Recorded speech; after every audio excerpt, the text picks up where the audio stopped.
How's this? How's FedEx, Federal Express. You bought it from Federal Express directly. You go cut out the distributor and go straight to the fucking delivery center. Yeah, that's actually really smart. That's actually really smart. God, you sounded like an idiot all night. Dude. William, stop. Why do you always attack everybody? It's because of these fucking pants. I swear to God, I paid $900 for these fucking things. I'm kidding. I never really noticed how tiny your ankles are until right now. You have these little, very, constitution, like you were there to sign the Declaration or something. It's very tiny ankles. Yeah, I have little ankles. So why do you think you have such little ankles, William? too much Capri Suns. Okay. Huh? I don't know why you do this to yourself. Yeah, I'm not even going to respond to that. No, stick with me over here. Why do you think, William, over here, why do you think you have tiny ankles? I don't know. I think it's a genetic thing. Oh, man, I gotta take a shit. My grandmothers had small ankles. I swear to God, it's a genetic thing. I used to break my ankles all the time. I used to play soccer. That's why I had that soccer joke tonight. I'm a giant soccer fan. I used to play all the time. I used to break my ankles at least once a year. I was breaking at least one of my ankles. Yeah, it's genetic. Okay, what else have you been doing? Tell us a little bit about your Thanksgiving. What did you do for Thanksgiving? Oh my gosh, went to Philip and Margarita's house. It was so nice. We're very good friends. Michelin star award-winning chefs. Yeah, it was a very delightful lunch. I thought it was very sweet. Rabbi led a prayer at dinner. Yeah, he did, which was very, very interesting. Red Band. It was so weird. Can you recite the poem that do you remember what he said? Dear Lord, thank you so much for all of us being here today. It is so sweet of you, sweet Lord, for letting us all be here for Thanksgiving. Oh, man, I gotta take a shit. That sweet Janice is finally with me again today, Lord. We've been fighting. I gotta take a dump. Sweet Lord, thank you so much. Sweet Janice is sitting beside me right now. Sweet Lord, it is Thanksgiving. Thank you so much. We are all here. Thank you so much, Janice is talking to me. Sweet. Wow. It was so awkward. Yeah, Janice was right there. I didn't want to fight it. Wow, that's beautiful. Yeah. I figured it would have been different than that. I didn't even notice I was sitting at the same table as all of you. I didn't notice St. Grace at all. Well, I just got a volcano vaporizer and I've been high as shit. Oh, the past couple fucking days. I found this wonderful game on PlayStation 2. It's called Hot Shots. I'm pretty much a professional tennis player. Right? Whoa, you're playing tennis. Yep, you're Hot not. Shots. On PlayStation 2. Yeah, that's incredible. That's good. I thought maybe it was Nintendo Wii. I was worried you might break an ankle out there. No. Not on Cyber Monday, Tony. I'm not breaking any ankles tonight. I swear to God. And I'm going to be running outside after this. I still haven't gotten anybody. I have to take a shit. I've been hitting people. I did a couple states over. But I haven't in Texas yet, so I'm going to be doing that tonight. And I have my ankle stuff ready in the car. So if anybody wants to meet me after, I'll be right up front. Gonna get some homeless people tonight. One last time. So you're thinking about ending your Cyber Monday by committing I'm never ending Cyber Monday! Yeah, but it's my favorite holiday. Don't you think it's sort of crazy that when you do that Cyber Monday thing, the whole band responds immediately like that? How do you do that? Can you explain that? Because I always do stuff on this show, but they don't always do that for me. It's a contract. I didn't want to tell you all this, but Pluckers. I mentioned Pluckers the other day. I'm mentioning Pluckers again now. Y'all send me another $100 gift card, please. I mentioned Pluckers one fucking time, but don't eat their chicken wings. I got sick as shit. Oh, William, I don't think that's how it's works. I'm kidding. I love their chicken wings. I don't think that's how it works. So they can send you a $100 gift card. You ate some of their chicken wings and you got sick. Sick as shit. Oh my God! On Cyber Monday. Can you describe? Wait, that was earlier today. Oh my God! Sick as shit on Cyber Monday. Wow. So I'm guessing the underwear matches the shirt on that song. It does. Filled with shit. Dirty shit. It's been a very busy Cyber Monday for you. Did you do anything else? I discovered in my shower earlier, I was putting my hands in my butthole. I haven't wiped. It's been like 3 or 4 years. I discovered if you just got in the shower, it's way faster. I felt some hemorrhoids up in there. I don't know what it is. I don't know what I've been eating. I've been eating a bunch of chicken noodle soup. Maybe it's that. But yeah, I have hemorrhoids now, Tony. So I don't know. They're drinking enough water. Huh? They're drinking enough water. Can you say that a little slower? I swear to God, I couldn't understand you. William, you've got to stop fucking with the guests. And this has been Now every he's week. pounding his wife. It's Is he been fucking every with me? I thought you just wanted to replace about being hydrated. He used to be so nice to everybody. Now he's always mad at Redman. He's mad at the guests. Always. He never, ever, ever takes a shot at me. Yeah, what would you say to Tony? Like, what? Listen, What is Redman? I couldn't even fucking hear what you just said. I heard some little boy. what? Okay, Redman. Very good. Listen, if there's blood in your stool, it makes you cranky. I don't think you know what he's going through. Yeah. All right, so there's a couple hours left of Cyber Monday. How do you plan on closing it out? I am going to hit that volcano immediately. I'm going to put on Hot Shots 2. I'm going to. That thing that you do, that type of screaming thing that makes the band go pop afterwards. Do you ever do that at home, like when it's just you? Bitch, you better get my water! It's a lot of. What else? Bitch, you better make that pedal quick! It's a lot of that. It's a lot of get the fucking And I got lots of it. It's unbelievable. Yeah. We love them. Is the band there? Do you have the band at your place sometimes? Yeah, they come over all the time. They're actually coming over tonight for Cyber Monday. We're having a little party. Oh shit. Having a little party after the show tonight for Cyber Monday. That's it. That makes it official. We gotta end the show so that the fan and William can have their Cyber Monday super party. How about one more time for the great William Montgomery, everybody? Check him out on Cameo. He's on tour with me, with himself. Make some noise for the great Kurt Metzger, everybody. Kyle Dunnigan Show, the Jimmy Dore Show. Check out his amazing work. Truly one of the great writers of comedy out there. Anything else you want to plug or anything like that? You know, nothing to compare to that. My sheets or a box of chocolate. Yeah. No, I That changed my life. I agree. Thank you so much. I actually felt that too. Kurt, you've been in many great writing rooms and written many great things. So I respect your opinion a lot. I'm so grateful that you came by. There's the drawing from Ryan J. Ebel. He draws every single episode. You're holding a kite with me on it or something. It's amazing. RyanJAbel.com for all those prints. How about one more time for the best damn band in the land, huh? That's the Kill Tony Band. Brought to you by Screwball Peanut Butter Whiskey. I'll tell you, I had some of that fucking peanut butter whiskey with an espresso martini. Oh, It's like a peanut butter fucking. I'm telling you, it's the shit. We've been having fun every single Monday. One more time for Michael Gonzalez on the drums. Sean Dees on the keys. The great Paul Deemer on the horns. That's Daniel Howard is joining us on the band tonight. And how about one more time for great D Madness, everybody. This has been Kill Tony live again in Austin, Texas. A lot of fun announcements and fun things around the corner.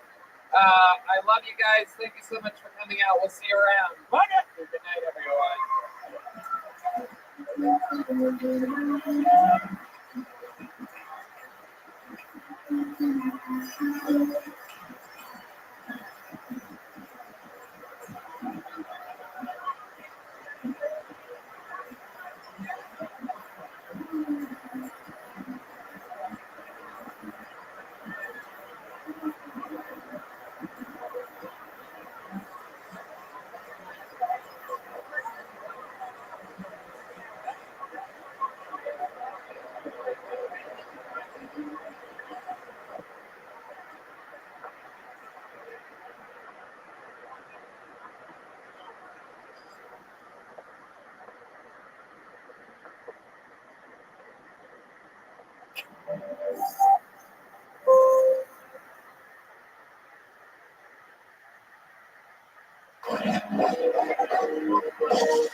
This is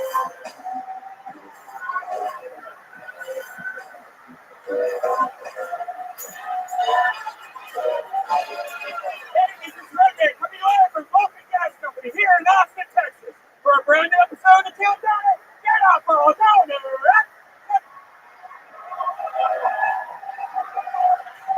Who's ready to fuck some shit up tonight, huh? Yippee! Red Band's here. Hey, everybody. What's up?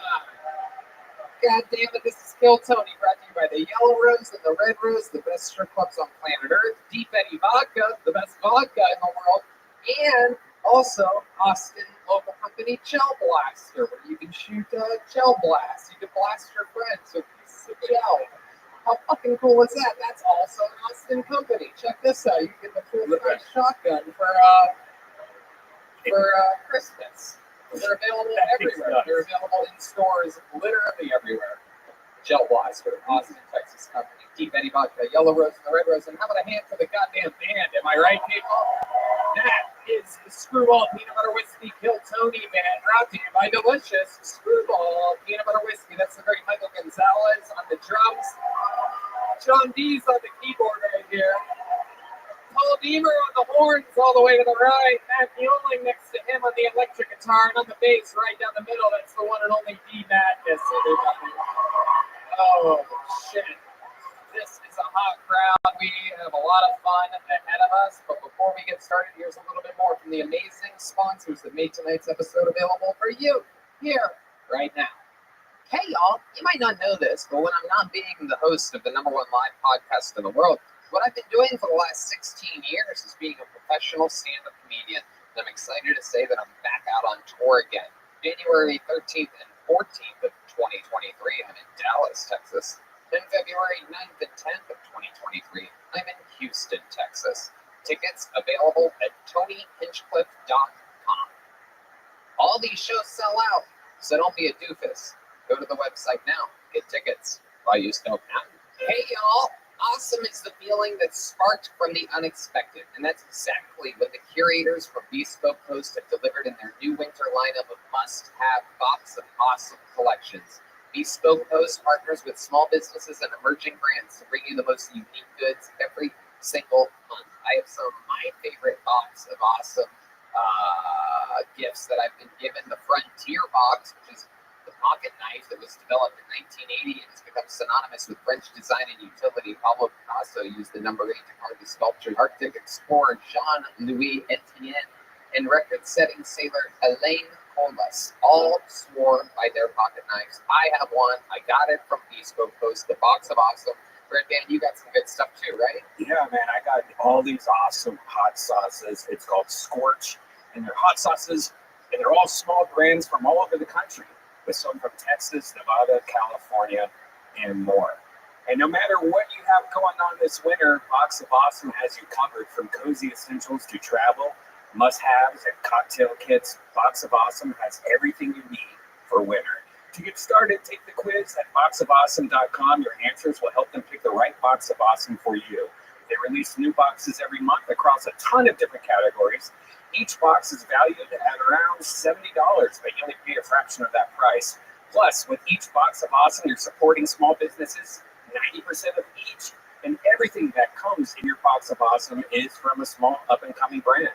It's free to sign up, and you can skip a month or cancel anytime, so it's a no-brainer. Get 20% off your first monthly box when you sign up at boxofawesome.com and enter the code KILLTONY at checkout. That's boxofawesome.com, code KILLTONY for 20% off your first box. Boxofawesome.com, code, all one word, KILLTONY. Hey, y'all, I hear them ring-ding, ding-a-ling, ding-ding, ding-a-ling. Dude, the holidays are right around the corner. Looking for a good gift idea that your parents or in-laws will genuinely love? Well, we've got the one for you. You want to give them something meaningful? Maybe you don't want to go visit them as often as you'd like? Skylight frame is the perfect gift. For the really, really special people in your life, you've got to check out the Skylight frame. It's a photo frame in which you can update instantly by email from anywhere. It's a great way to feel close to those you love when you're separated. I gave one of these to my 75-year-old mother. I swear to God, she's so She thinks I'm in the room with her. I just update with another picture. She's like, "Oh, Tony, you came to visit me. I love you so much. I'm so confused." It sets up effortlessly in just under 60 seconds. Just plug it in, use the touch screen, and connect to your wireless network and enjoy. Skylight is amazing. Help them help you with those in-laws and relatives that you want to share stuff with. Red Man, you know about this amazing technology. Oh yeah, I gave one to my mom. It's so great because it looks just like a regular picture frame. It's a black frame with a white mat, so it looks exactly like you could just put it on your counter and everyone will think, hey, look at that. That's a nice picture. It's timeless black frame with white mat adds a beautiful touch to your home. And sending photos is so effortless. Multiple people can send photos to the frame. So you can have a whole family group sending pictures to your mom or loved one. It's a great way to keep large networks of friends and families in touch. Skylight's frame's vibrant touchscreen display lets you swipe through the photos, and if you like one of the photos, you even tap a heart to let them know the person that sent it that you loved it. And there's a brand new size. There's two size options. There's the original 10-inch, and there's the new 15-inch frame. Ooh, 100% satisfaction guaranteed. If you don't love your Skylight, they'll offer you a full refund. Now, as a special offer, you can get $15 on your purchase of a Skylight frame. You go to skylightframe.com and enter the code Tony. That's right. To get 15% off your purchase of a Skylight frame, just go to skylightframe.com and enter the code Tony. That's SKYLIGHTFRAME.com. Promo code Tony. You guys ready to start Kill Tony or what? Guys, you gotta get better than that. Are you guys ready to start this fucking show? There you go. Tonight's guest is truly one of the great comedians of Austin, Texas. This is a guy that is a paid regular at the Comedy Store, moved here, has one of the newest specials on Netflix, and is truly the future of comedy. Multiple time guest. We love him. Austin's own Brian Simpson, everybody. This is where the magic happens, right here. Brian motherfucking Simpson. Welcome, my friend. The man, the myth, the legend. I just did the London O2 Arena with this guy. We've been flying around, doing arenas, having fun, kicking butt. Your podcast is killing it. How are you? I'm outstanding, man. Myself. Goddamn good. All right, we're gonna have fun. We've been on the show many times before. You guys know how it works. A ton of people signed up for the chance to do 60 seconds on this stage. But pull one of those pieces of paper out and get 60 seconds uninterrupted. You know their time is up and you're the sound of a kitten. It means they have to wrap it up then, or else a few seconds later comes out the Angry Best Hollywood Bear. And it's just a loud noise that cuts them off from talking. We also have a few regulars on the show that perform a brand new minute every single week. It's very, very hard to do. Most of the people that you're seeing are trying their absolute best minute they've ever done before, whereas the regulars have to do a new minute every single week. You guys get it? You ready to start tonight's show or what? Let's do something a little bit fun, huh? We always kick it off with Hans Kim in the first spot, but I want to do something special because we have a guy that's just here for one more week before he has to go back to the goddamn oil fields of Texas. He's been, you guys know some of you might know where we're going with this. He's recently found a huge burst of recent fame on this show. We love him. He's a fucking wild man. I swear to God, he's the origin story for everything we've ever seen like him.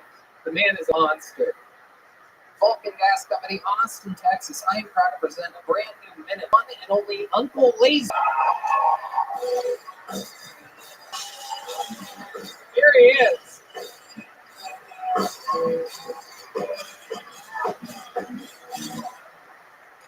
Two things I hate in life. When a buddy gets a girlfriend, you don't see him anymore. Kyle, come back. Listen, you're supposed to be there, girl. You're supposed to be on one fucking night. She got a pussy like snapping her. Girl, I ain't seen you in 10 months. Where you been? And the second thing I fucking hate is now they have a joint Facebook account. A fucking cuck. It's gonna make me join my Facebook together with her. You know what I'm saying? But me, being the fucking menace to society that I am, I'm gonna go ahead and send a dick pic to that joint account. Okay? I like to stir the pot. I literally sent a picture of my vein got in this fucking soup bowl stirring the pot. But lo and behold, Claire got a hold of it. So now I'm the fucking asshole. Okay? But this is where it gets interesting. M. Night Shyamalan twist. Okay? If someone has a joint Facebook account, that means someone cheated. My money would be on my button. And 3 hours after I sent that dick pic, I got a butthole pic from her. I guess we know who did it.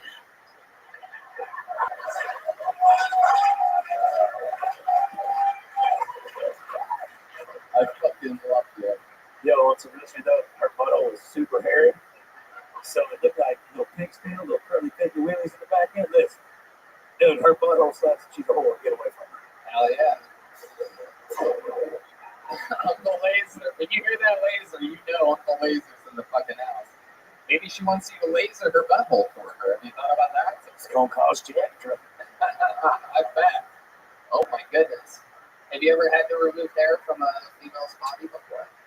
Not per se, not in like the technical sense, no, but just friction. But when I was 17, I dated a girl who was an esthetician at the Benefit Institute. I don't know that word.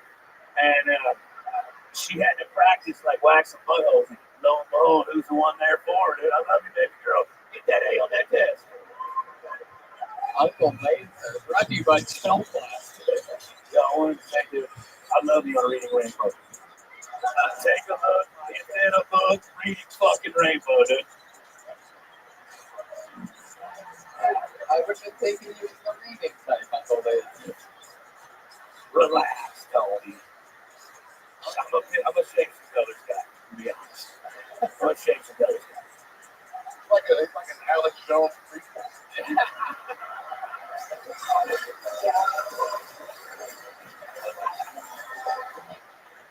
Oh, shit. Yo, I got a gift for you.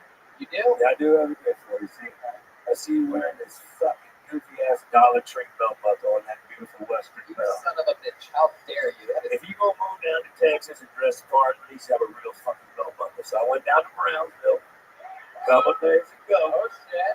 All right. I had to go see a man about a horse. Okay? And I found me a nice little old Mexican man who's smithing some stuff up. And I found this belt buckle here, and I traded my best mule for this belt buckle. Oh, This right what here. was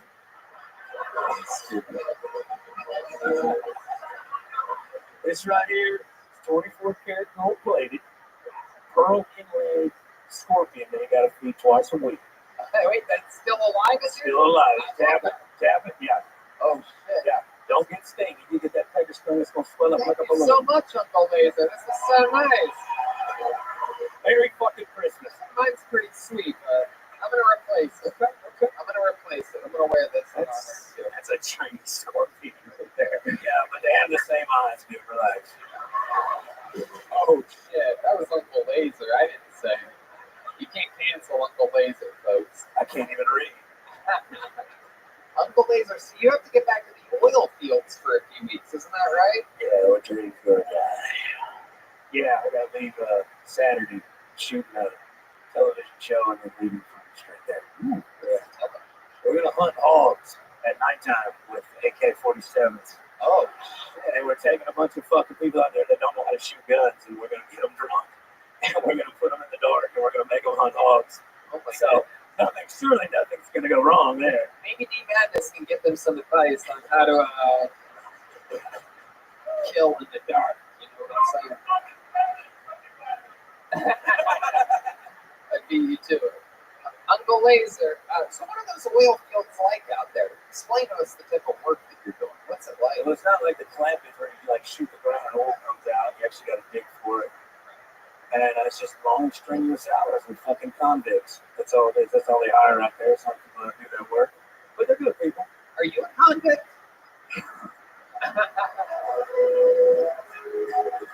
I have a warrant out for my arrest right now. You do? Yeah. Is that why you go by Uncle Laser? That's right. I'm like that shitty uncle that got out on parole but can't be like 500 yards from the playground, but I can still look at him through the chain link fence. Oh, shit. You know what I'm talking about. You just got Uncle Laser. What's the warrant for? fastest answer to 2022. I took out a credit card in my mama's name. And She called the cops on me. What a bitch. damn. Yeah, I know. I thought we were family. Blood fucking water. Holy shit.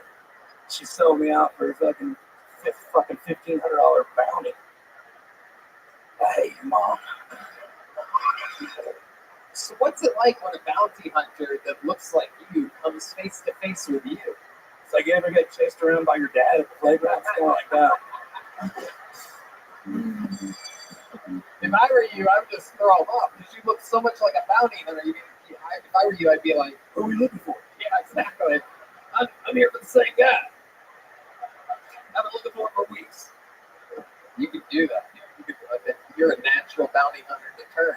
I trade, yeah. Yeah. Sometimes I tuck my wiener between my legs and look for that. Hey, you give yourself a little money if you find it. Every now and again, like a tooth fairy. Uncle Latham, we fucking love you. I'm glad I was able to shoehorn you up here before. I'm glad to have you on the secret show Thursday. Uncle Brian, I'll fucking be there, man. I love it. He leaves on Saturday, so he's in on Thursday. Uncle Latham, we love you. Love you guys. Let us know when you're back from the oil fields. It's gonna be a few weeks before we see Uncle Latham again. You guys ready to go to this fucking bucket, huh? This is where shit gets a little bit wild. This is where it could be you. Perhaps you signed up. Perhaps your buddy signed up. Perhaps you're a brand new comedian. Perhaps it's a local legend who's been waiting for years for this opportunity. Your first name out of the bucket goes by the name of Danny Tierney, everybody. Danny Tierney. This guy's reading Rainbow back there. Oh, that is. Here he is, everybody. Make some noise for Danny Tierney, everyone. Yeah, so everyone. And the other day I was making love to my wife. True story, yes. And she asked me to stop, and I didn't. So don't get all judgy on me, okay? Before you get judgy, just know that she gets really upset when I break character, okay? And she said to me, you know what? A lot of things after that. She said, you know what? Better get off me. And I have some cousins that are narcos, and they're going to cut your dick off and shove it in your ass. And of course, I'm getting really, really hard. And she says, you know what? I forgot the safety word. That made you more hard. And after you're over, she really did forget the safety word. And I kind of felt bad. And then she said she was leaving me, so I said, I'm going to shave my hair so I can look like my favorite podcaster.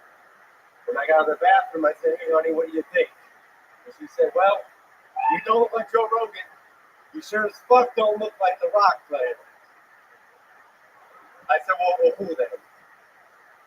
She said, American History X. Danny. Hello, Danny. Welcome to the show. Went a little long there.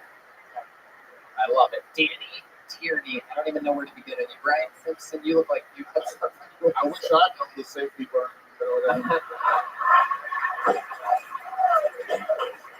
Danny, I don't know where to begin with you, my friend. I don't know where the fucking. You look like a gun instructor. You look like your own daughter's high school basketball coach.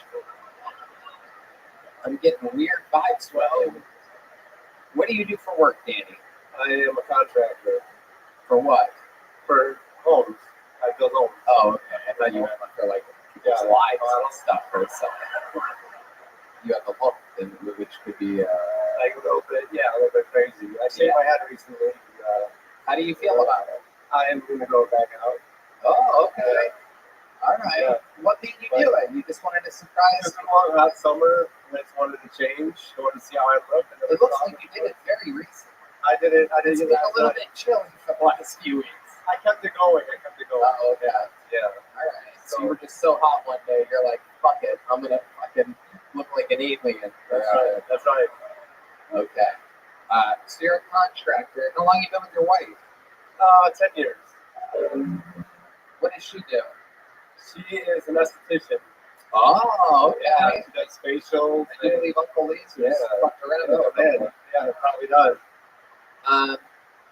So, Danny, how long have you been attempting the art form of stand-up comedy? This is my 6th time. Your 6th time ever? Yeah. Well, okay. When My last time. uh-huh. With you. Oh, what? Yeah. Okay. Like a month, 2 months ago. Or 2 Did you have hair then? I had hair. Yeah. Oh, okay. So you had it once this summer. You just. Did you shave your eyebrows also? Oh, you have eyebrows. I have eyebrows. I can see it. Yeah. You look like RoboCop has AIDS. RoboCop has hair. You look like Darth Vader when they took the mask off. Oh, wow. There you go. Wow. Taking a shot at the throne here. You look like Darth Vader after he died. Whoa, Red Band's roasting back. From AIDS. Whoa, double eights on you. Double eights. Ba, ba, ba, ba. It's double eights, it's double eights, it's double eights. Hell yeah.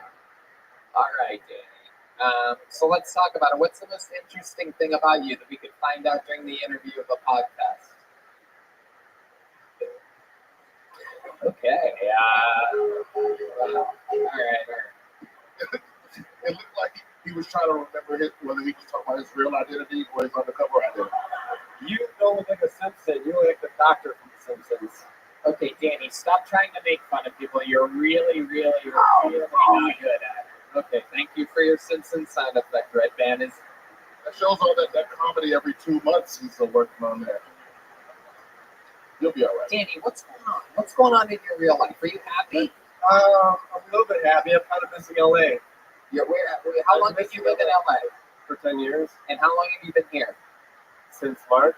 Since March. What are you possibly missing about LA? The weather. What's up with you and the weather? You all right? What's wrong? It's been 65, fucking 70 degrees all week this It week. was 100 degrees for 7 months. And, I got more of a northern hunky. God, you are the tallest pussy I've ever seen in my entire life. I think he's also missing One of the things I like about it is I like the people, though. That's the one We thing. like the people Yeah, here. the people We here. don't like you, Danny. No. I don't like the people from LA, just the people that are from here, though. So, All right, Dan. okay. All right. How old are you? I'm 47. Wait, why did you think about it like that? Well, thinking about it. I don't think about my age that much. All right.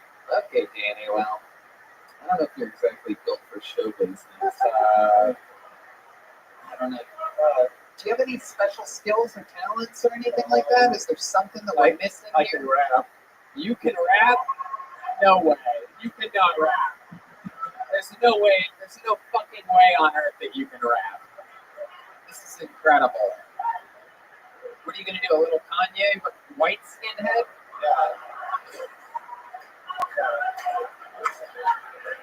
What type of rap can you do? Are you talking about gift rap, perhaps, or? It is the holiday season. I do believe that you're the type of guy that Anything off the top. anything off the top. Well, what can you? Can you rap? It's rap, yeah. It's rap. You can rap. Yeah, why not? So if these guys gave you a beat, you're gonna rap. Okay, not too loud either, guys, because I want to be able to hear this shit. Oh shit! Yeah. Please, this is a bank robbery. Now you're probably not gonna want to do a say anything to stop me. You shut your mouth and open up your pockets at your personal property. You're gonna do outside since he wasn't on a Peace Street. Boom, the dash. These cops want to smash. So stuff in the vault with the gun and the cash. One of them just dropped in, had the pop in, took a hostage. Not one, not two, but three. The banker, the teller, and one of them is my homie, but they don't know that he know me. And they don't know about the underground abandoned subway system that's below me. Trying to blow me. I'm up in the house with my cousin and another dude. All right, Danny, that's enough. That's enough.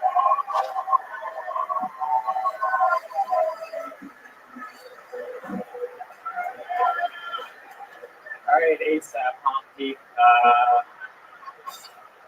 Oh my God.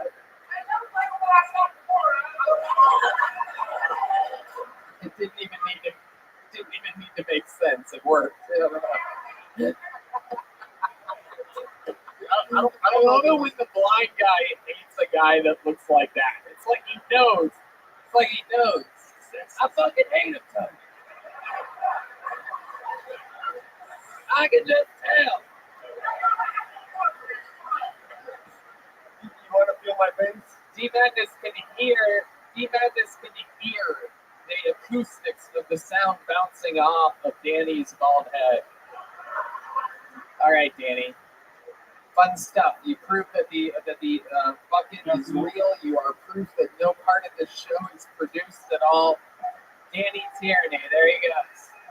There he goes. Danny Tierney giving away the joke book to some happy people from Brownsville. Look at that. I just assumed they're from Brownsville too, right? Oh, okay, yeah, good. Heck yeah. I'm guessing you all took one small car to be here today. All right, your next comedian goes by the name of Rebecca Annie Grassley, everyone. Oh, shit, right from the front row. The look of shock that just went over her face. Very exciting. Rebecca Annie Grassley has arrived to kill Tony.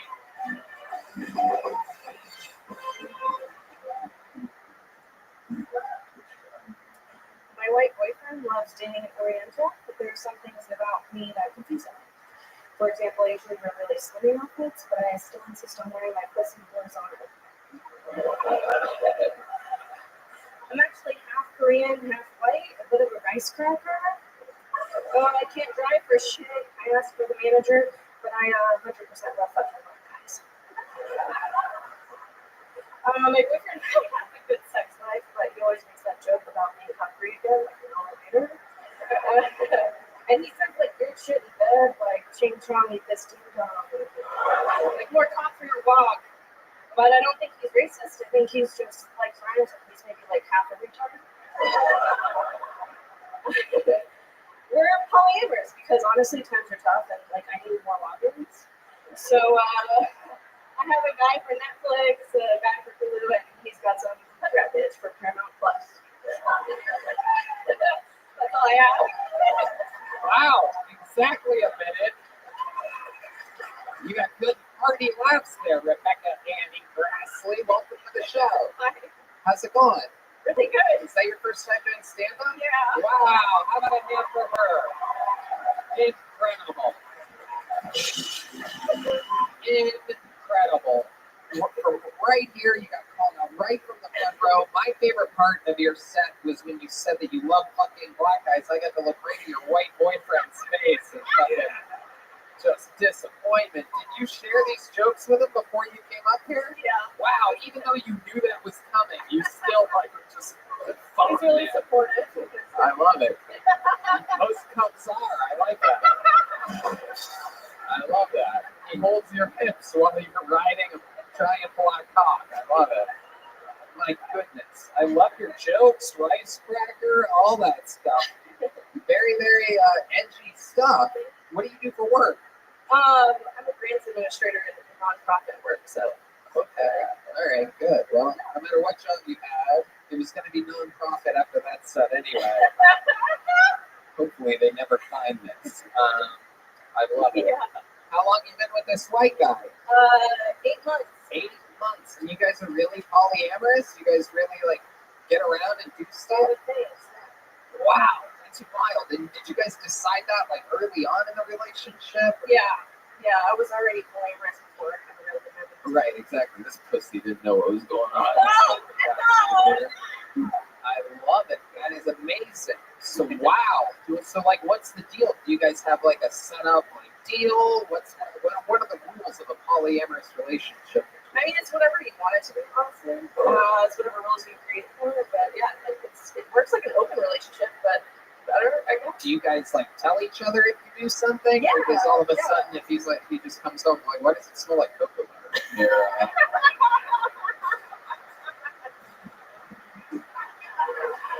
Wine dropping.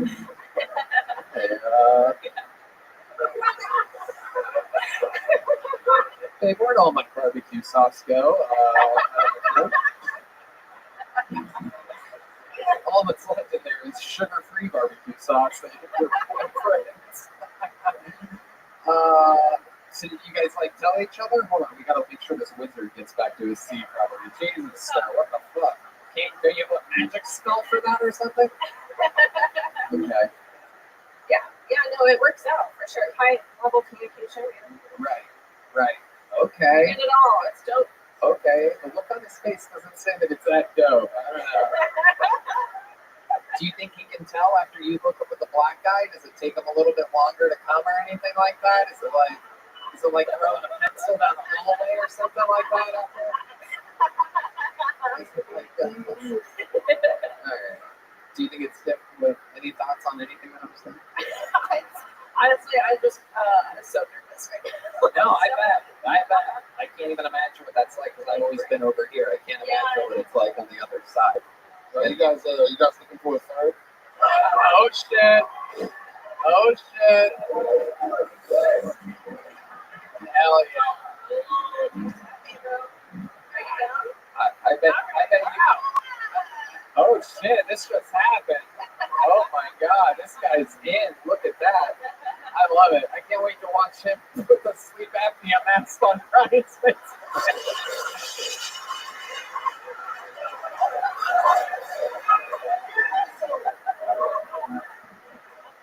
Now, is your husband going to hide behind the curtain when Brian fucks you?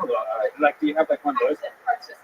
I think you guys could do some really interesting role play. I see this guy's got a little Derek Chauvin vibe to him right here. He could fit the fucking. Oh shit! He just rubbed his knee. He's really getting into this. Did your husband or your boyfriend help you write your jokes? Yeah. Did you write the one that called yourself Oriental? Oh yeah, for sure. Wow. That doesn't bother me at all. Right. No, of course. It doesn't bother anybody unless they want to make a big deal about it. No, that's just weird, though. Where do you guys live? Here in Austin? Jacksonville, actually. Okay. Yeah. What brought you to Austin, Texas? Actually, Kill Tony. We started watching it early on, and every episode since. I love it. That's amazing. See, when did you get in? Sorry. When did you get into town? Monday. Yeah. Today? Sorry, yesterday. Okay. Yeah. Sunday. And how long are you in town for? Till Friday. Awesome. Very, very cool. And did you guys both write sets, or you just? Yeah, he's got it. He did too. Really? What's his name? Phil. You guys think we should see Phil's man? God damn it. The one and the only. Phil has arrived. Phil.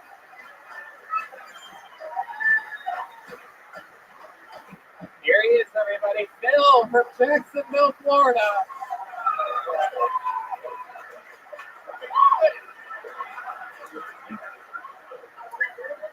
It's my first time also. It's working in Florida. Not like cool Florida, not like DJs, Puerto Rican DJs shouting next to South Florida, but like the boring kind of middle town, like old people, NASCAR, that kind of stuff. A surprising number of local drag shows, though. Here's the thing. Why are all drag queens bigger than me? Like, makeup's good, hair's good, but it looks like, Bernie's with the fucking golf cart over her head. Every detail of the drag queen looks like a Dallas Cowboy with his protection. Some are fat too, some are fat, so, which is fine, it's cool. I mean, I got a question though. Heels, still? The heels. I mean, yeah. I mean, it's like 300 pounds still, heels. I mean, bagels look like grapefruits on the golf team. Still, I mean, it's fine. Okay, Phil, there we go. I'd imagine this is what a threesome with you two is like.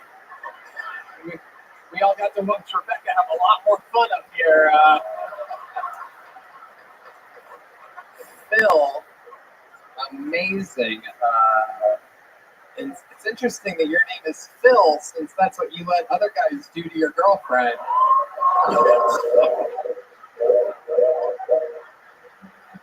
Oh, shit.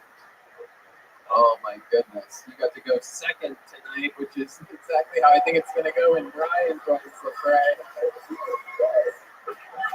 Oh, my goodness. Phil, how do you feel? Your first time doing stand-up comedy? Let's get that out of the way. A hand for Phil. It takes a lot of courage to do that, but then again, we happen to know you have a lot of courage in the first place. My goodness. tough following Rebecca. What's harder? Following Rebecca doing her minute or fucking her after a black guy? Well, hey, I ran out of time this time around. I finished more fast. I'd imagine that happens quite a bit too, actually.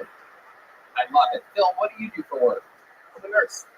Oh, hell yeah. We see who wears the fucking pants in this relationship. What type of nurse are you? I'm like oncology, surgical. Okay, wow. So you're like a legit nurse. Okay. Fuck yeah. Okay. So there's definitely, I bet you guys role play that every once in a while, right? I can put a sleep apnea machine on. Oh, hell yeah, Brian. This shit is on, dude. This shit is on. The water tank. Oh yeah, still water. Fill water. There you go. That is correct. Do you get a discount on Narcan? No, we don't. Yeah, we're at Van looking for his next fix of Narcan, everyone. Okay, so let's talk about it. Do you have any special skills or talents, Phil? Not particularly, no. Man, I figured if the last guy could rap, he could at least do something. No. But no, huh? What do you like to do for fun? He likes to watch. Yeah, he does. Yeah, he does. Well, you know, He does like to watch. Is that a Rolex on your wrist? no, it's an Orient actually. Oh, wow. You got one on your wrist and one on your lap. Look at that. That's incredible. Absolutely amazing. And where did you two meet at? Hinge. Oh, wow. Hold on. Give the microphone back to Rebecca over there. I want to talk to the funny one out of this one.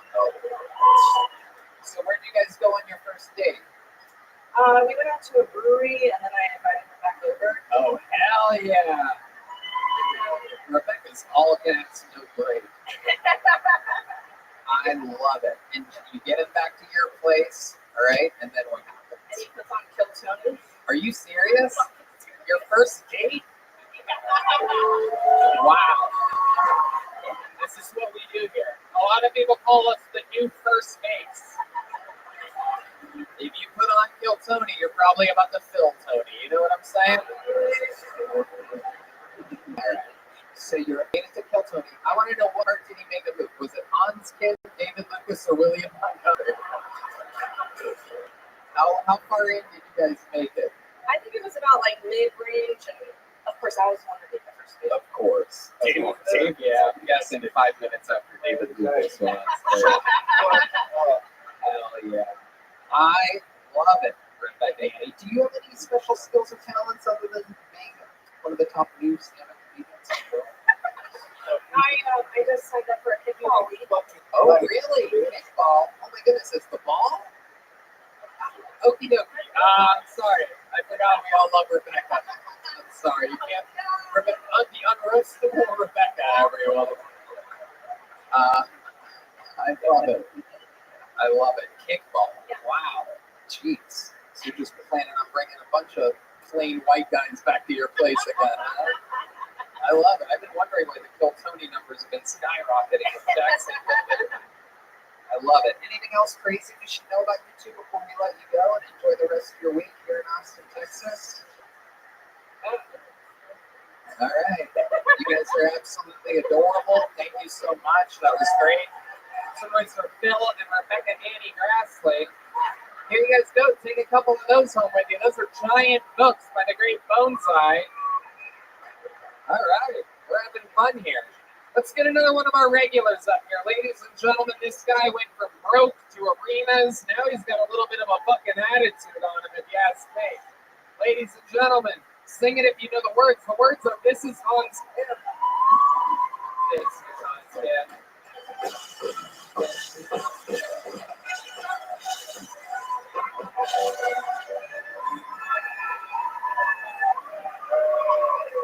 Hey, what's up, guys? Do you think there's anyone at the protest in China right now that's like, where do you think we are, communist China?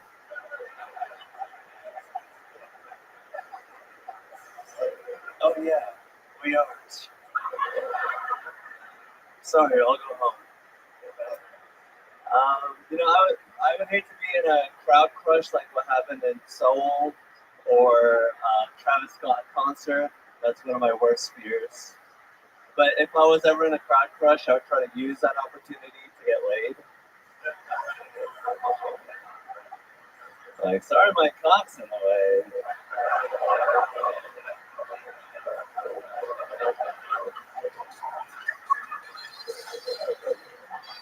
If only there was a vagina I could put it in. Save some space.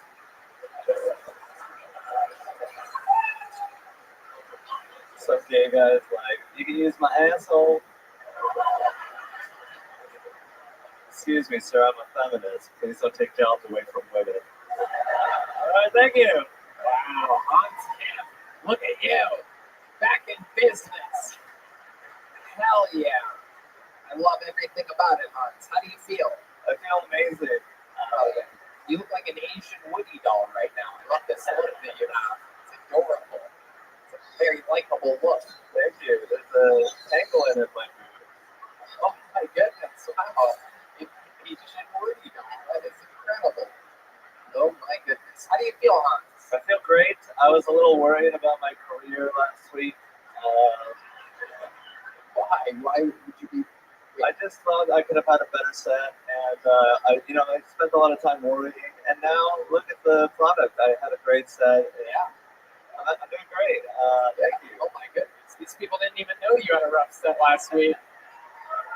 Here you are, giving them information they didn't need to know. Now guys that wearing bucket hats are judging you extra hard right now. Congratulations. I love it. Hans, what you been up to this week? Tell us more.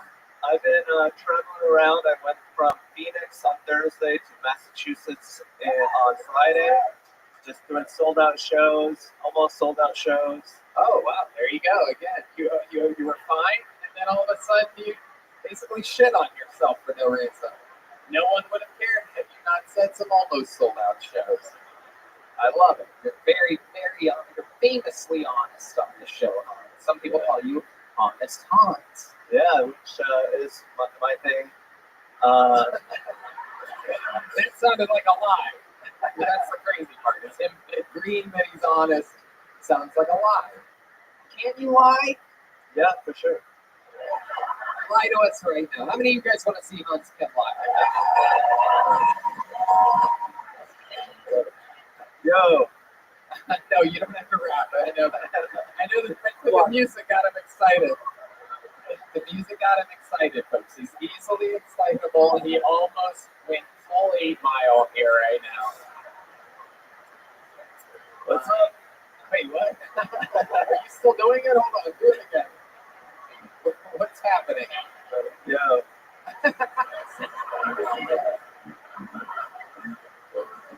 Mom's low main. Yo, I'm rapping. I'll kill Tony. I feel great, not phony. You think I'm made out of phony? Stop it. I'm going to stop you right there.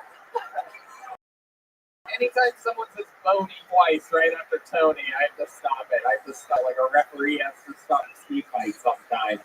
I just have to wave it off. That was something. We want you to lie to us. The great Hans Kim. What's up, guys?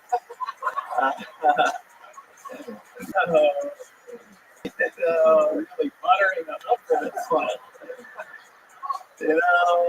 Not everything they say about me is true. I love being gay.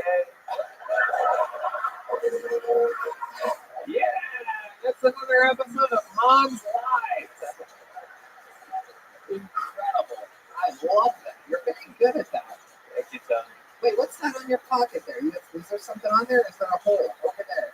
Right there. There's just a hole. What? How do you have a hole in your shirt? It's a brand new shirt. It's a Goodwill purchase. Oh, you going cheap again, huh?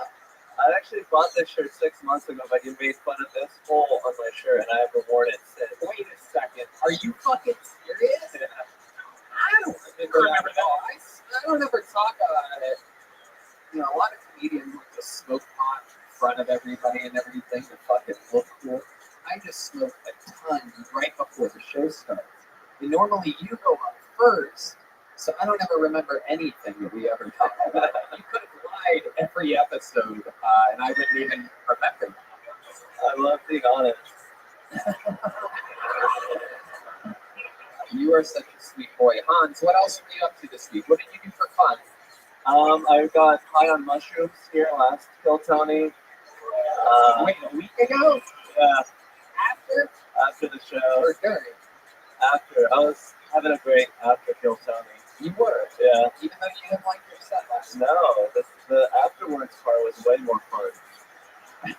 Yeah. And we were signing a book for our good friend, and we all signed it. And for some reason, someone thought it was Joe White's birthday, so they wrote "Happy Birthday" in the book. All right, that's a whole different thing. All right, forget it. Tony, do you remember a couple weeks ago, I think it was 2 weeks ago, he said something about staying at a hotel that was next to a train station, and it was like, we found out some facts that weren't true, like, that's like 45 minutes apart. Oh, yeah. South Central LA and Koreatown. Oh, yeah, that's right. You said that you were staying in South Central and Koreatown, which is very far away from one another. Were you Well, lying to us? if you Google Maps South Central, it's actually quite close to Koreatown. It's definitely not. I mean, it's just not. I don't know LA that well. It was honestly, yeah, I mean, it was an honest mistake. I really don't know where anything is. All right. John D's is saying that he can't stop lying right now. Are you lying to us, Hans? No, I'm being very honest.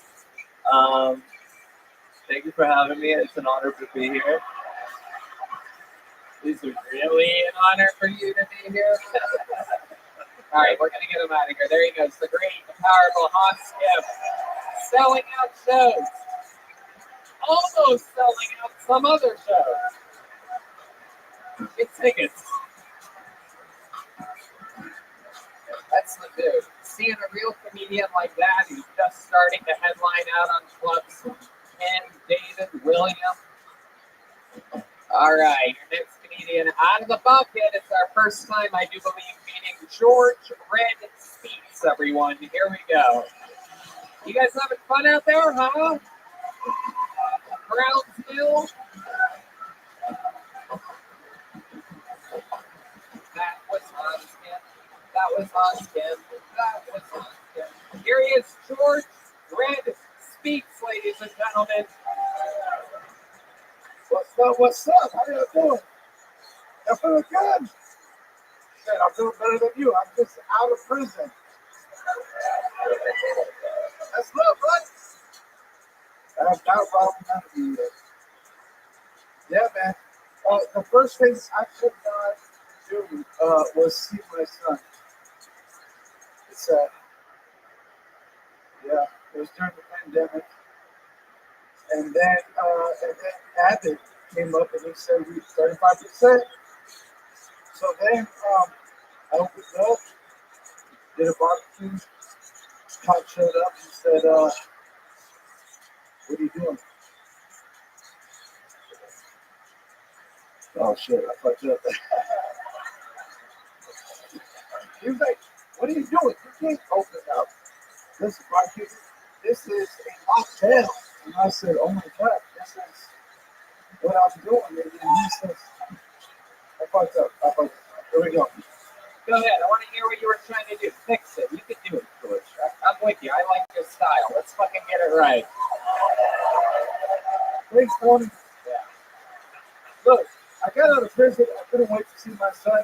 It was his 15th birthday. Give it up for my son, dude. Hell yeah.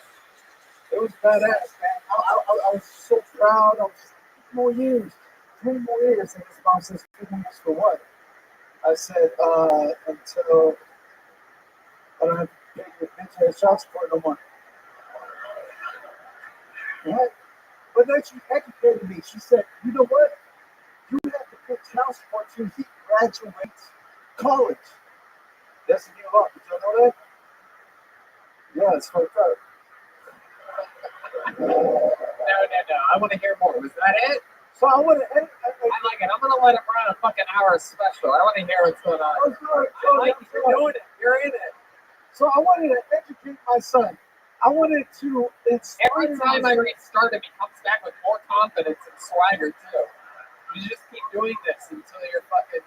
I'm sorry. I want to educate. I want to inspire us. You can quit school right now. I'm just saying, Sonic has the fast track to management. This one up. I'm sorry. You're good. You're good. You're good. George Red speaks, ladies and gentlemen. George, welcome to the show. Thank you, Tony. Thank you. Hell yeah. Okay, so let's talk about it. This is your first time here. Yes, sir. This is your first time doing stand-up comedy, right? Tonight, yeah, here at Tony. So how long have you been doing stand-up? 5 years. 5 years? I'm sorry. What do you mean? Is that your catchphrase? I'm sorry? There we go. Okay. So George, without apologizing, let's talk about this. Where have you been doing stand-up for 5 years? Improv. I met you at you were headlining in the main room. I was headlining in the red room. Okay. He's way better. Yeah, you mean I was doing the show that people buy tickets for? Yeah, the show. You were in the lobby I was in the lobby. where they put people that weren't able to get tickets for my show. Exactly. Okay, perfect. That's Just exactly so how people understand, we weren't just in two different rooms in some magical club. You were in the fucking waiting room. In a waiting room, they were waiting for me, George. I know you probably told this story to other people. Like, yo, me and Hitchcock were competing, man. Yo, we would fucking hit the head.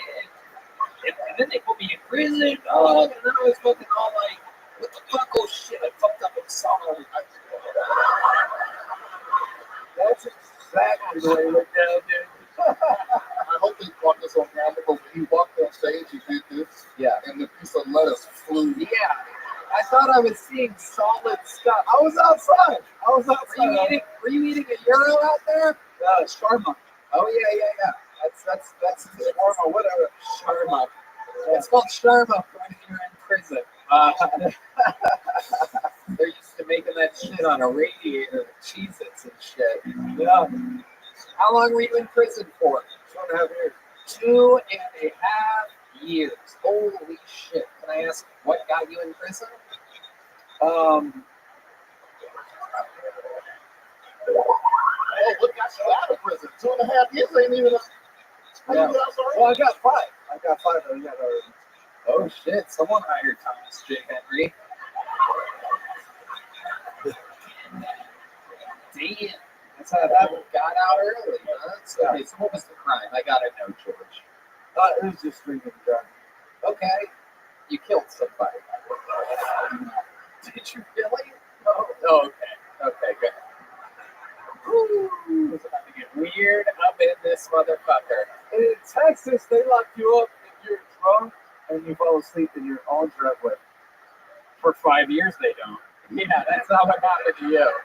Well, That's what happened. I once fall asleep in someone else's driveway with the car on top of someone's body. And a child. oh yeah. That time for school, Dad. Yeah. 2.5 years. And you have one son? I have one son. Were you still with your baby mama when No. you lined up and you guys were already split up? Yeah. Okay. How long ago did you guys break up? Shit, he's 15, so about 10 years ago. 10 years ago. Okay, he was Cinco. Cinco. All right. So what do you do for work, Joey? When did you get out of prison exactly? I got out 3.5 years ago. It's funny.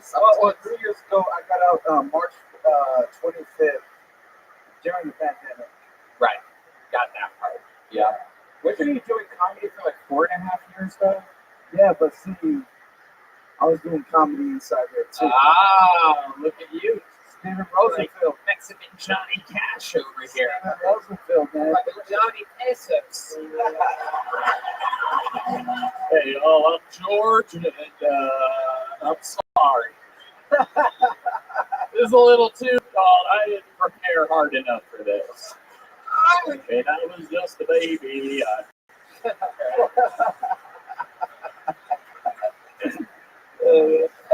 When my son was a baby, I thought that at the time around. Oh my goodness. So, what was I about to get at? What kind of jokes would you do in the prison? Let's hear a little of your fucking prison material. Prison material? Well, shit, has anyone ever seen Naked and Afraid? Yeah. Good show, right? That's our favorite show in prison. The fucked up thing is when they choose to show it, it's right before shower time. Yeah. Talk about being naked and afraid. There you go. There you go. That's a prison joke right there. That's a prison show.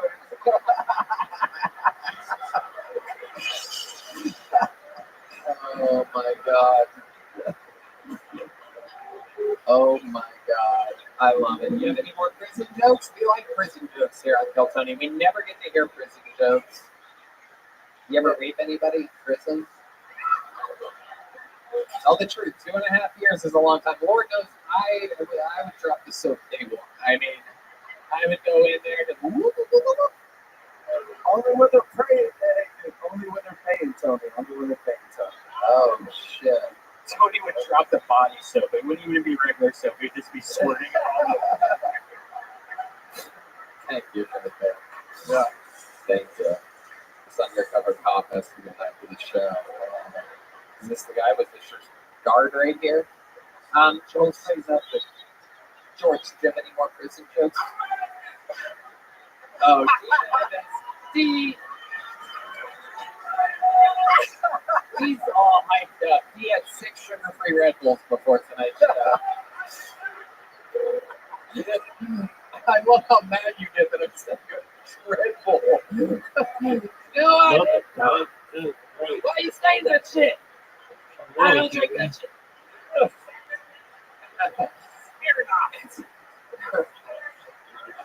There you go. I guess it's Black Bull to you, the madness. I guess red doesn't really.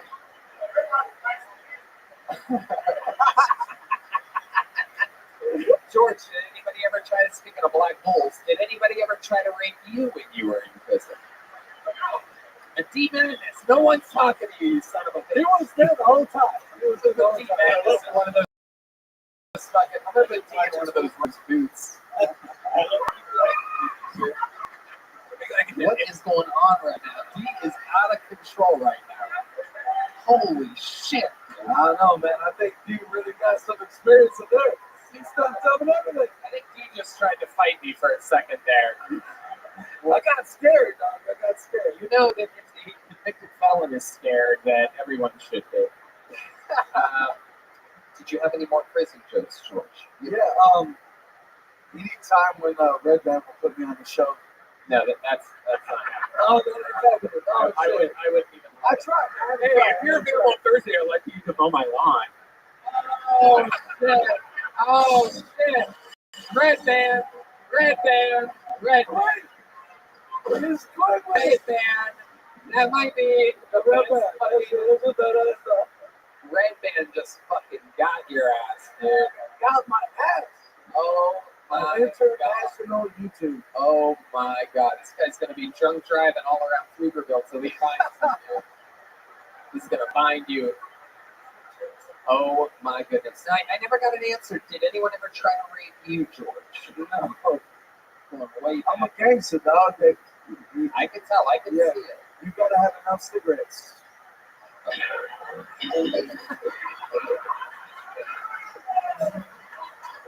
George Red speaks. Is there anything else we should know about you before I let you go? I find you to be an incredibly charismatic character. You're so entertaining. This is like what, you know.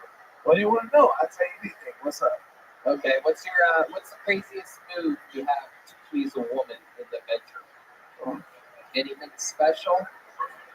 Do you have any fucking special moves that you do? Like some fucking Latino stuff or something? Well, you know, there's a flute involved. Oh, you have a flute? Yeah. What do you do with it? Whistle. Okay. Okay, I'm gonna get him out of here. One more time for George Red Speaks, everybody. You know what, George? I'm gonna give you a big joke up. You'll be able to trade that in for at least 5 cigarettes in the prison. No, we got more to go. We got a lot of show left. We got to get another one of our regulars up here, ladies and gentlemen. Absolute legend, one of my favorite fucking comedians on planet Earth, legendary roaster, legendary writer, legendary comedian. It's David Lucas, everybody.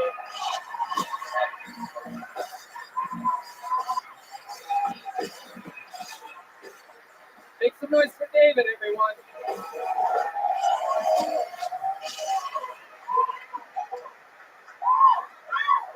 Yeah. My homeboy said that he was gay and he was vegetarian. He was like, I don't fuck with meat no more. I was like, I guess that's been tofu dick you've been sucking.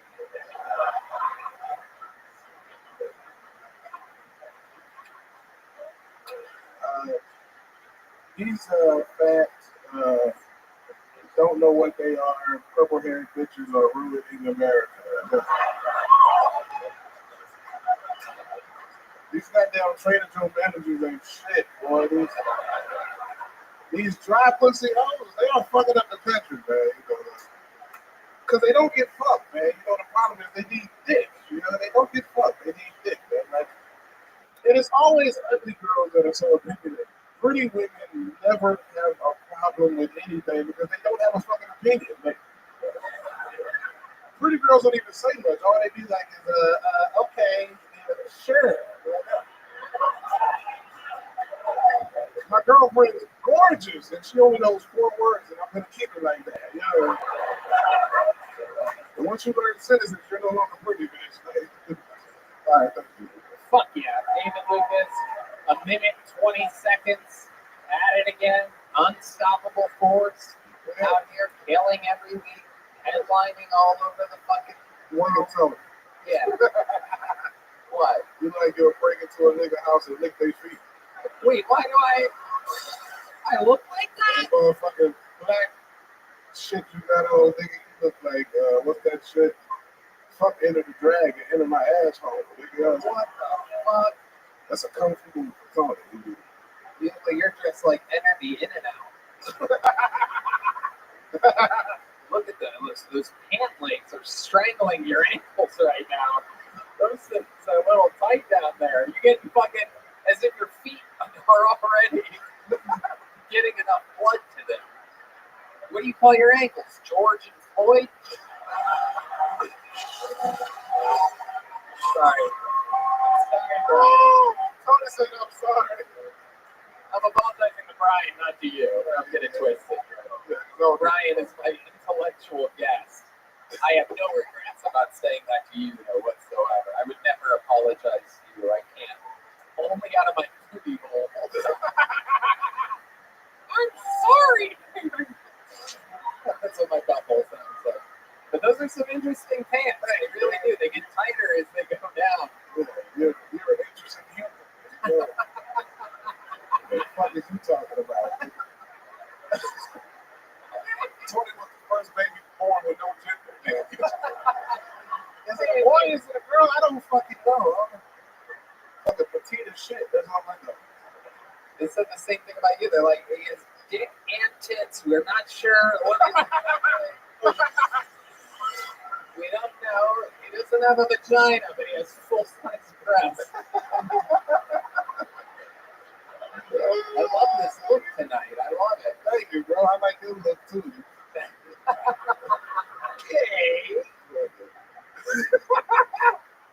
You know you're not allowed into the room.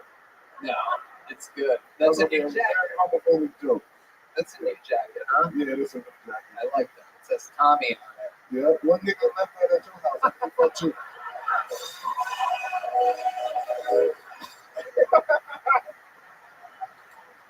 I don't have to buy clothes because men always need their shit. Show ass up out here. Oh my All Tony wants for Christmas is a hard thing. God. A Are we doing Christmas jokes? Is that the fucking- I know you got a motherfucking tramp stamp of a mistletoe.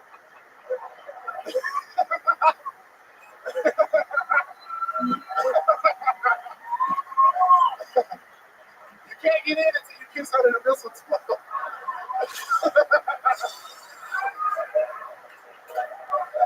Tony got a tattoo of a dollar bill above his dick that says all you get for $1.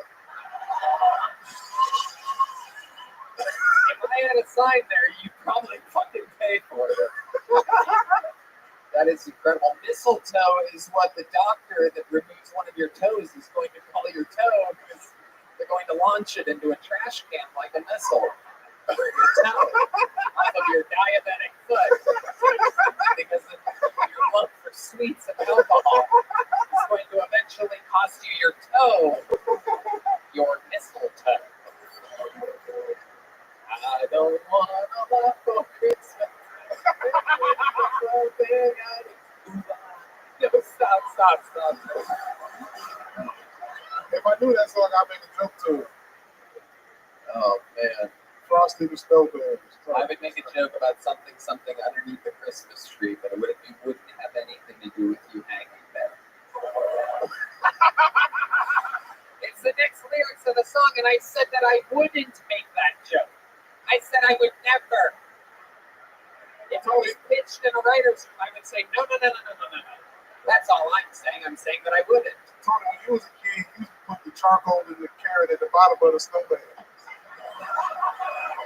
That's true. And I have really good eyesight now for how much of the carrots that I put down my throat. And then your booty cheeks had frostbite.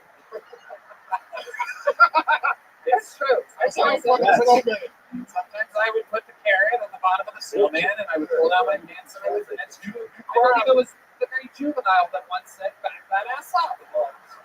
And they could cry was free. So, okay. That's why he had such good vision, man. Tony has 20/20. This motherfucker. Red man, your vision is so fucking. Oh, y'all stepped on a good joke. You hear my joke? No. I said red man vision is. He stepped on my fucking joke, man. Wow, Red Man, Maurice, What the fuck? I made that joke up. I didn't fucking read it. Okay, Red Man. Red man, shut your Alice Jones man in the Oh, yes. Shut your Flippy Goldberg ass up. Oh, shit. You're a junkie. I know your favorite color's purple, bitch. Yeah, I got testosterone shots. I'm on week 6. Wow. Wow. Incredible. I can't wait to see what's coming up. Right, that motherfucker gonna pass out when you throw your over. Fall dead of a heart attack in that hallway back there. I love it. David, you're fucking legend. Yeah, man. Coming here, this show always reaches another level. Yeah. We absolutely love you. Everybody loves you. You're killing it. DavidLucas.com, right? David Lucas Funny. DavidLucasComedy.com. DavidLucasComedy.com for tickets. He's going everywhere. We love him. David Lucas, everybody. All right, should we go to this bucket one more time? What do you guys think? You guys having any fun out there? All right. Francisco Rincon.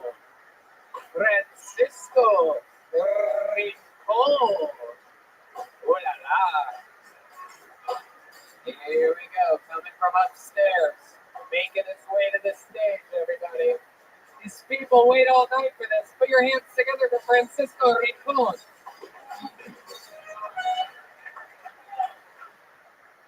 Hey man, I was talking about sex of penises as we do.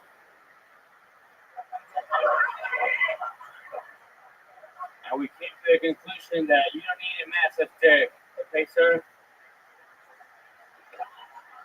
Your penis is big enough as long as you're able to grab it with 2 hands. That's why I let my little cousin grab mine. And he's only 4, so I'm doing pretty okay myself.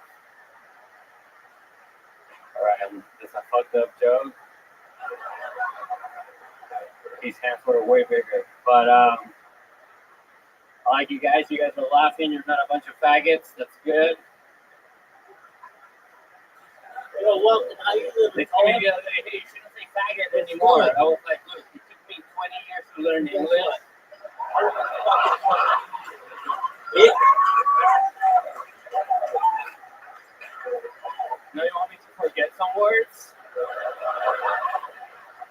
Fuck you, faggot. Go fly a kite.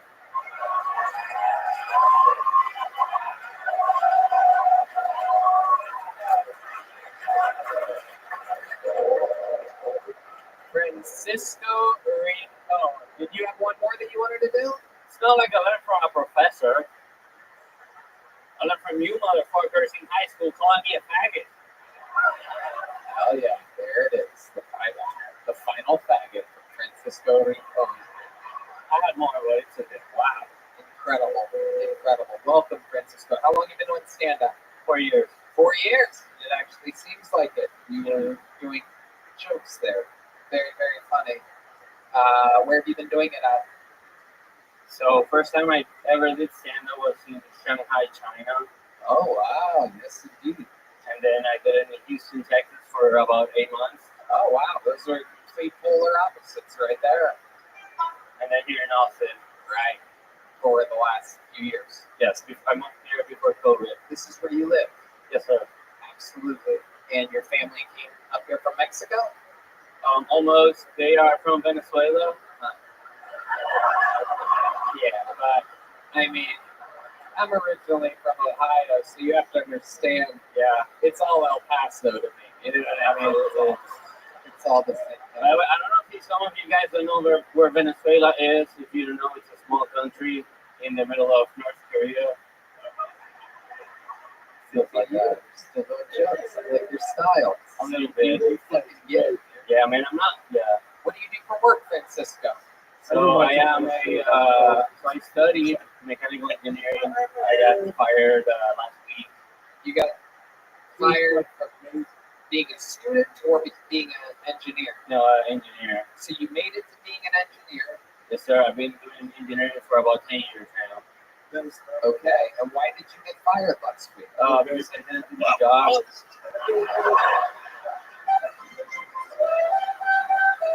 Yeah. Why didn't you do your job? What made you not want to do it? I don't know. I'm always in my head. And I'm always thinking about lunchtime and. Wow. Wow. You did all that studying, became a mechanical engineer. And now my parents in Venezuela sent me here to be an engineer. I'm a total failure. Yeah. He's like a less of the world all together. Oh, Yeah. thank you. Thank you. I love him. I really. He's my English teacher. He's a good teacher.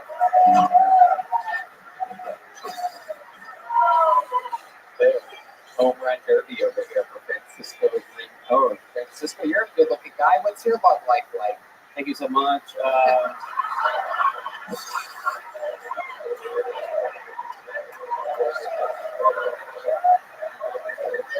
Hell yeah, I like you, Francis. I like you too, Tony. Thank you. So what's your love life like? You're looking at me like I am your love life right now. You stopped answering and you just held eye contact with me there.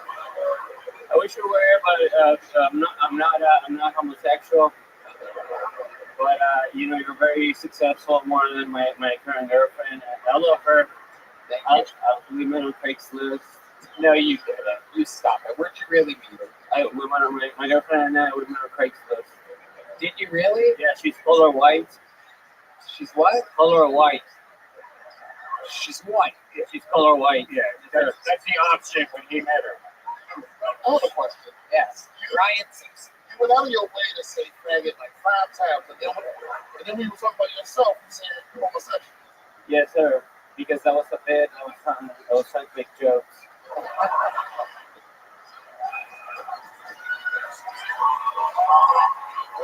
Francisco! Oh. Wow. Look at you. I fucking like your style, man. This is incredible. You're like a fucking funny modern Pee Wee Herman or some shit like that. I don't know who he is. I bet. You got here a little bit after Pee Wee did. we didn't have electricity in Venezuela. Oh my goodness. Oh my goodness. No TV over there. No. Is that true? You really didn't have a TV growing up? Yes, sir. It was a tough childhood. Yeah. What was it like? No food.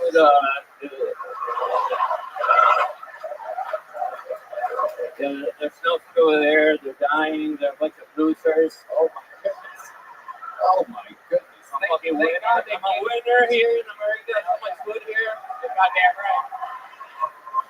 The undisputed, undefeated best country on planet Earth. Yes, sir. I moved here and I gained 60 pounds with just breathing. I love it. Would you ever call your family back home and tell them how good you're doing? If they have electricity, I do. Holy shit. My dad asked me yesterday on WhatsApp, obviously. He asked me yesterday, how am I doing here in America? I just showed him a photo of me holding a banana. And he knows I'm doing fantastic. Oh my god. Wow. Wow. Look at this. I would love to have you open up my secret shop first. Wow. Oh my god. Francisco Rico. Oh my god. Is there anything else we should know about you before we I want to say that the jokes I made about Venezuela are jokes because one time I did a joke about Venezuela and this Venezuelan guy tried to fight me after. And I'm just joking. I love Venezuela and the people from Venezuela. And I just a joke. Wow. Unbelievable. What a fucking fantastic performance. What an unbelievable interview. You've used your 4 years of comedy experience wisely. You have the mind of a mechanical engineer and you're applying it to the art form of stand-up. It's very clear that you are on a very, very fast pathway to success. Thanks for signing up. Come back again soon. Thank you so much for being here. Thank you so much. Francisco Rico has made his Kill Tony debut. My goodness. Wow. I did not see that coming, Tony. Neither did you, Madness.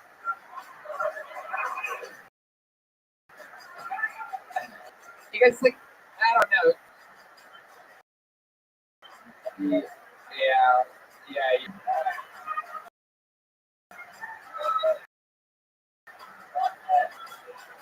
You guys think we should do one more out of the bucket? Go through it fast. It's going to be fast no matter what. But your final bucket of the night goes by the name of Megan Bryant, everyone. Megan Bryant.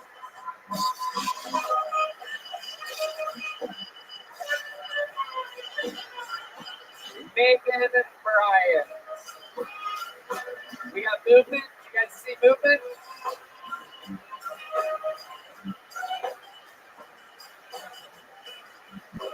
No Megan. Alright. I'm going to pull another one then. Sometimes people leave after I say one more bucket full, so maybe she's gone. Jay Mackay. Jay Mackay. Jay Mackay. No? Alright. Random people raising their hands in the audience. That's not how it works. Okay, this looks like a fun game. Make some noise for Mr. Hip Hop. Mr. Hip Hop. I guarantee you Mr. Hip Hop is here. Mr. Hip Hop is not the kind of name that leaves early. Here he is. Exactly what you thought he would look like. Mr. Hip Hop, everyone. One more time for Mr. Hip Hop. Hello. Hello, everybody. Wow, this is my first time ever being on Kill Tony Live. I'm really excited. I'm a super big fan of the show. I watch it every single day of my life. And the only problem I have with the show is it gives me massive secondhand embarrassment. Some of these comics are really bad, and it just makes me go, oh, really bad. Especially when you reach into the bucket and you pull out a woman's name. I'm like, oh no, I'm skipping this hoe. You're getting skipped.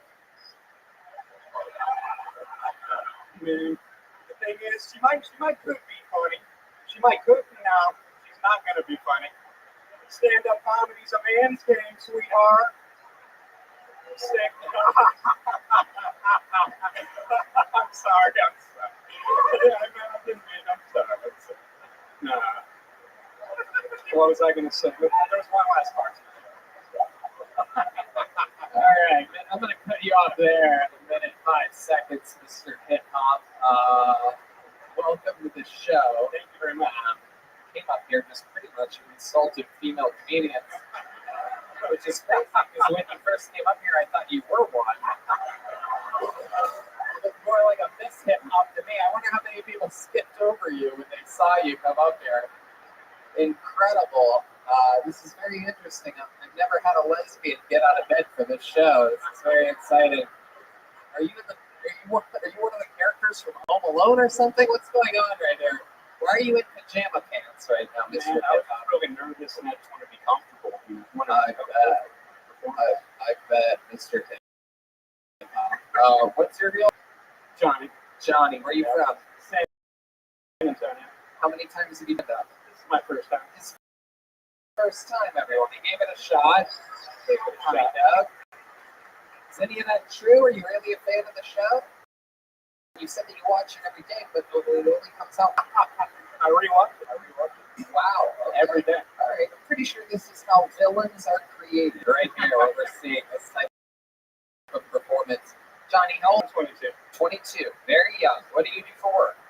I work for the family business, a screen printing business, printing T-shirts and stuff. Oh, okay. Well, people love screen printing. Very good.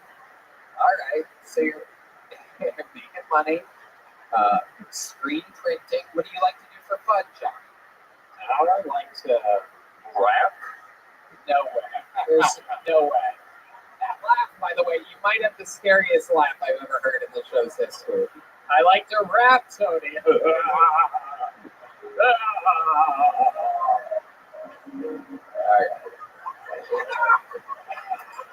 Do you really know how to rap? I think so. I think I'm all the ladies in the crowd hate you right now. I'm sorry. I didn't mean it. Oh my goodness. Okay, Mr. Hip Hop, because your name is Mr. Hip Hop, I kind of believe you. All right, Johnny, I want to see what kind of rap you can do. You want to tell these guys a fucking rhythm or a beat or something or whatever, but they'll just give you something. Oh shit. Oh shit. I thought he was a lesbian. He's a gay boy. Look how he claps. Oh shit. Here we go. Here's Mr. Kill Tony. I'ma kill Tony. Jay-Z calls me big homie. He can't control me. The truth is known by me solely. Get below me and blow me. Holy cannoli.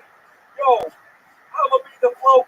You can be the slow to eat retard bombeloid. He's not the pro and ain't got a choice. Involuntary shakers when I drop the pole. You don't even gotta say it. You know it's as hot as slaves. It's solid as a rocket. All right, stop. What's that? Jesus Christ. Hip hop. Tony, you know what we have to have? We have to have the band. You guys ever play Guitar Hero and you start fucking up this song, starts like, we gotta have the band start doing that. Like, they like, no. I like it to go. So the thing is, you pissed off all the women. Yeah. This whole time she looking at you like, yeah. I'm sorry. I'm really sorry. I didn't mean to Don't be offend sorry. anybody. You. All right. What's that like?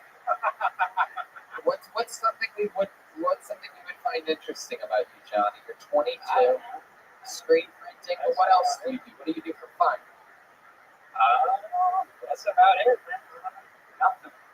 Did you drive here from San Antonio? What kind of car do you have? I got a 400. Toyota 400, 2003. Oh, okay. 2003, all the way. Oh yeah. I love it. And what did you listen to on the way here? Nothing. Nothing. Just silence. Another sign that you're a young school shooter on the rides. My favorite thing in the world, Tony. Silence. No sweeter sound than silence and my own laugh mixed in sometimes. Mr. Very, very interesting. Any childhood trauma that you had to deal with? None that you can remember. No. Is there any that you forgot? Probably, maybe. I think there's a strong chance. Okay, probably something buried deep down. Mr. Hip Hop, you have graced us with your presence. You have reinforced the fact that anytime I do one more bucket pull after something great happens, it never works. Historically, in the show's history, you could go hundreds of episodes and you will find that. Can you catch something other than monkey box? There he goes, Mr. Hip Hop, everybody. All right. Another time that I shouldn't have gone to the bucket one more time. I should have gone to where we go now. Ladies and gentlemen, the longest standing regular in the show's history. Coming fresh off of a weekend, opening up for the first time for Tom Segura. He opens for Joe Rogan, me, Duncan Trussell, the Big Red Machine, William, Lights Out, Montgomery.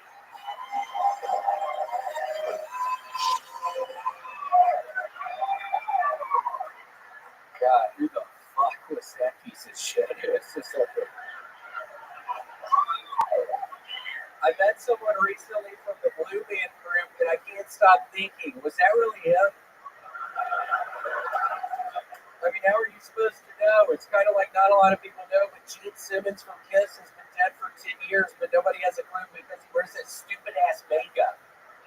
I fucking hate Gene Simmons. I swear to God, I can't stand fucking with this stupid ass fucking makeup. Oxford's new word of the year was decided by the public for the first time, and the votes are in goblin mode. For those who don't know what goblin mode is, I'll tell you. It means I put on my Sunday's best, set up a dinner date with your mom or dad, and after dinner I gobble up that asshole. I think that's what it means. Goblin mode, gobble mode, I don't know. If I sound a little under the weather, y'all are very correct. I actually went to a super spreader event on Saturday at a casino. Bono was there. He was coughing in everybody's mouth when we had to walk in the door. It was super exclusive. And yeah, I'm sick as shit right now, so I want to apologize to everybody who I've infected up in the green room. I greatly apologize. I'm sick as shit right now. All right, that's my time. Thank you, Tony. All right, a minute and 23 seconds. From the man who's done it more than anybody else in the show's history, another new set by William Montgomery. William, big weekend this past weekend for you, and we're excited to find out all about it. It was open.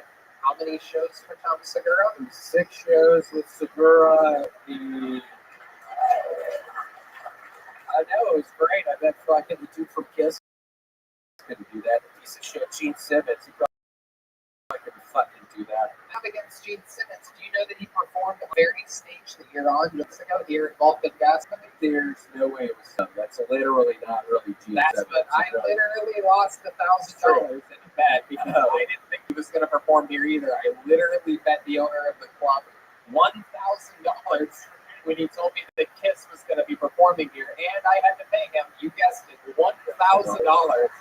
Because he literally performed here. But I was on your side at the beginning. Wait, Gene Simmons is alive? Yes. And he was here. And he's probably making the same jokes about you right now. This piece of shit is actually still alive. I swear to God, I thought he died in a car crash like 10 years ago. No. Okay. No. But yeah, the shows were great. The first theater was like 3,000 people. Fucking destroyed up in front of 3,000 people. Those shows. I didn't top that. I was pretty much bombing really hard the whole time. No, it was great. And then the second night, I don't know, 2,500 people at the show, and the last one 1,000. It was great. The second show was in a casino, and one of the tribal chiefs, the big tribal chief, was at the front row, and I was talking shit about him, talking about his dick-sucking mouth. And when he opened up his mouth, I could smell the dick smell coming out of it. That was a recurring theme when I was going after people in the audiences during those shows, that I could smell the dick smell emanating from their mouth. And then I'm literally walking off the stage with Tom, and he's laughing really hard. I'm like, what's going on? He's like, dude, that's a tribal chief.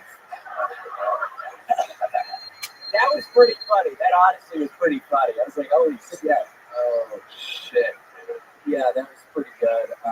Gambled that night, played some good version of blackjack. That's probably the only time that people get to see him. They're telling you how to play. Every single Really, put some private telling you how to play. I ended up winning $10,000. Wow. No, I'm kidding. I won 200. It was fun. There you go. It's basically $10,000. Yeah.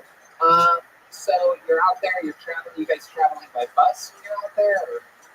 Via plane, and then from the place Friday to Saturday bus. I slept on the bus for 5 hours. I slept on a 5 hour long nap. That was your first time on a big tour bus like that. It was. It was cool.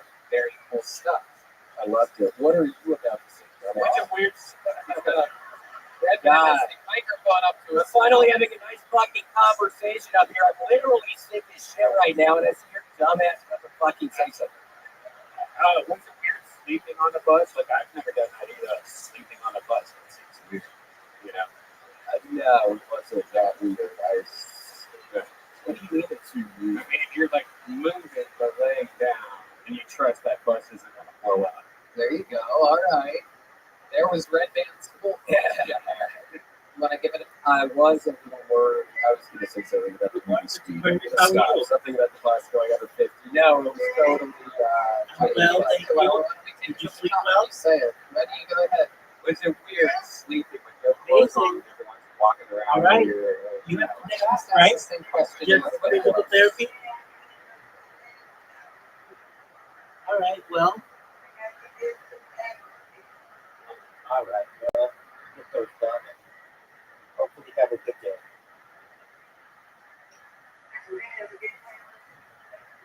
That's right. Well, you go do it, and then tonight we'll get in some crazy bowling.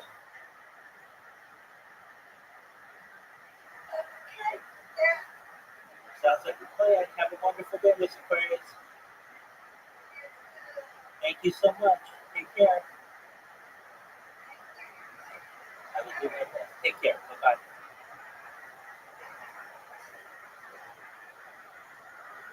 That's Mr. Aquarius. Basically, the nicest person on earth. Basically. I don't know if I actually met with. Really? That lady's like the nicest person ever. Except for this one. Fuck, dude. Bullshit.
Was it weird sleeping on the bus? Because I always thought, like, laying down on a bus, that's You're already, weird. you're Like, already what if We already got the main question out. Just send it after the question. Was it weird sleeping on the bus? Was it weird sleeping on the bus?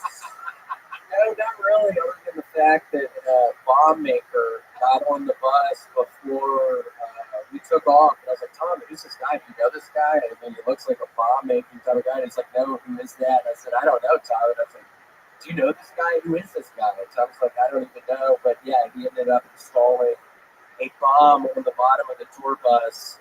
It was set to go off if it went under 50 miles an hour. I was just trying to maybe say something to make you two bitches laugh. Y'all have been fucking only giving me blank stares. I'm literally sick as shit right now. Wow.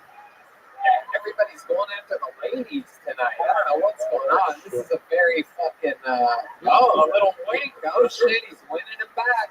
Oh, shit, man. Oh, shit.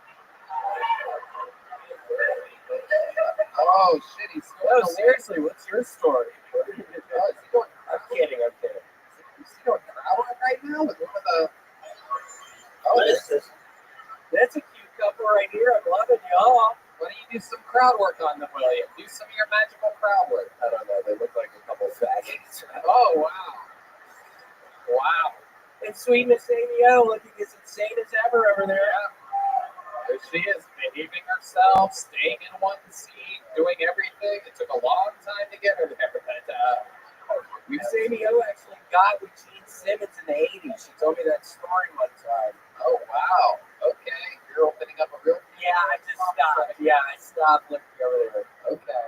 There you go. I was super better. Now, you told us last week that you've been doing a lot of reading. Is there a reason why you're dressed like a retired author right now? What's going on? It's a new turtleneck.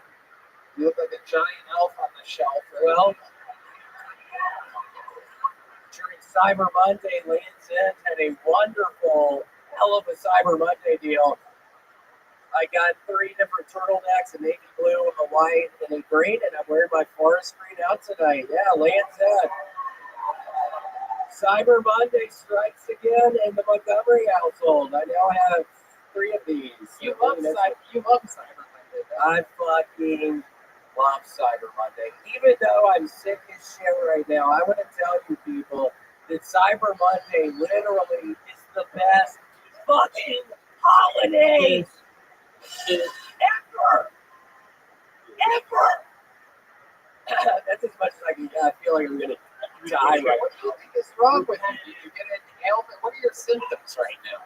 I don't know. All I'm seems not- to you to show up fully infected with something when so many of us have so much work to do on the road. These people in the front row already look like they're sick, so it's okay. They already had to deal with God, she was giving me a weird fucking This look. What the fuck did you do? oh, wow, this girl here, very good. What was that? I saw that. She's here with her hands. Get your bitch in line, dude. Damn. Get your bitch in line, dude. I'm serious. These guys look like swingers, dude. This couple here is swingers. Yeah, do you want to meet up after this? Or like it's not. I was thinking that maybe I'm not. It's probably not contagious. We probably don't need to worry about that. William, if you were to have a threesome with this couple here, what do you think you would spend a lot of your time doing? What would be your mood? I think both of y'all would be taking off your clothes at the same time. I would say, "Ay caramba," and you, the lady, would be like, "Oh my gosh, thank you," and I'd look at you and say, "No, I'm talking about your man." Oh shit! Oh shit! Stupid. Oh my But yeah, maybe after we can meet up. Seriously, I'm not even fucking around. I'm feeling really antsy tonight. Wow! Wow! Super antsy tonight. And give us some of your symptoms. We've never seen you sick before. You are known as the Big Red Machine, so you still showed up to work on the fact. But tell these humans what type of symptoms you were. I have the measles and the mumps, a gash, a rash, and purple bumps. What? My eyes are glazed. I can't count to 3. I don't know. It's a wonderful Shel Silverstein poem. That would be cool if I could say. William, I love it. We got to find out about your weekend with Tom Segura. You got that on this show. We watched you go from 0 to 100. You're opening for me. Yeah, it's been a wonderful pleasure. If I were on Cameo, I'm not kidding, I feel like horrible. I feel awful right now, and I have to do fucking 70 cameos. So Cameo's been wonderful. Keep getting the cameos, but I don't know what's going to happen. It's a lot of them I have to do. I feel overwhelmed right now. So I'm going to have to go Opener, Joe Rogan's opener, Duncan Trussell's opener, and now Tom Segura's opener. You got to watch him grow up here. Bill Tony, professional stand-up comedian William Montgomery, everybody. The drawing is in from Ryan J. Ebel. That's another episode of Bill Tony. Did you guys have fun tonight? How about one more time for my amazing guest, Brian Simpson? Check out his podcast, BS with Brian Simpson. In short, why it's for BrianSimpsonComedy.com. Thank you to the Yellow Rose, the Red Rose, Betty Vodka, Gel Blaster, and Screwball Peanut Butter Whiskey. How about one more time for the band? Michael Gonzalez, John D.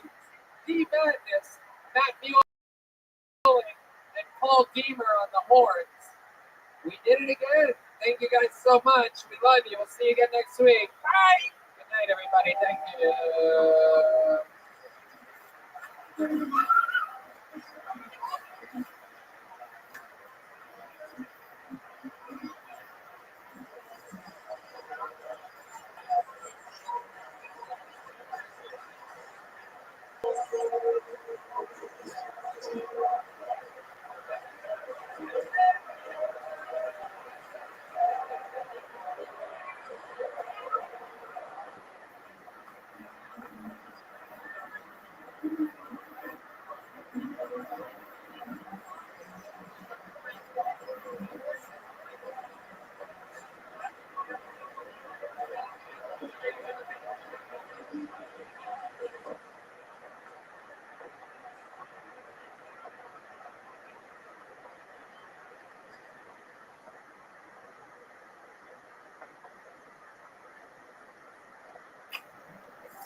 This is Rabbi coming to you live from Morgan Gas Company here in Austin, Texas.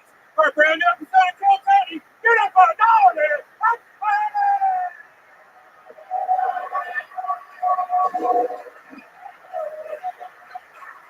You guys ready for a great fucking Monday night or what?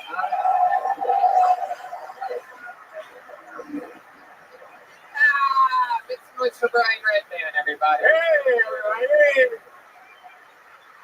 Welcome to Kill Tony, brought to you by the Red Rose and the Yellow Rose, the two best strip clubs on planet Earth. Just so happen to be here in Austin, Texas. Same with vodka. Deep Eddy vodka, the best. I can't get enough of it. Drink it all the time. And Gel Blaster, available in stores all around the country. Have fun blasting your friends with little beads of gel. It's so fun. This is Kill Tony, live in Austin, Texas. How about a hand for the goddamn band, huh? You guys see what the fuck goes on here before this show starts. Brought to you by Screwball Peanut Butter Whiskey. Take that fucking thing off your head right now, John Dees. I swear to God, you ever try some shit like that again? He's got some stuff coming out, but it's the openings at a place that we don't mention. Get the fuck out of here. That's the great John Dees on the keys, everybody. That's Michael Gonzalez on the drums. This is Matt Mueller on the electric guitar, Paul Deemer on the horns. And that right down the middle there, that's the one and only B Madness, everybody. Live in the flesh. Goddamn backbone of the show. Would never in a million years come in here and promote a club that we don't like. going to have a lot of fun tonight. Before we start tonight's episode, here's a little bit more from the amazing sponsors that made tonight's episode available for you here right now.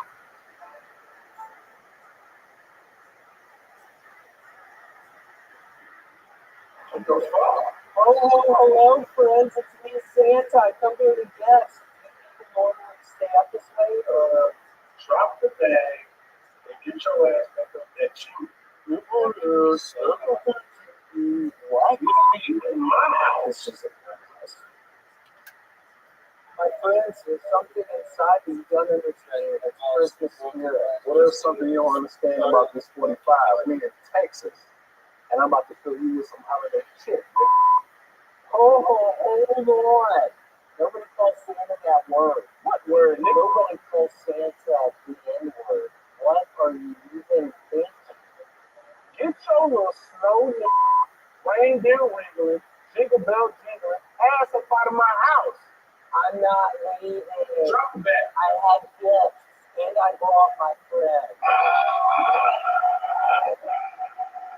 What the fuck? Is that a little Mexican? I'm from the North Pole Bench represent. Well, call me a bitch for all time, and I'll make your ass one of these Christmas ornaments. How about that shit? You want to be a Christmas tree popper? Huh? Drop the bag. Drop the bag. No. The gold sack drop. Okay, well, I have gifts for y'all. I'm going to leave these right here. I hope y'all like jackasses. What about the black show? Give me that finger, girl. By the way, do y'all have any cocaine? Man, hell no. Man, that's more weed than they. I have to be in El Paso in like 20 minutes. I need cocaine. I don't know.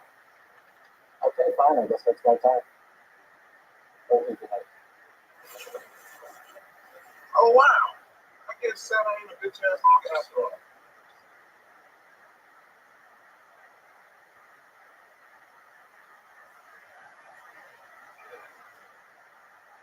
You guys ready to start tonight's show or what? You guys got to do better than that. Are you guys ready to start tonight's show? You're one of the special ones. Good for you. You did good here tonight. This is the man that convinced me to move to Austin, Texas, a real Texan from Texas, one of the greatest comedians of all time, Ron White.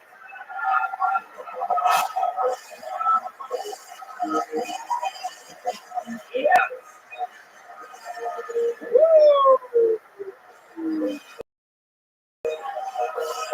The one and the only. The fucking best.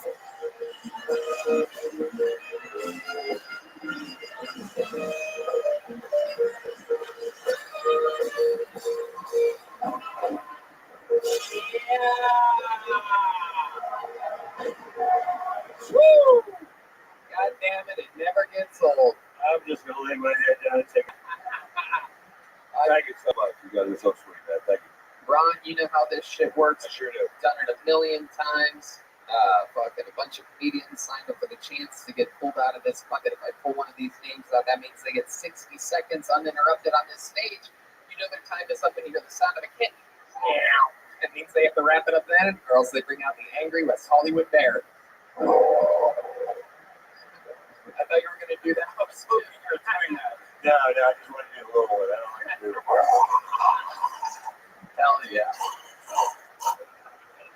That just interrupts people after their time is up. And then I interview them. We talk to them. Maybe they'll get some insight from the great Ron White, some feedback from him. You guys know how it works. The whole thing's improvised. We don't know what's going to happen. You guys ready to start tonight's show?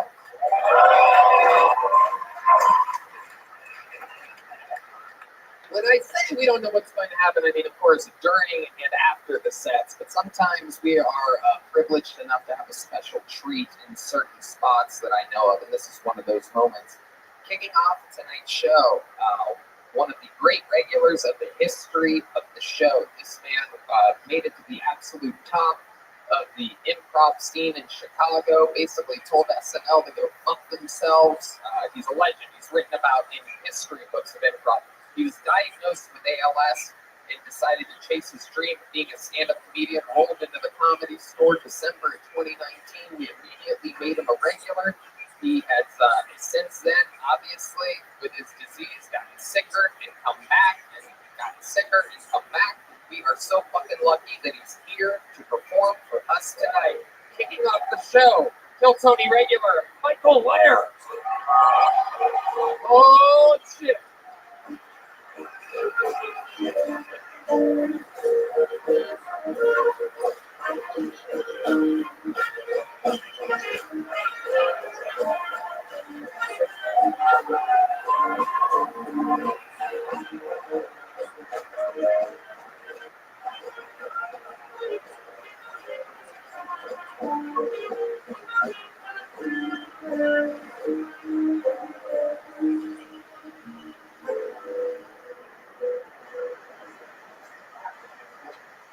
One more time for the great fucking Michael Lair, everybody.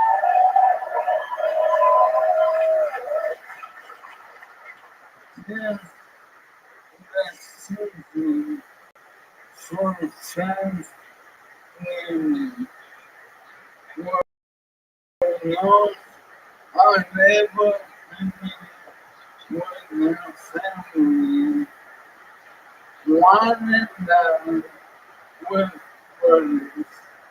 I lived with because me and my return are like inviting our members from their Christmas party. I need you on the bed, everything in the bathroom. I need all the plugs to charge my chair, or I won't make it a before we say grace, before we say grace, I need everyone to sign and do my resuscitation form.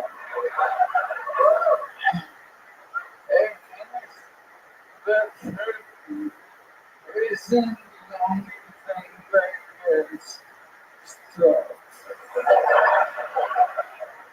I can be silent for but it must be said. My comes that commerce will leave me over from Boston's moments like I see from the walking man. To the pasta, I want a man. You is either that or to the captain. I say my best. I say if no home for me for holiday gatherings. Anything nice thing by that not or the queen worship. And when the night draws to a close, as everyone sitting and laughing to avoid driving me home, like a Christmas miracle, I get a lot outside while freezing in there, trying in the court. I live my mission. Hey,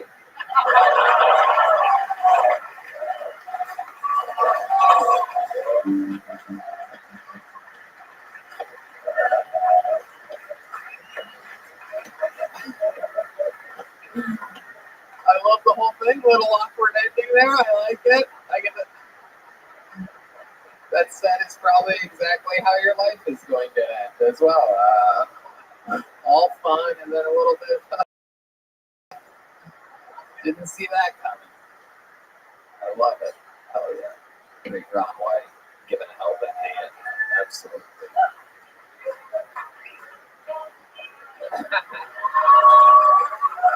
That's it. Michael Lair's leaving. No interview necessary. The man, the myth, the legend. Make some noise for Michael Lair, everybody.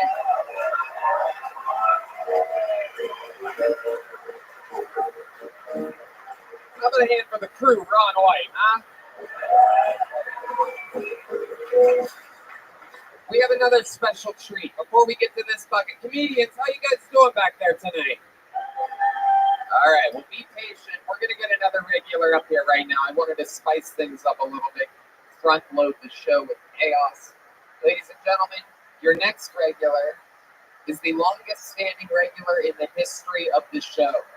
He's currently making, whoa. That's not how show business works. Get all the way back, all the way back to A, all the way back to A. There you go. Your next comedian, the longest standing regular in the history of the show. This guy's making hundreds of thousands of dollars a year on Cameo right now. He's the Big Red Machine, the Vanilla Gorilla, the Memphis Strangler, the great William Montgomery.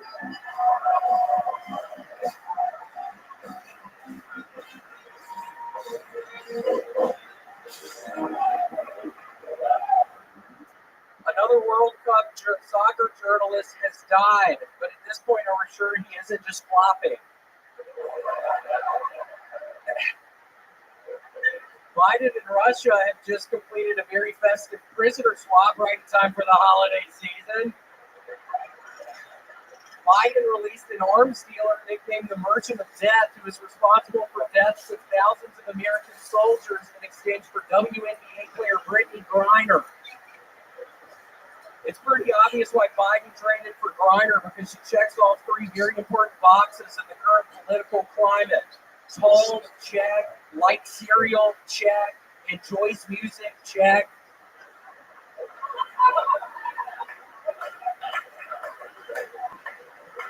Those are only the fucking reasons, you idiot. I mean, holy shit, do I have to spell it out for you? I was watching the price, but I couldn't believe the prizes for one showcases. The Kate Spade accessories and a new Aphex Twin album.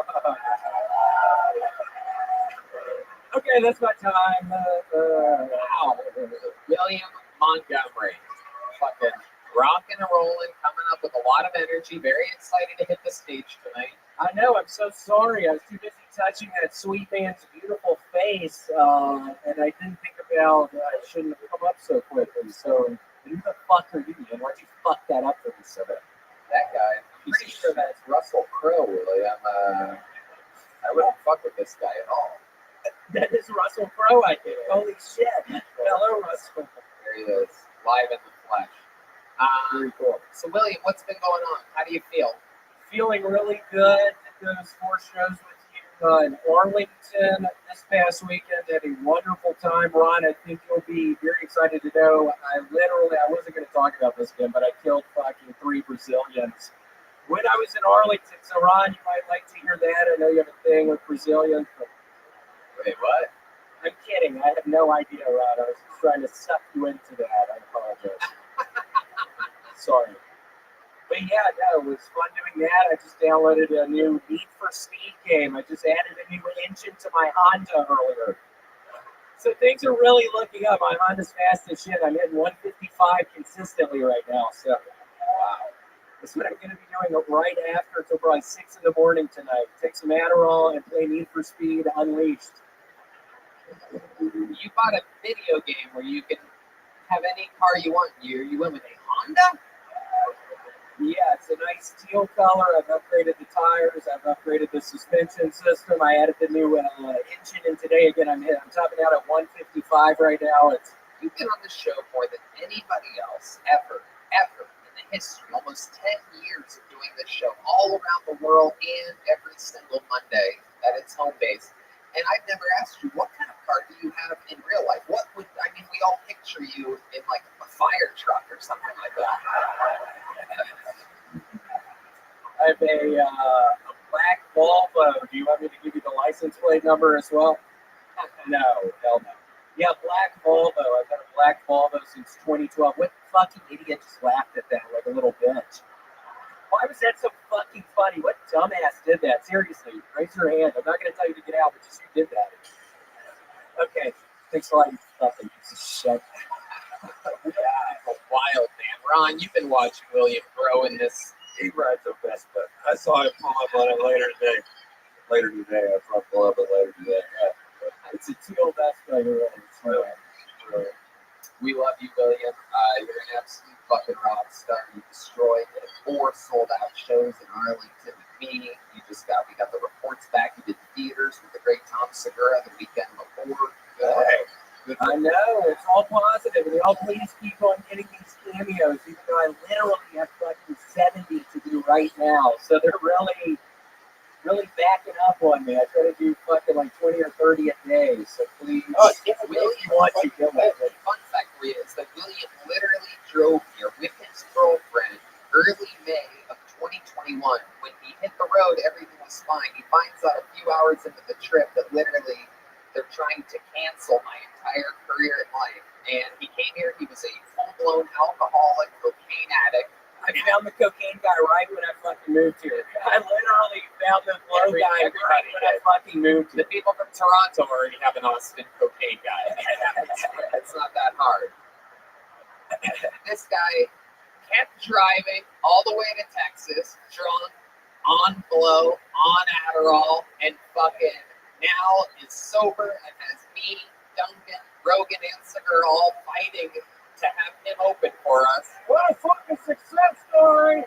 Yeah, it's been wonderful. That is a success story. And that was the great William Montgomery, everybody. There you go. You look great, brother. Let's go. It's fucking bucket time. This is where shit gets crazy. We're going to meet somebody right now together. Anything can happen. The people that you've already seen, we fucking know. This is the part where shit gets a little bit wild. Could be a future star, could be a complete failure. Anything could happen. Your first comedian out of the bucket tonight goes by the name of Matt Decker. Matt Decker kicking us off from the bucket tonight. Live. We're all going to meet him together. How's the balcony doing tonight? You guys good up there? We're up! We're up! Here comes Matt Decker. One more time for Matt, everybody. Oh shit! How's it going, everybody? This thing got me open there. So, when I was 9 years old, I saw something I lived in the Wisconsin. And these 2 black guys were arguing in the middle of the street. Two kids looking outside the best big nosy. And they literally put down this mid-conversation in the middle of the argument and just started pissing right in the middle of the argument. And I never forget it. And looking back, I wish I had the confidence to do that. That's what I thought about how sick. Like, just being able to do that. So, I mean, that would be a conversation afterwards. Like, that's something I never forget. That's my bad. You had an extra 15 seconds there to do something, and I've never seen a boxer stop his own match like that before. I like to give you a little piece of it after, whenever you talk with a microphone, talk right into the microphone there, you kind of lift it away from it. But even if you had talked into the microphone, you didn't have anything to say when you got up here. And that needs to be part of your plan. You need to be set up, punch, line, something funny. Man, I wish I had some better to say. I thought I had some plan. It's like, I got to see. Let's, because I've never, I don't think I have been doing it. Let's do it by a little preparation. You nervous? Yes, I've been here. This is my 5th time coming. First time ever doing comedy. Right. And I didn't expect Mike to be here. Right. That's just, There's no way to know. They never announced who the guests are. Literally, nobody expected Ron White to be here. Nobody did. Ron White didn't I didn't even know he was until about 3 or 4 p.m. this afternoon. I grew up with this guy, and it's awesome to see him, dude. It's great. He's a big fan of Game of Thrones, so to see it goes Rocky live in the flesh is very exciting. We love how you guys ride horses and swing curved swords, so very exciting. I didn't know they came in the version of 5'4", but that's very exciting. 5'9", just I love it. I love it. Let's talk about it, man. So, is this your first time doing stand-up comedy ever? Yes, sir. First time even touching a mic. Congratulations. Very good. Right. You're ridiculously bad with the microphone. But here's what you ought to do. on your way to Jewish thing next time, stop at the convenience store and just tell this joke. Nobody laughs at it. Man, I gotta be honest, like, I'm glad I bought my first time because I've told the story, people have laughed, but it's like, it's trying to put into 1 minute, you know, what you say, what don't you say, things has already been seen. Now it's how you want to talk about it. Well, the hard part is to get up here and you're dad and you limit some mic skills, so you ready to go. Yeah, I wanted to go Tony for my first time, and I know there's a couple of open mics you can do, so I'm gonna start doing those now too. But it's good enough. You should have maybe done those first. Oh, hey, if and then come and use it as a rail. If I'm gonna bomb, like I would love to be roasted by the best. So I mean, like, might as well. But, you know. I guess so, but you don't really deserve it, Chad. Oh, yeah. You kind of have to earn to get roasted by the best. You just sort of want to. Yeah, that was just the lottery, and you're like, that was just regular stuff, dude. That's regular stuff. I'm not going to argue at all. You deserve to get roasted by the worst, is what you need right now. At this point in your career, I'll get roasted by anybody. You need a homeless guy to tell you that shit ain't funny, Holmes. That's actually my favorite thing to do when I come to Austin is homeless watch. Thank you, Matt. Very good. Another thing that's not funny. Very good. Matt, stop talking. Stop talking. Yes, sir. That'd be a great privilege for you. I thought of that. Matt, what do you do for work? I work at a fucking chicken rendering plant where they just slaughter chickens. It's the worst smell I've ever smelled. What are you securing it from? Literally, I have not seen a single fucking person drive by. There's 9 hogs out there that I ran off since I've been there. Are you keeping an eye on the chickens?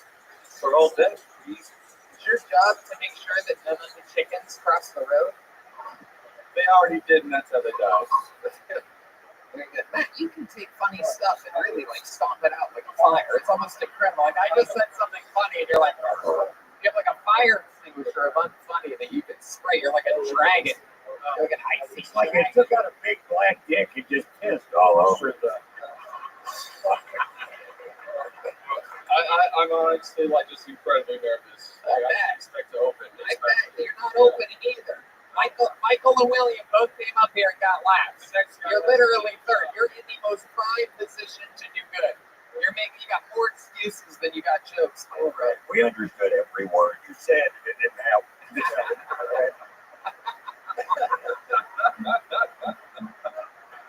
Yeah. Well, why couldn't it be Matt with months to live? Oh.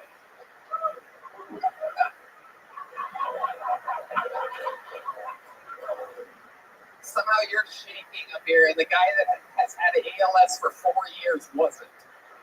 Explain yourself, Matt Decker. And he went on first. He opened the show. He didn't say anything about having to open the show. He asked to open the show. He asked me for that hard spot. Here you are going up there. I didn't be opening the show. I also didn't know Ron White would be here. The lights are brighter than I thought they would be. Thank you. That's my time. Fucking lights. The fuck kind of rock and roll show is this? Jesus Christ, Matt Decker. You gave it a shot. That's what these little joke books are for. Look, it literally says, the bones I even put nice try on the back. You literally, these just get better and better every week. If you guys aren't getting these, going to Bones Eye's Instagram and buying them straight from the stores. And I appreciate the opportunity. I'll come back. I'll be better. Well, I hope so, Matt Decker. Awesome to see you, Mr. White. There you go. Absolutely. There he goes, Matt Decker, everybody. See what I'm talking about? This shit is not easy at all. Back to the It's not that hard, but it's not easy. It's not that hard, Ron said. Boy, did he make it look that way. All right, your next comedian goes by the name of Ashley Sharp. Here we go, Ashley Sharp. There he is. All right. Here comes Ashley Sharp. Somewhere, anywhere. Where the fuck are they coming from? They're probably scared as fuck to come on stage now. Sometimes they're up on the balcony. We got any movement? Is this Ashley?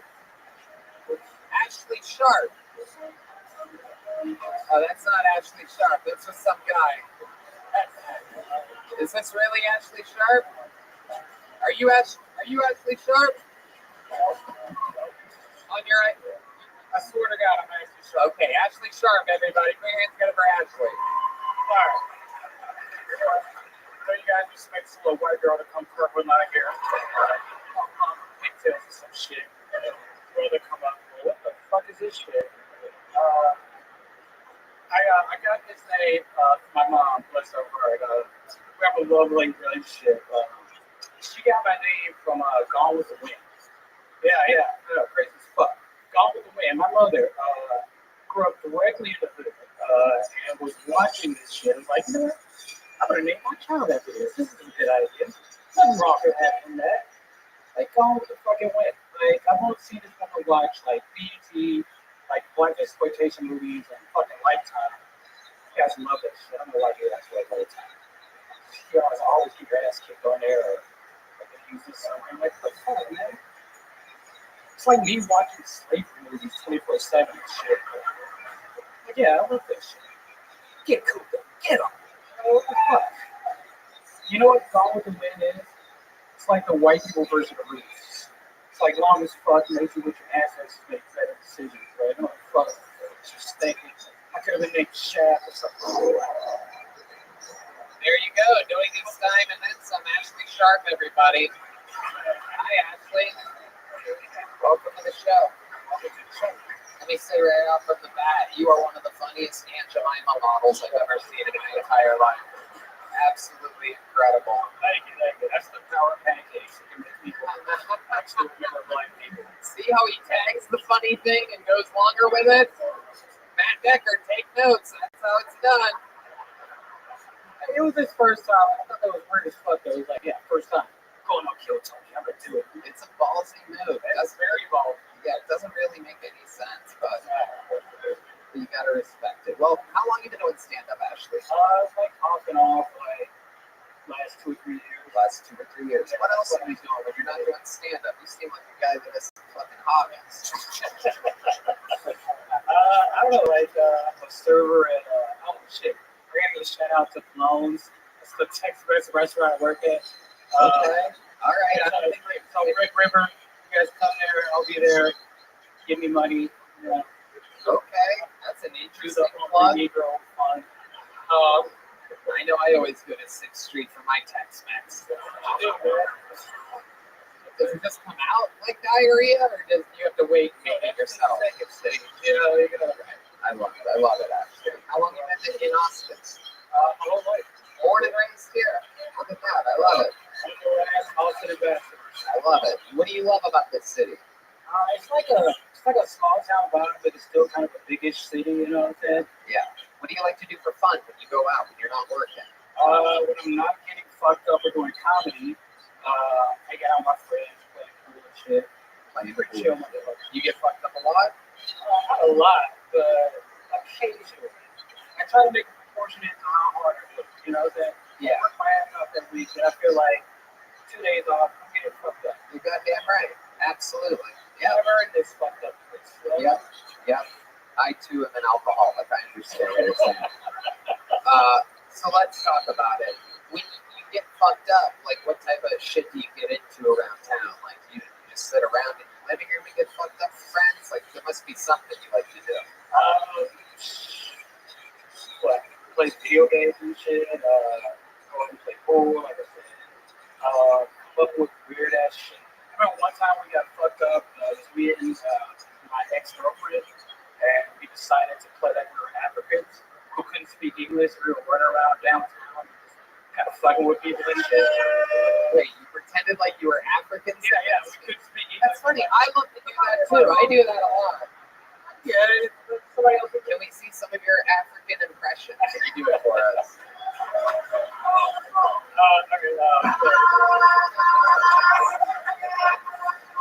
We got you good with that one. That was on the soundboard. That wasn't him. I know that was believable. You're like, wow, it sounds crazy. I want to Lion King somebody's kid, though. You know, just kind of right when they're born. What does that mean? You hold them up like a feet. Grand Band, male again. The band is trying to play some African music for you, which they can do because they are indeed, some of them, African. I noticed that Matt Muehlman is taking a break right now. No real lead electric in the African music industry. I don't know if you guys know that, but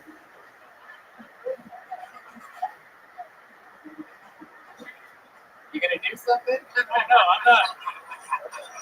We're waiting on you, buddy. Come on. Just wonder if you like people that can't rap or do anything cool. Sorry, all I got is jokes. Hell yeah. No, I love it. We can tell you're a black guy from Austin. That makes sense. Well, Tony, I like to play video games and get fucked up with my friends. I like a little bit of billiards and waiting tables at the Tex-Mex place right next door. D sees what I'm talking about right now. I mean, fucking D madness. I never realized D's and D madness is a lot of fucking double D's. Took me 2 years to realize that. Anyway, what the fuck? What's your love life like? Decent is. I seem to be attracted to strange more than anything else. Decent-ish. I'm gonna go a little bit harder in this direction. I'm gonna sail into the wind here. What exactly do you mean? Like, what's your? You looking up with girls? Like, what's going on out there? I usually average at least like 2 hookups a week or something. Whoa! Holy shit! Calm down. It's not that bad. It's just like when chicks are drunk, I go from a 7 to a 10. Right. You think you're a 7?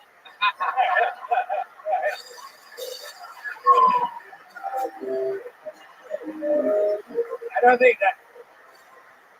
the outfit's helping. Dude. No, this is my broke ass shit. I love it. Well, you're a real comedian. You fucking came up here. You did it. You rolled with the punches. Great interview. You're a fucking present performer. You're the type of guy that we love on this show. Congratulations. Ashley Sharp, everybody. Nice job, This man. is a big glue bug, man. Handmade leather. Have one of these. There he goes. The great Ashley Sharp, everyone, making his Tony debut.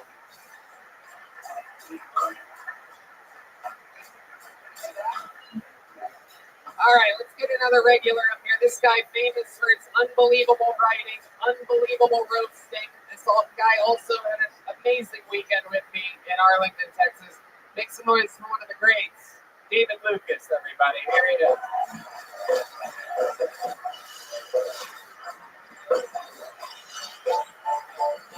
Come on, David Lucas, everybody.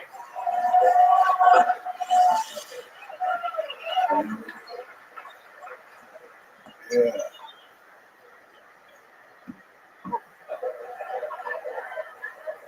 Party foul. I don't think being a gay man is sustainable long term. Like, that shit might be cool in your 20s, 30s, early 40s. But when the erectile dysfunction hit in, y'all niggas just roommates.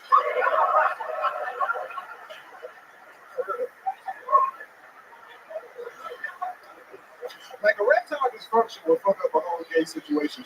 You know what I'm saying? Like, erectile dysfunction ain't shit at their relationship because you can dummy worm your dick into a pussy.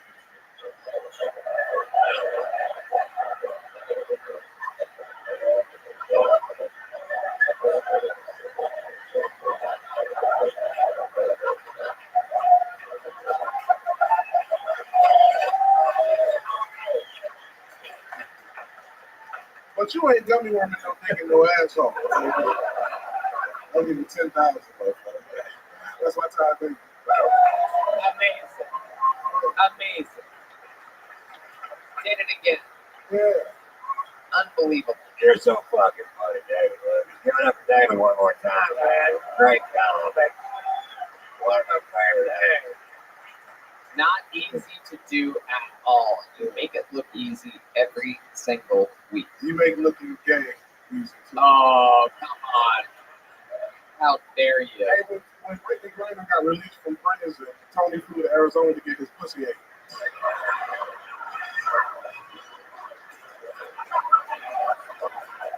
Brittany Griner ate your pussy like an inmate's last meal on death row.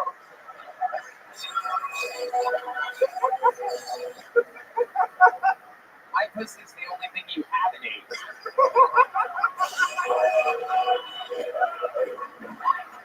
You look like your fucking pussy smell like an In-N-Out burger, nigga. I look like my pussy smell like an In-N-Out You burger. know, some pussy got that meaty smell, you know, with onions and shit. Oh my goodness. Especially the thick girls, they be meaty, they smell like meat. Oh my goodness. But you skinny, you let all that hair get in between your legs, that shit. That's right. Like a super soaker. Yeah. Something like that. Red man, can you make it a little less of a big deal than the fucking can of beer from the host? Jesus Christ. Unbelievable. David, I love it. Fucking, you come up here, you insult me. Insult is also how David likes all of his food prepared, so. Extra sodium. This guy came up here dropping his vape instead of dropping the weight. Tony, you got a refrigerator full of cucumbers, nigga. Your ass out there. Cucumbers. You can't, not only do you not eat cucumbers, you can't even say cucumber. He doesn't know how to say healthy foods. Tony up here taking his vitamins.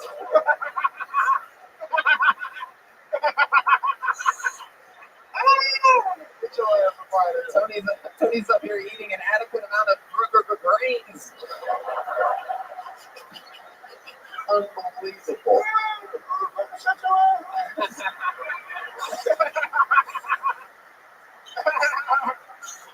We have fun. We do this all the time. You ready for Christmas? Oh yeah, you know me. I'm gonna sit on top of that tree. I know where you're going, you son of a bitch. Hell yeah. You don't need no tree stand. You put the tree right in your ass. You see Tony laying out on somebody's living room floor with a tree covered out. Splinters all in his booty cheeks. Oh my goodness. Yeah, you gotta get water 2 times a day, nigga. Oh my god. You That motherfucking tree sucked that moisture up out of that ass. son of a bitch. You son of a bitch. You gonna leave Santa some fucking cookie crumbs? You gonna squeeze one of your titties, give him some milk? You asked Saturday you want to use the restroom at your house. Let me say you put your pants down Saturday. I'm bringing in one of my patriot racist friends to help me. Look at it. I like his nickname Powder. If you were white powder. I love it. What's your favorite part of the Christmas time? What do you love? What traditions do you love? There's gonna be some sentimental shit to do on roast. No, go ahead. Let's talk about it. Alright, so when I was a kid, Christmas time was the only time I got to see all the family because they was in the military and other places. Yeah, sure. It was in the military. Yeah, all of his black relatives was out there fighting for our service. Tony, what's a kid? What's the what, grandpa? Kid. Your testosterone today? What's going on? What's happening? What? When I was a kid. Oh, all right. Jesus Christ. Oh, yeah. Absolutely. All right, I'm sorry.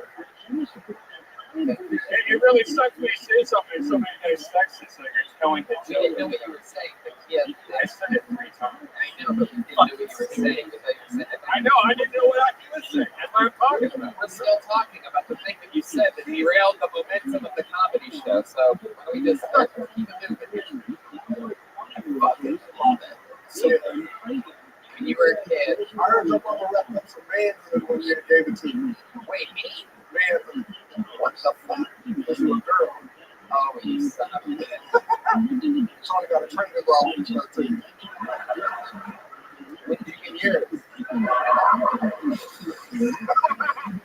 This motherfucker got his when he was 33. He's free range.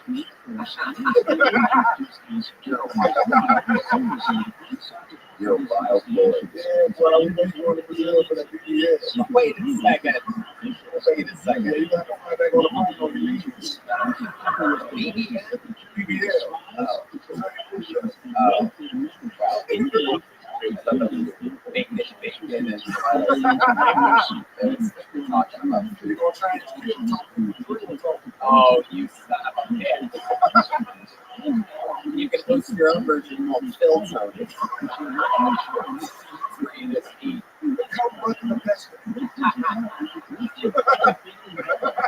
It's going to be a KFC bucket. Your next comedian is one of the first. If Tony had his way, every man that he's doing, so the ass back what they do. Good guy. I could do that from anywhere and can't hear it. Look at this.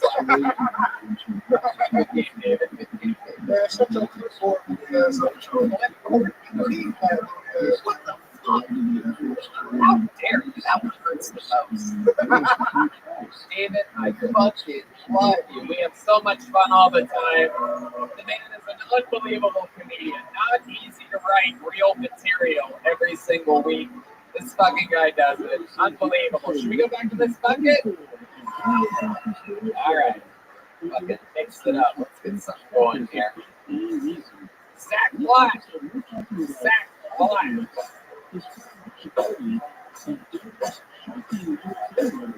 Here he comes. Ladies and gentlemen, making his way to the stage. This is Zach Black.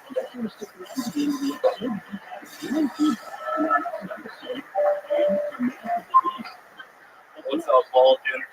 I went to my first rodeo here in Texas, and this hot girl on a horse said hi to me. Now I've been jerking off the videos of women riding horses. You ever seen a woman ride a horse? My God. I don't know how they get the horse to land its back like that. But it brings a whole new meaning to reverse cowgirl. I jerk off over the toilet. I don't know how you guys do it. I don't want my dog to see me. But I put on my assless chaps. I straddle the toilet. I put the plunger on the floor behind me. I sit down on that, a little reverse cowboy, and I see if I can hold on for 8 seconds.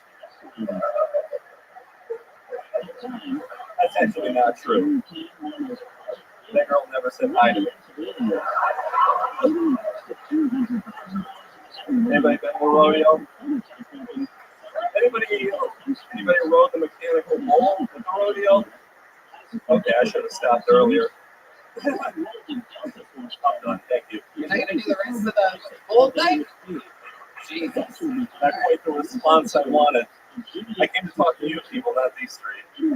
And nobody responded.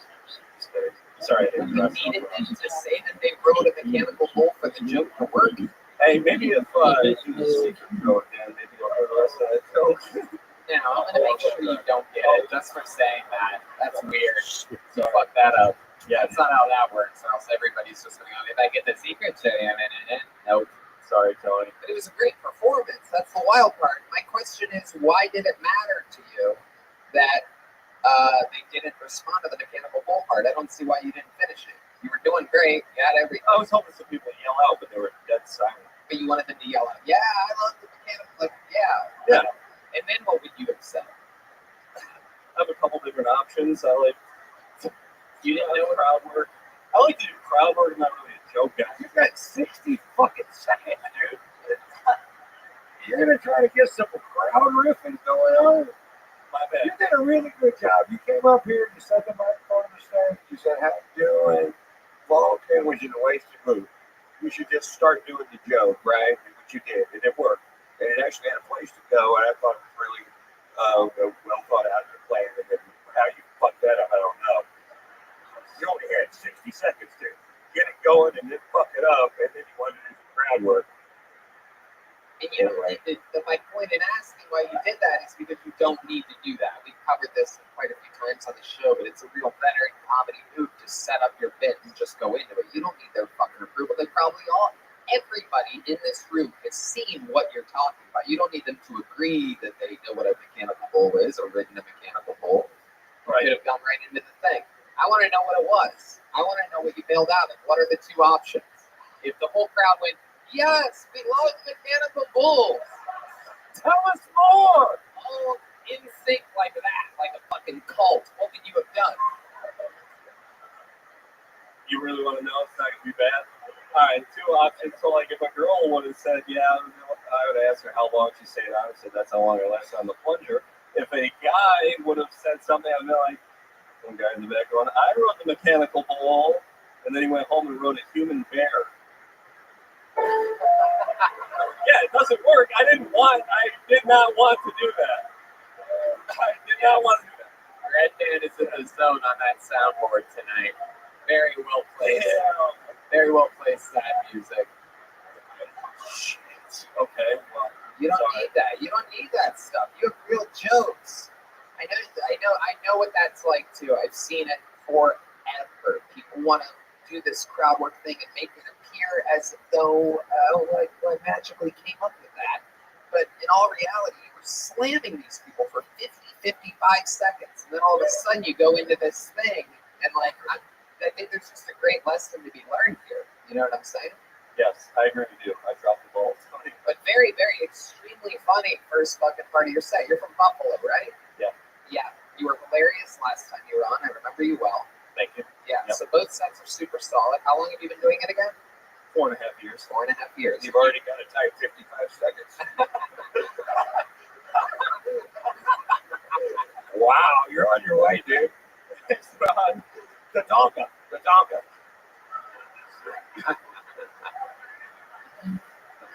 I fucking love it. And you just moved here to Austin, right? Yeah. How long ago? About 5 weeks. 5 weeks. Oh, yeah. And what are you finding out about this city?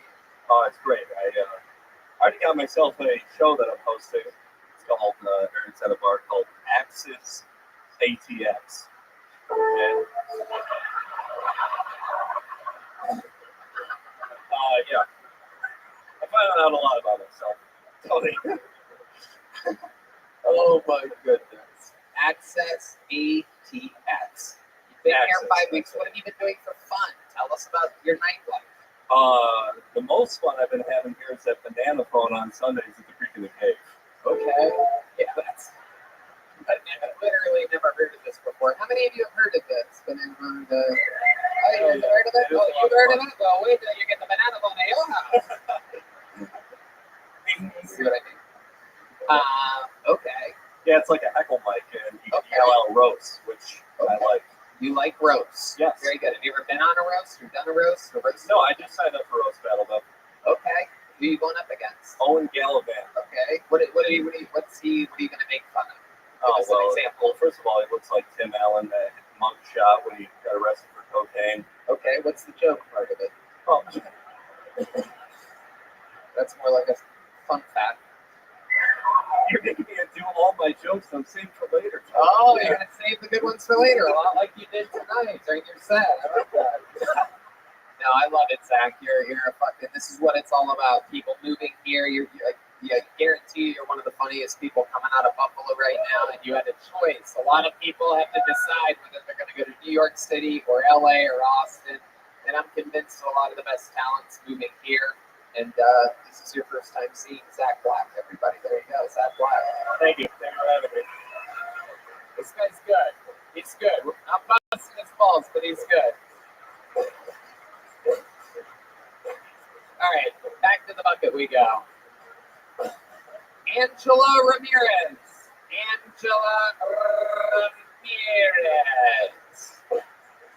is up next. You guys still having fun out there, huh?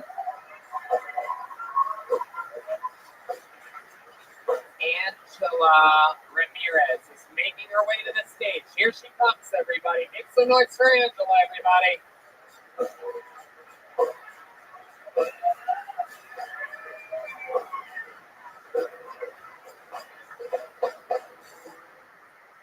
Hello, I'm Angela.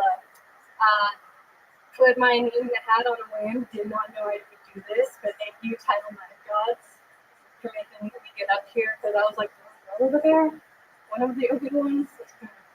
And also like to thank for my direction. That was one of the only Latinos. It's nice to be up here. This is like my third night out in Austin. I'm not from here, from the middle of actual nowhere by Amarillo. And it's really nice to be out here. I'm a simple country girl. I know what they say, I make do. And I almost made do over there and peed in the corner because I've been holding it for like 2 hours. And since I am Latina, I know how to, pee standing up. Because, whenever guys cheat on white girls, they make big TikToks. Whenever guys cheat on black girls, they just listen to the new SZA album. Whenever guys cheat on Latinas, they piss on their fucking belongings. And we do it the old-fashioned way. We drink half a bottle of Patron, a gallon of Mountain Dew, make sure, I'm right on the verge of kidney stones, make it real hot. And then you get his work. Okay, there you go. That's her time. Angela Ramirez, everybody. Okay. So welcome to the show. I'm going to interview you now. Okay, hi. You don't know where you're at right now. You just signed up and stood in the corner? Yeah. It was supposed to be like my brother and my uncle on here, What? They signed up too? Yeah. Incredible. And they brought you here. Yeah. Dressed like that. Oh my goodness. That is, whoa, shit. Jesus Christ. I don't know what's going on up here, but So good to be here. hell yeah, you have the energies of a girl that has keyed all your ex-boyfriend's cars. This girl has keyed a lot of souped up fucking Hondas. Oh my goodness. Look at you. Wow. And you've never performed on a stage before? Nothing at all on a stage? No. Nothing of any kind? I mean, I've been trying to get Out there near Amarillo, middle of nowhere, extra money to make. Maybe no one will recognize you from, I'm guessing, only elementary school you went to? Yeah. I'm just a simple country girl. You're a little old country girl. I love it. What do you do for work? I cut fruit for a living. You cut fruit for a living. Can we get some fucking Latino super music? Oh, not that sound. That's, again, there you go. That's the right so sound. funny. It's so funny you say that because they literally call me Maria at work. Like, they don't know my name. What? They don't call me by my name. They call me Maria. Like, they just assume my name is Maria. Right. Because you are a Latino. I love it. So it's a long drive here tonight. You're up here performing. Yeah. I love it. How does it feel on the stage? I really like it. Right. Okay.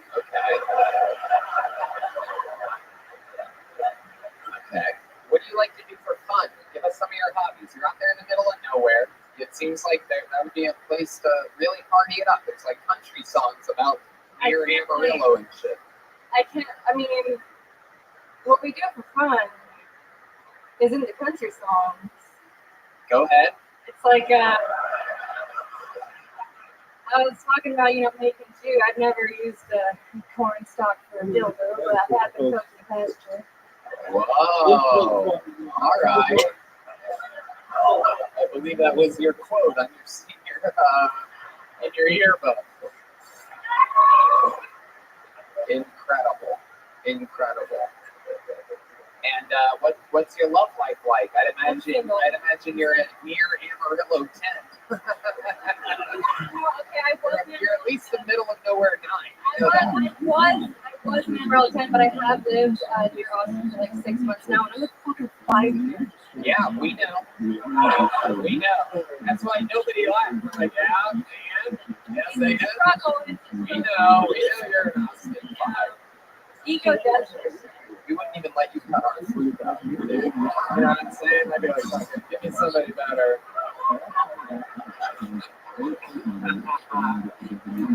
Amazing. So you're with your uncle and your brother, and I'm guessing they do listen to the show, and they probably somewhat prepared for this, even though you did pretty fucking good for a first timer. Pretty random. So you just signed up to not have to pay for a ticket, basically? Hilarious. That is the most middle of nowhere fucking Latino shit I've ever heard. I was dressed like this, so I wouldn't have to pay for a drink either. Right. You look great. Maybe the bartender will give you some more A-cups to work with something. They used to be bigger in a lot of ways. Oh, good for you. How'd you lose the weight? What happened? Whoa. Hell yeah. I'm guessing that's the only kind of full outies anybody does with you. Full outies? It's a little stretch, but I think it works. Yeah, I was literally bred to have 17 children, so Oh my goodness. survive. I don't think bread's your thing. I think it's more of a tortilla wrap. You know what I'm saying? So which one do you think is more prepared and more knows the show better? Your brother or your uncle that you came with? My uncle. Really? What's your uncle's name? His name is Chris Catio. Chris Catio? How many do you think we should get Chris Catio? Let's see what goes on here. You stay up here. You stand back there. Ladies and gentlemen, making his still Tony debut. I want to see some more of this wild ass family. God only knows how many of them came to the same car. This is Chris Catio, everybody. Here he comes. This is Uncle Chris. This is Uncle Chris Catio. Hey. Hello? Hello? My name is Chris. I'm a murderer and a rapist. I really thought it was like very Trump said I was here and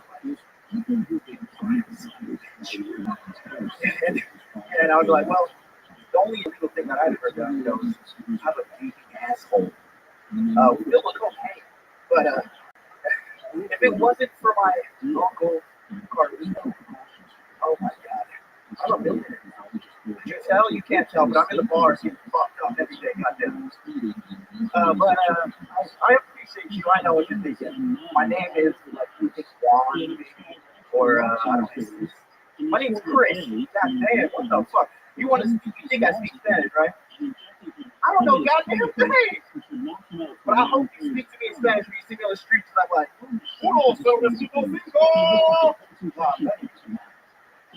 That's just me. There you go. All right, Chris Catio. Okay. Very interesting. A lot of stuff. I know. I prepared. You just said, I know. You're not even going to let me get anything. Bye. It's the mustache. Look at the thing. It's not the mustache. It's not. It's the fact that you let your fucking niece help funny you tonight on a show that you're supposed to be a fan of it now. You got beat out by a fucking girl with smaller tits than you. But you guys do both have gaping assholes, according to your set.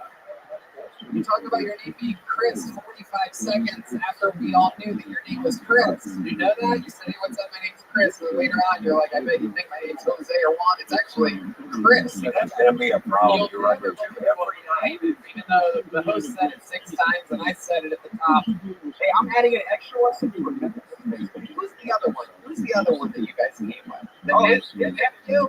Yeah, bring him up. What's his name? His name's Sergio or Gabriel. You call whatever you like. Sergio or Gable? Yeah, I'll call them both. Ladies and gentlemen, your next performer. Doing it on, you stay up here. Stand next to your fucking niece or whatever. Make some noise for Sergio Gable.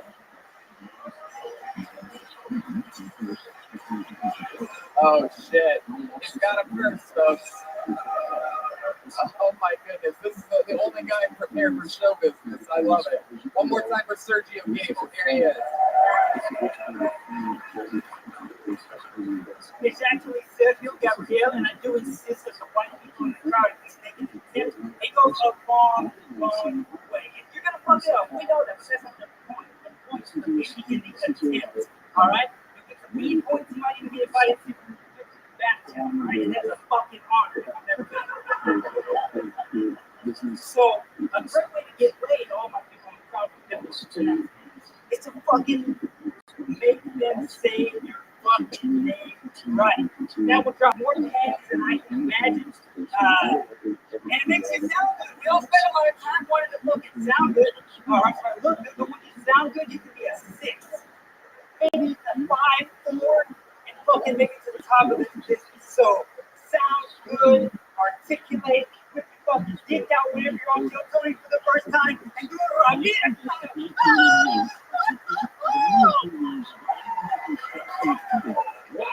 Sergio Gabriel.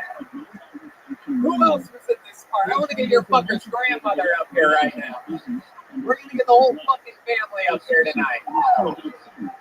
Is it just the three of you? Oh my goodness. Sergio, you seem like a real performer. You seem like you have some like fucking theater experience. Oh, he's a Gemini, says the fucking Chiquita Banana Girl over here. Oh, that's what it is. I should have known. He's a Gemini. He was born during a certain time. That's what it is. Yes. When's your birthday? What's your exact birthday? Oh, that's a weak Gemini right there. That's a beta Gemini. Barely a Gemini. Yeah, that's beta. That's barely a Gemini at all. No, that's Gemini. Okay. How long you been fucking dudes for? No, I'm kidding. I'm kidding, Sergio. I'm kidding. I don't want to know. Okay. What do you do for a living? I'm going to believe it. You do take jobs. Let me guess. You cut vegetables. What is it? So I was employed as a sales professional. Wow, Redman actually said during your set, this guy talks like a fucking car salesman. That is where I was professionally trained, although I played Gaston in my high school tradition of piece. You really did. So I was right about you. I can see that. You left the mic in the mic stand, you had it. Yeah, dude, really, let's go. Right. I spent 6 months to talk for myself, not just because I was fucking scared. The side of my leg right now. Right. I love that. I'm telling you, I got an 8-inch cock. 6 of it is foreskin. But it fucking works. Foreskin? Don't talk about your niece's skin like that. That's my sister. Qualified skin. Oh, that's your sister? Oh my god, you guys twins? Oh, of course. I love it. Okay. Alright, I don't know what to do with all this chaos up there right now. I don't know how this got started, but this is wild. Control of the fucking wave. If you would have told me that these three would be up here tonight, that it's another comic that invited us to his Tex-Mex joint that he works at, I'd be like, you're great. Has to be one of these. This is fucking bad. Yeah. But how Tex-Mex? Have you even been down the road with me? That's fucking Texas. What are you doing? No, I'm sorry, no. You know what I'm rolling on? Hey, Tony. I want to say something real quick. You know how we came over here? Yeah. Because Little Guy said, you know what? I'm from Canada. I'm going to get my Mexican friends to come. You know what I did? Yeah, okay. I'm right here. I just want to say that. Thank you. Oh, my goodness. I have no idea what that even means. Lil God? All right. I don't know. I think so. Oh God, the Canadian rapper? Yeah. Oh my goodness. Okay, very good. It doesn't matter. I love it. You guys are amazing. I love your energies. I can't believe we got all three of you up there. It's incredible. That should make the ride home a little bit more fun for you. There they go. Some real Texans. Angela Ramirez, Chris Carrion, and Sergio Gabriel. There they go, everybody. Hey, here you guys go. Yo, Sergio. Here, take 1, hey, 2, Trace. There you go. The three amigos, Angela, Chris Carrion, and Sergio Gabriel. Oh my goodness. You know they'll never forget that. And I hope I can. But they will never fucking forget it. What a day. Amarillo, this shit is out of control. Should we go to this bucket one more time?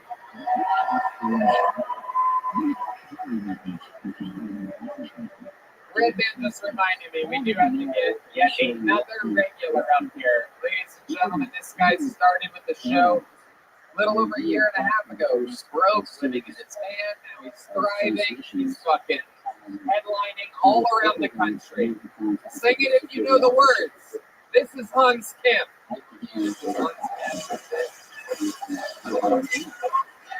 What's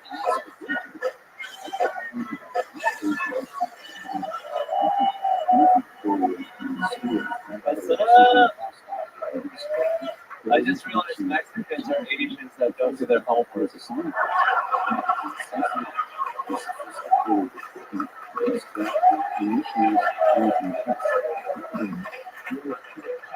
Órale, what is it?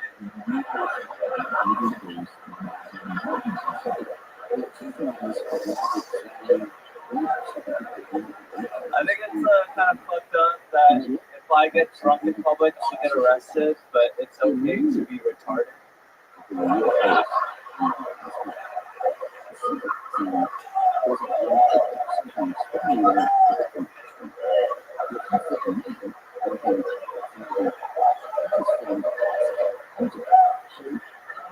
That should be illegal.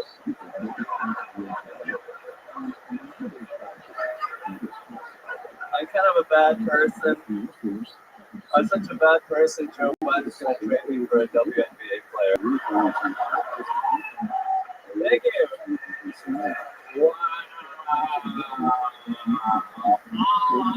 And coming in and showing exactly how to do it.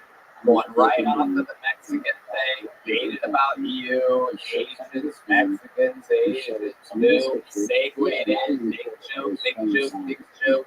You're fucking killing it. You did it all in a shirt like that. Not easy to do dressed like a Kleenex box. Incredible. A cool Kleenex box, though. Horrible shirt, but if you wear a Kleenex box, I'd be like, God damn, style. It's like the Betty White state sale or something like that. Yeah, it's a throwback. Where'd you get that one from? Goodwill? Okay. Riverside. Oh, wow. Shout out to the exact location of the Goodwill on Riverside. If you're looking for good clothes, don't go to any other Goodwill. You will not find anything. The one on Riverside. How much did you pay for a shirt like that? Around $12. Hell yeah, that's 55 for you. Getting your money's worth right away. Any damage or holes in it or anything like that? No, the damage is just a pattern. Yeah, exactly. Yeah. I love it. It's been torn all over. Tell us where you've been. What have you been doing? I've been in St. Louis, the Lou, as they call it. I was in a hotel room with a bunch of young future hockey stars that are about 12 years old.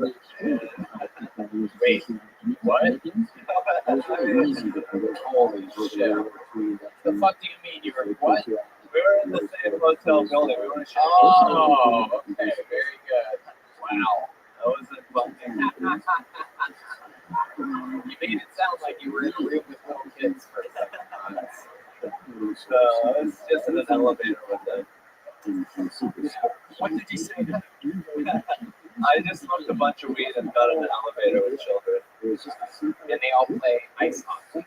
Yeah. And you play rice hockey. That was stupid. I'm sorry, I can't help myself. What else is going on in life, Hans? I am doing great. There's a bit of a smell in my house, causing some respiratory issues.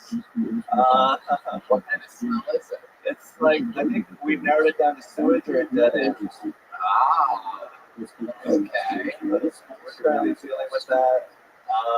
And I slept in my van last night. The smell is so bad that you reverted back to the van. My goodness, that must be horrible. Wow. Yeah, I mean, everyone says houses are so great, but not that great. Right, your houses. Yeah, absolutely. The only smell red bed is to worry about is the smell of red bed. No, I'm kidding. It actually smells great for housewarmers. So, Hans, anything else interesting we should know about or anything before we let you go? An unbelievable set. Incredible. Thank you guys. There you go.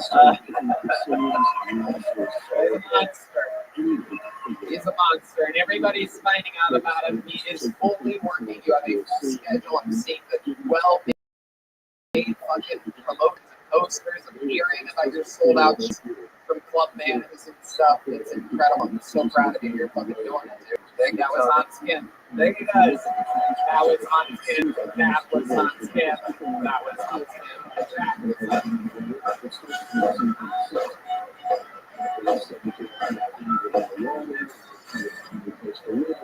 You guys think we should go to this bucket one more time? All right. As you've seen, anything can happen. Nothing in this bucket is planned. Anything can happen. One more time for Hans Kim, everybody. Your next comedian. This looks like a new name. I love it. Put your hands together for Penny Garcia, everybody. Penny Garcia. I would remember if there's been a Penny on the show before. Here's Penny, everybody. Howdy, I'm Penny. Okay. All right. So I have 8 brothers. That's the only trick I've always wanted to know. If you like to have a dick for a day, like, do you guys ever swipe this next to the toilet? Like, fuck you, I you forgot my extra ranch.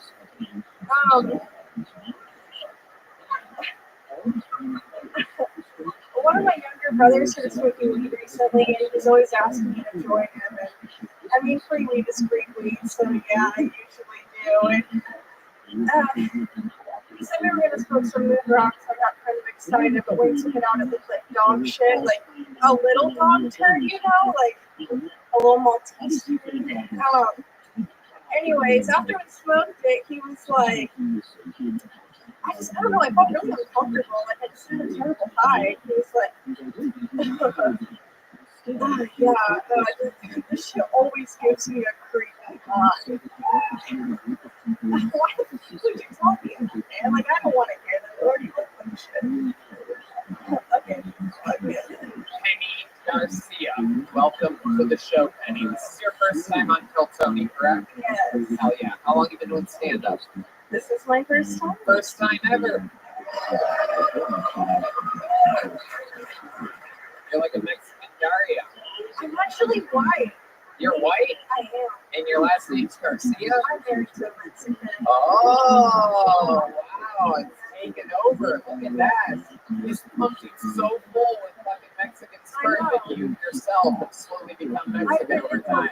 You have the bangs, the style.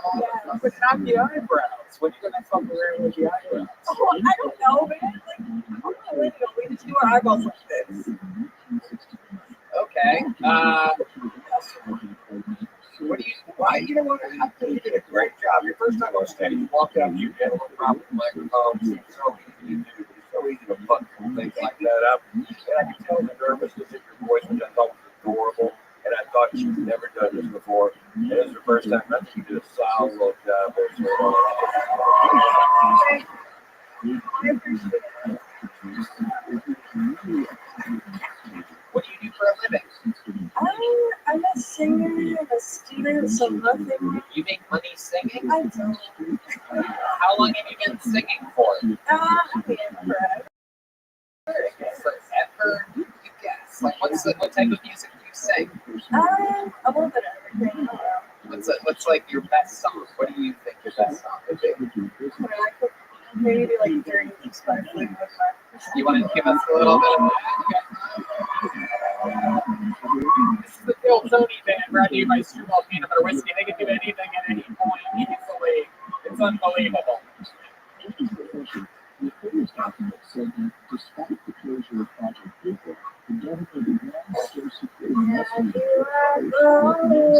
was receiving I need my patience. Penny Garcia. That was good. Oh shit, D-Man dislikes her. Oh my goodness. Standing ovation from the great D-Madness. That's a rare treat. Holy shit, that was powerful. Incredible. And very interesting. What do you like to do for fun when you're not singing or fucking? I don't know. I'm a philosophy major. Okay. Alright. Eric shit. Hell yeah. Okay. What's like the wildest thing that you do? Wildest? Yeah. Yeah, you did anything sort of laser tag or something. I don't know. I like to play the Sims sometimes. Wow. Crazy. Oh my goodness. You fucking rebel, you. Oh, yeah. Real rabble rouser you are. My goodness. What a likable character you are. Is stand-up comedy something that you really want to do? What do you think? What made you do this tonight? I honestly just want to talk to you, to be honest. Oh, shit. Your cartel boyfriend's gonna try to murder me for this. I don't know why you're doing this to me. Yeah. I love it. You're good, Penny. You're good. I like your style. Congratulations. You did fantastic up here. Great fucking everything that Ron said, and then some beautiful voice. Incredible. Take a big joke, bud. Very few first-time comedians gonna joke up like that, but you're very charismatic. There she goes, Penny Garcia.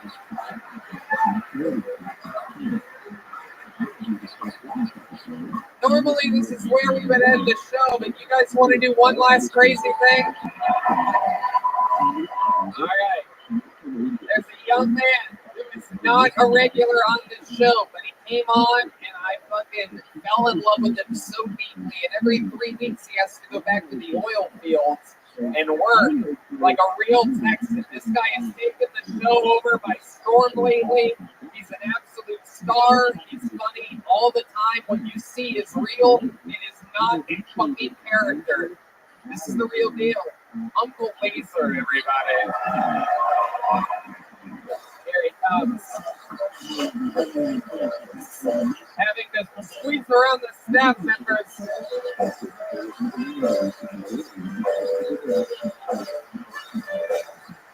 One more time for your final comedian of the night, Uncle Laser, everybody. Now listen here.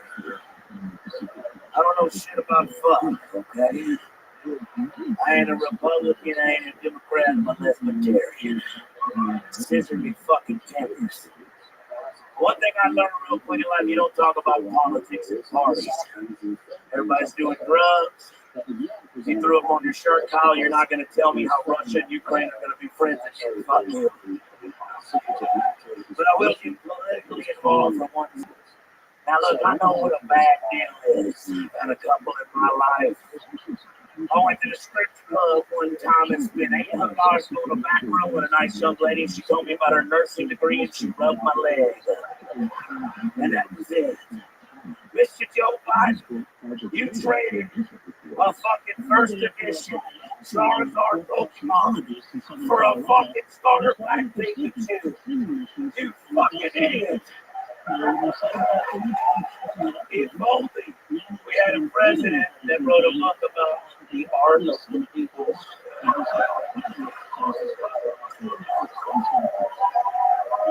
wrote that in the car on the way here. Uncle motherfucking Laser. This is what How y'all doing tonight? I don't know what to do with this man. I simply do not know what to do with this man. And by the way, what you just saw is literally just a minute of him talking. That's not, he's saying that he wrote something in the car, but that's a lie. His friends, we all hang out with the same friends. We're all friends. And when hanging out at bars, drinking, and fucking kicking it, he's always this funny. It's freaky. We're friends. Yeah, we're friends now. I'm allowed to. You're in my top 8 on MySpace. When I first You didn't know that. Where is this space exactly? My guess is somewhere just outside of fucking outer Martin Hammer. Hey, but real quick, Tony, I'd like to tell you something real quick. Listen, I got good hair most nights. I got good hair every night, my friend. But tonight I teased it up. Hey, a little tease, had a nice young lady come over. Maybe it's you or maybe it's me. Because I heard there was a silver fox coming on down. Now, Mr. Ron, I don't usually get all fucking fuckboy fanboy or nothing. But I've been listening to you since I was a young boy now. And my daddy used to listen to you religiously. When my mom and daddy was divorcing, there was a joke you said a long time ago about camping out for Garth Brooks tickets. Why don't you take him camping if you like him so much? Well, my mama cheated on my daddy, and then she wanted to come back, you know, like me and everything else. Fuck it, why don't you take that other boy camping? And I swear to God, that got me the whole course right there. We got 2 Christmases now because of you. Wow. Uncle motherfucking Laser. Absolutely incredible. I love everything about this guy. Ron, this is your first time seeing Uncle Laser. Uncle Laser, firestorm, man. You got that right. The politics suck, but it's a firestorm. You don't like lesbians? I love them. Because they like what we like. You know, I get it. I think there might be a connection here. Ron, did you fuck some hag on the road about 30 years ago? Whoa! You be my boy! I love you, Dad! I think you're going to have 3 Christmases now, Uncle Laser.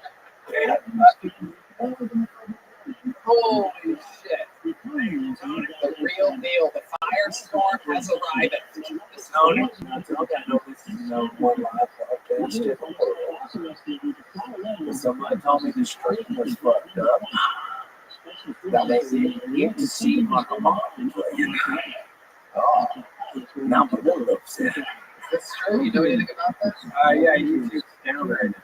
Well, But it's going to be available like as soon as they're not down. It's down right now. Now also, you seem to invite every female to the secret show with that angel young lady.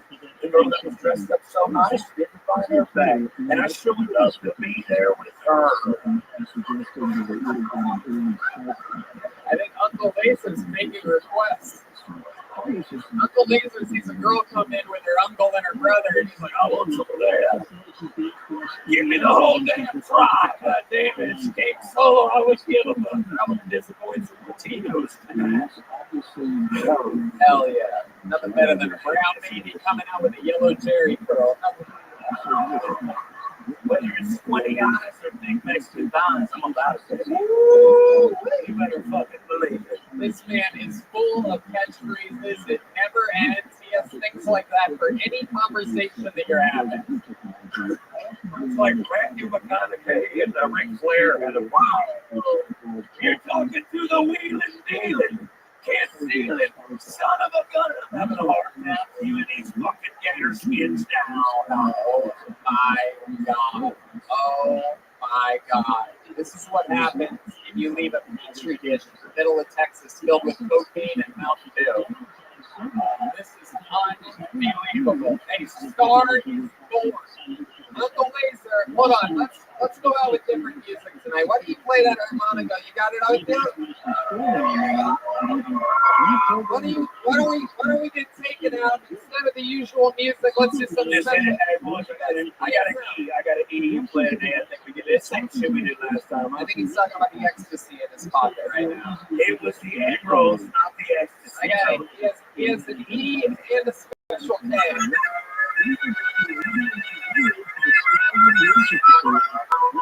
Taking us home tonight. Great Uncle Laser, everyone.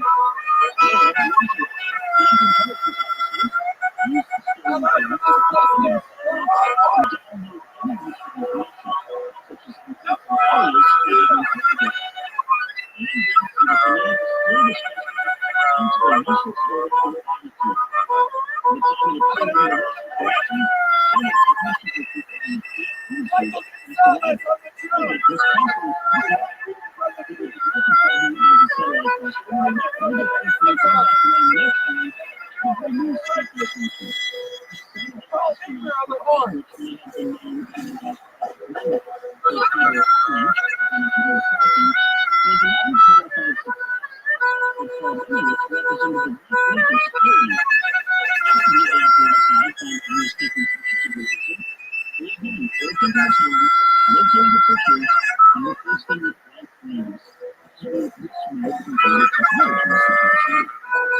This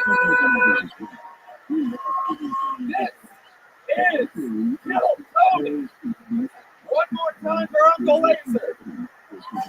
One more time for the great Ron White. And one more time for the Screwball Peanut Butter Whiskey Kill Tony Band, everybody. Thank you to Gel Blaster. Thank you to Deep Eddy Vodka, the Red Rose, and the Yellow Rose Screwball Peanut Butter Whiskey. Number one, tequila. The best fucking tequila on planet Earth. Ask your local bars to serve it to you. It's absolutely unbelievable. I like it on ice with just a splash of fucking soda. So delicious. Ron White. How about one more time for Ron White? Austin Road. This motherfucker convinced me to move here. Showed me a good time. Took me all around town.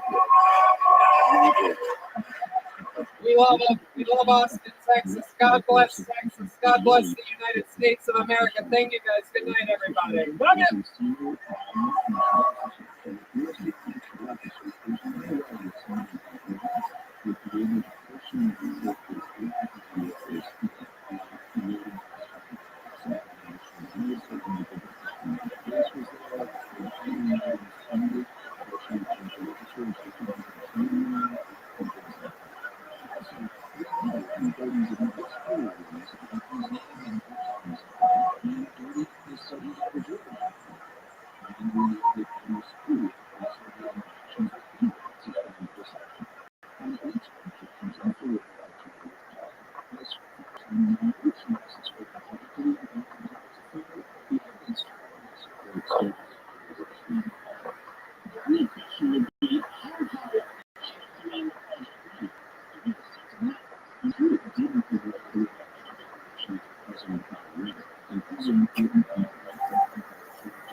You guys ready for the best goddamn night of your lives or what? Hell yeah, make some noise for Red Band, everybody. Hey, everybody. Cutie pie. The sweet, sweet little baked potato fucking podcasting.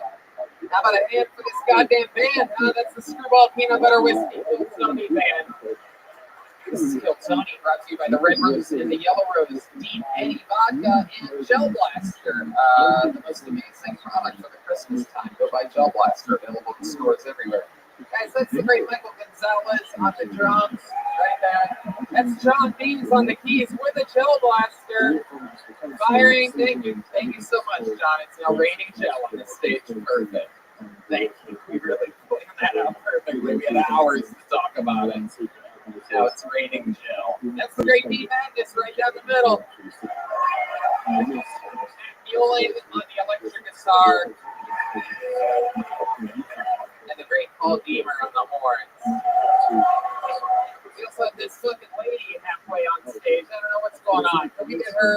Can we position you somewhere else other than on fucking Michael's drums, man? I love it. I know you're the fucking new transgender general or whatever. Just kidding. I'm kidding. Welcome to the show, you fucking wild lady. You can tell that's going to be problems later on. She's trying to get her phone out of her bag to yelp already. I can feel it.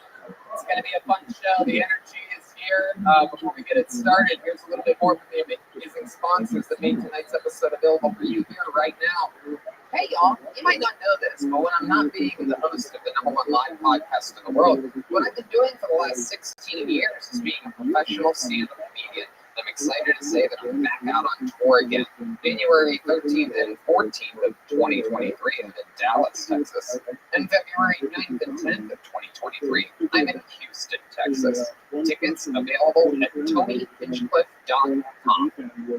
All these shows sell out, so don't be a doofus. Go to the website now, get tickets while you still can. Hey y'all, the new year is here, and there's no better way to kick off 2023 than by making sure you're feeling like your best self. Liquid IV is the category-winning hydration brand, fueling your well-being and their hydration multipliers. One product you're missing in your daily routine. In just one stick, you get 5 essential vitamins and 2 times faster hydration than with water alone. Use it first thing in the morning before working when you feel run down after a long night out and on long flights. And I'm telling you, we travel all the time, and there's nothing better before, during, or after a flight than liquid IV. You know, the cool thing is that since it's in powder form, it's a single pack that you can take it on the plane with you and literally hydrate while the pressurized cabin is fighting to dehydrate you. Also, I'm obsessed with hot yoga. This stuff is the secret sauce on absolutely keeping you in the healthy form of hydrated. You know, basic, normal faucet water sucks. Normal bottled water basically sucks. This stuff gives you exactly what you need to feel good, to be on top of your game. Your brain will be operating, your body won't be as sore.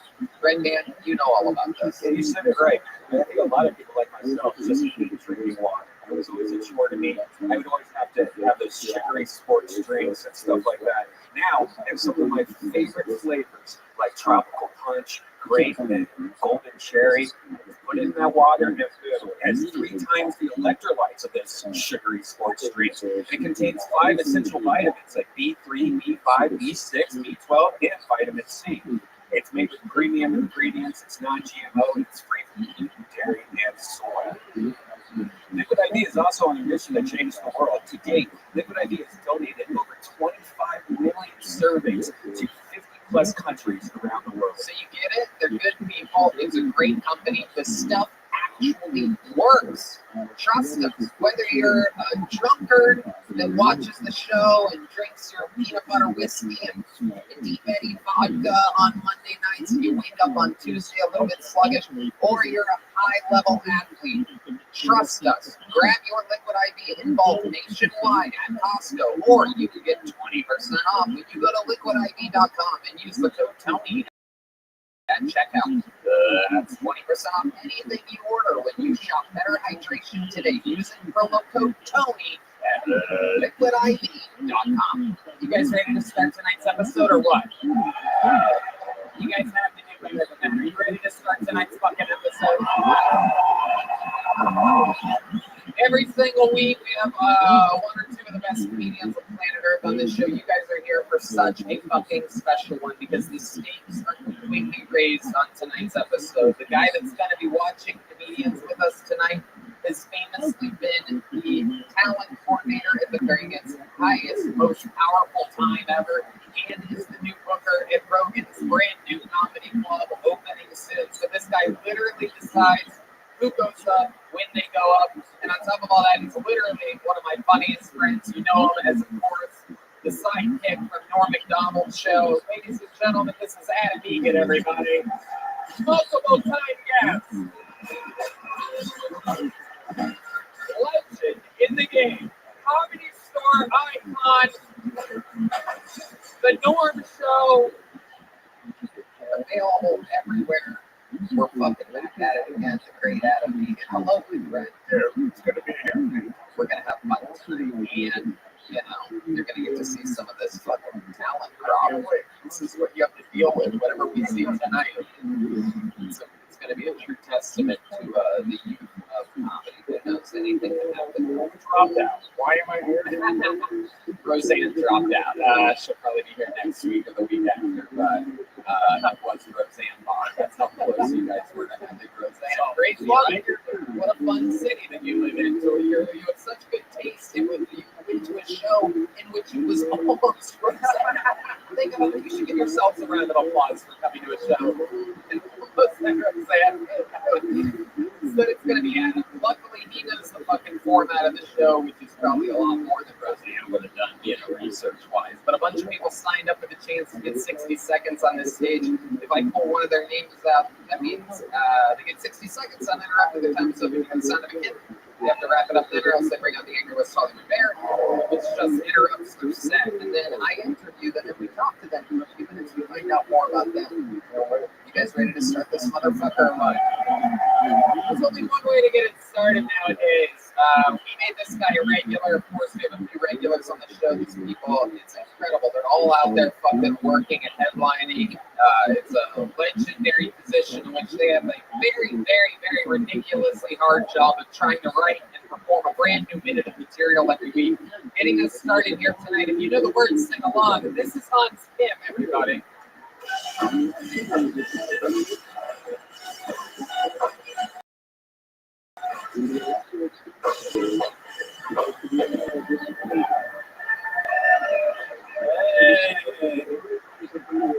what's up, steers and weirds? Good to be here. My new favorite thing I recently found is watching a fake service dog meet another fake service dog.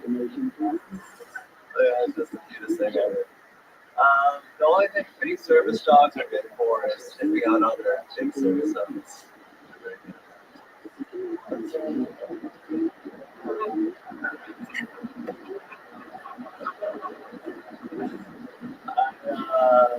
I drive a moped around, which I think is very fun, watching Texans have to not kill me. Wait a minute, there's something weaker and smaller than me, but I can't attack it and take its oil.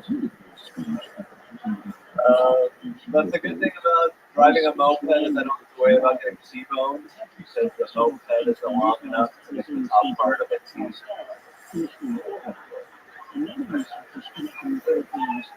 Sometimes I worry about getting exclamation marks. All right, thank you. Hell yeah. Charismatic, super likable, really leaning on those morals here tonight. Yeah. Well, you know what they say? Closed, open week, closed week, middle week. No, you're elected. You're always good. And I think it's the first time I've ever seen a city where I was like, just not sure. Yeah, it's true. It's losing word here. At all my balls is probably going to be on opening night at Rogan's Club. I think probably Chris Rock, Dave Chappelle. And now look at you. I'm finding out here you are doing your weekly work, and you just told me that was the worst performance he's ever seen. Normally, you still WBA. This fake service dog thing, what happened, Hans? Some girl with a fake service dog break your heart this week? What happened? Explain what was going through your head when you said this is fun. Two fake service dogs meeting for the first time. I mean, it's just funny because like they're not supposed to be service dogs, and they're like they have a vest on and they have like an official job. They're like they don't know that, and then they see each other and they're like, oh look, another dog. It just all that's washed away. You want me on? Did you see this happen somewhere? I saw a woman with a dog that was probably a fake service dog, and I was like, this is just getting out of control. Like, trying to stop this. I don't even know if it was. Yeah, you can tell. Like, this is the vibes. It was a little bit jumpy, it's a little bit active. This is too much of a dog and not enough service. There you go. You should add that to the credits that you came with. I love it. Okay. And then the thing, how is driving a moped around here? It's just, yeah. Yeah, this probably wasn't a good decision. It's not really designed for the moped in mind. I took it on the highway recently. Brilliant. Nothing we love more than you. How fast does that thing go? What's its max speed? 40, 50, 50. Great. My guess in Texas for 2 years is that we're probably in the far left lane driving. Get over. The fuck out of the way. You're going to reinforce some stereotypes. It is incredible. An Asian on a moped. Let's lose the walls and the barriers of a vehicle and fucking just raw dog it. Or in your case, it's like not raw dog, but a fake service dog almost. It's out there free balling it on the fucking streets, trying to be safe. That helmet's not gonna have it, dude. What else is going on, Hans? Something else that's going on is I recently made a buttload of money doing stand-up comedy. Yeah, thank you so much, Tony. These shows have been amazing and I'm lucrative. Your headline. Yes. On the road. Yes. People are coming out to see me and I'm getting those door deals. Selling real tickets, getting it fucking done. Almost unheard of for someone that's how long been with stand-up? Pretty long time. Turns out he's 75 years old. He's been doing this 49 years. It's kind of nice. Makes sense, dog. What's up? Makes sense, dog. Anyway, good to be here. Good to be here 25 seconds after my opening joke. It's so good to be here. Hey, what is the deal with fake service dog? Did you ever see fake service dog? Need a fake service dog? Come on. Hey, thank you. It's the Hans Kim Show. Fake service dog, fake service dog. Oh, what is that? Okay. Hate it. Oh my goodness, Hans, we love you. What else? Anything else? There was a dead raccoon in my crawl space. Okay. All right. I recently Put it there. Hey, I put a service vest on it. Tell him to hit the street. oh my goodness. I got a little service raccoon, Hansie. My sweet Hans. it was very stinky. I do remember you saying something about this. Yeah. Yeah, you said you're awesome. Was that last week's show? Or Yes. Yeah. And so now you found out that up in the was it the ventilation It's system? in the underneath the house. I crawled in and it couldn't get out. And it took 2 garbage bags to get out of there. So what do you mean it took 2 garbage bags? How did you cook it? All right, then.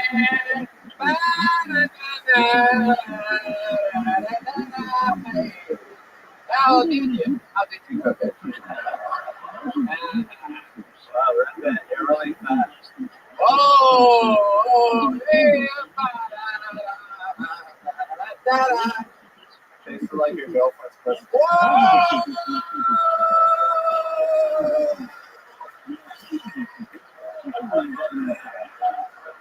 holy shit!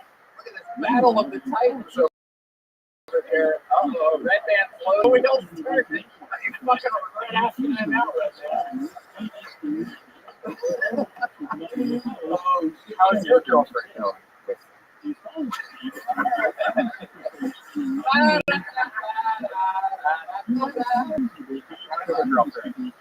doing great. We're actually broken up. We're gonna find her underneath your house next week. I'll tell you, Tony, it took 4 trash bags to get her out of there. Oh, it's a lot of work. Done. Oh my goodness. Hans, we fucking love you every week with your fucking silly energy. You come out, you get the party started. We absolutely adore you. I'm so happy that you're out there fucking killing it on the road. It brings me so much joy. Thank you, Tony. These audiences, they fucking, anybody try to fucking sing your theme or anything when you go out there? Yeah, all the time. Really? Yeah, legend tongue dead white dudes. I love it. I love it. Goddamn right. This is the world that we built, especially in Appleton, Wisconsin. Yeah. Incredible. Hans, we love you. There you go. Getting the show started. Hans Kim. That was Hans Kim. That was Hans Kim. That was Hans Kim. That was Hans Kim. All right, to the bucket we go. This is where shit gets crazy. Could be anybody. Maybe you signed up for the chance to do 60 seconds. Might be somebody's first time. Might be a local legend. Your first comedian tonight goes by the name of Chandler Valencia. Straight out of the bucket. Probably his first time on the show. Here comes Chandler Valencia, our first fucking pull of the night. Make some noise for Chandler, everybody.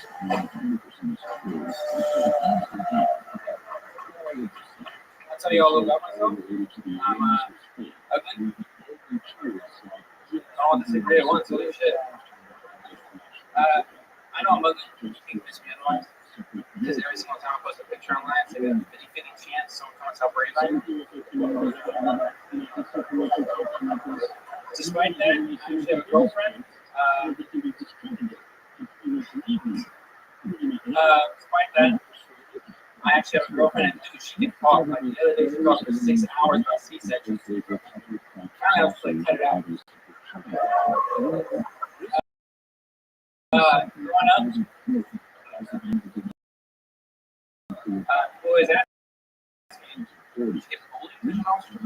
Not so much, but they was at, I always had a comeback line every single getting bullied.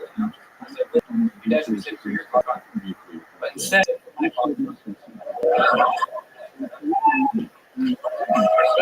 Exactly. And out Chandler Valencia, time on the show. Right? Welcome. How long have you been doing stand-up comedy?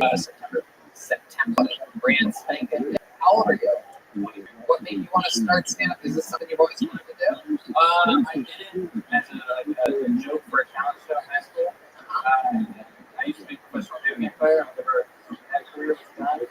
I was a fucking stand-up. Wow, look at you. You went from the other easiest job in the world. Yeah. Sit down, stand up, fucking lay around. What video game? Red Band wants to know what video games you fellow nerd good. H1Z1? H1? Oh, wow, that sounds like a new coronavirus. That's very exciting. You beat the virus. Very good. I love it. Has anyone ever told you that you look like a smushed down Rick Moranis before? No, that's the first. I always been told I look like the swamp on the Zootopia. Okay, young Peter Griffin. Yes! Oh my goodness, I do see it. I'll take that. Yeah. Better than the swamp. Yeah. Young Peter Griffin's better than just Peter Griffin. Exactly. Absolutely, you got that. You're 23. You only look 41. That's incredible. Absolutely amazing. What do you do for work? I'm an IT guy. IT? Okay, that makes sense. That checks out completely. I can see that. Do you even have to have a badge or something, or you just show up and you're like, look at my face? I work here. They just let me in. Right, he's got glasses.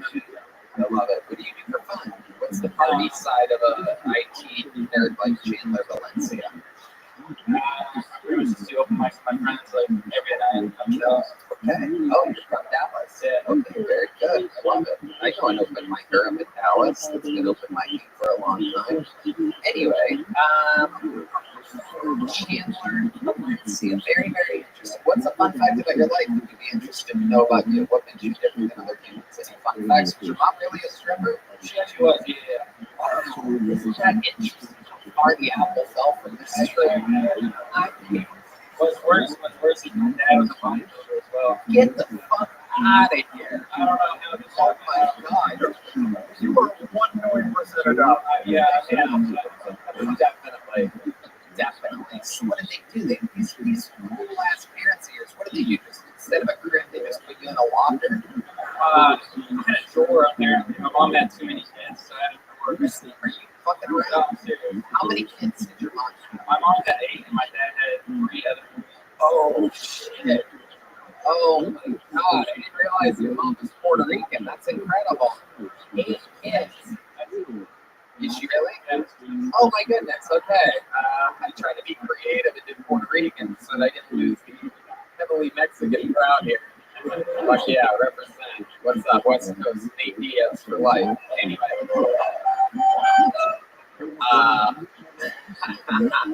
So you are Mexican? Yeah, absolutely. And you're the white bodybuilder father. Does he ever bully you?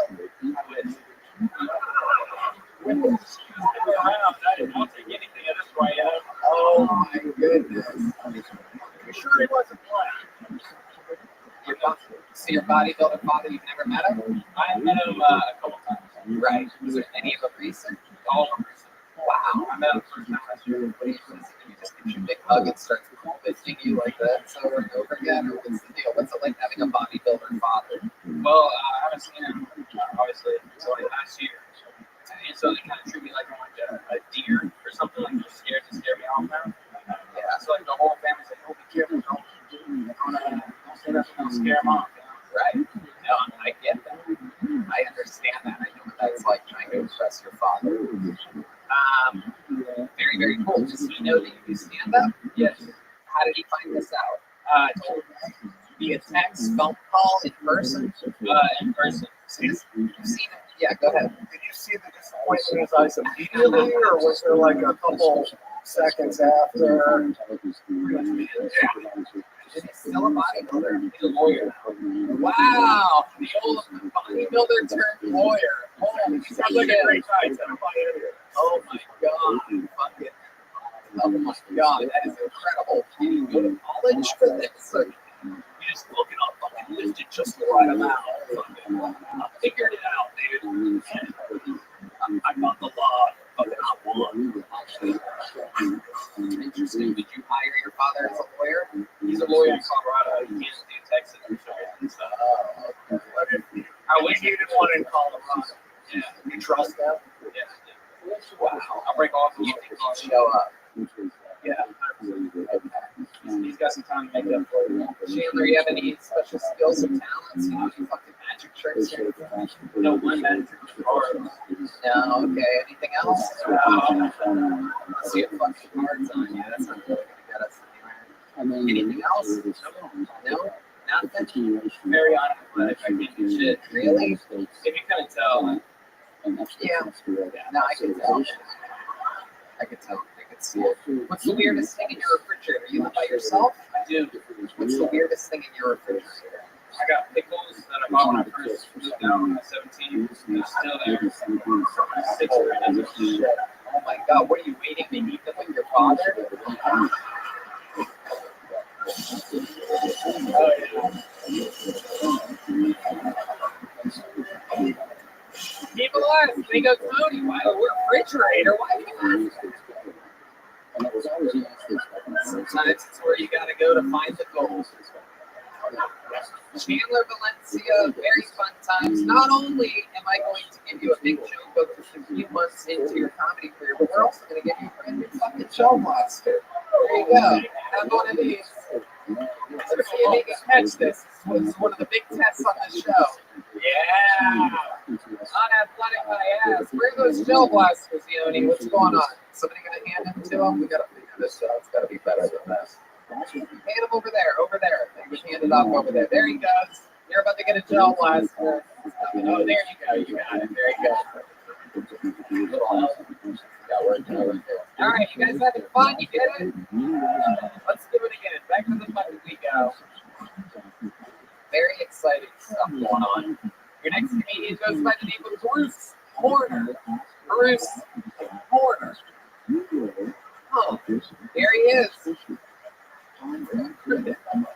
There he is. Yeah. One more time for Bruce Horner, everybody.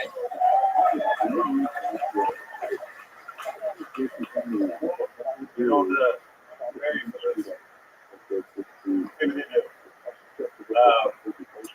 shit.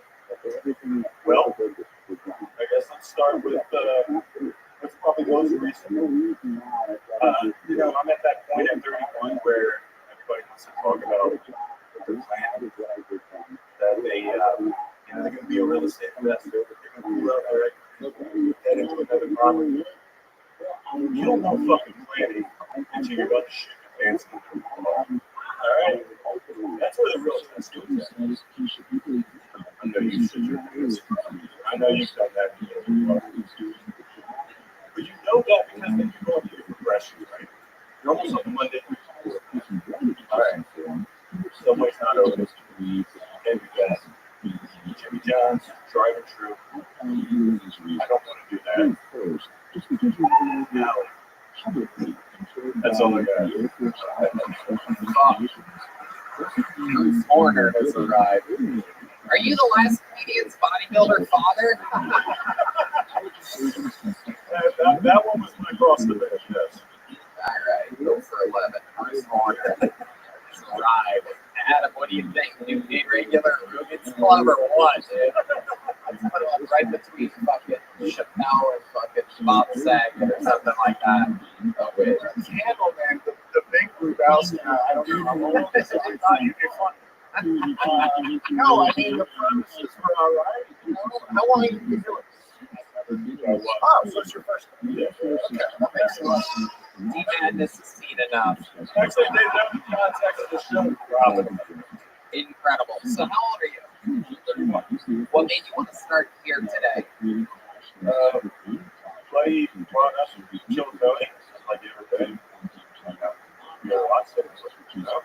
Well, good news. You got to shit your pants in a bar. It's Incredible. It's like, hey, I got a bit that'll work on this. Hell yeah. Incredible. So what do you do for work? Tell us about your life. I have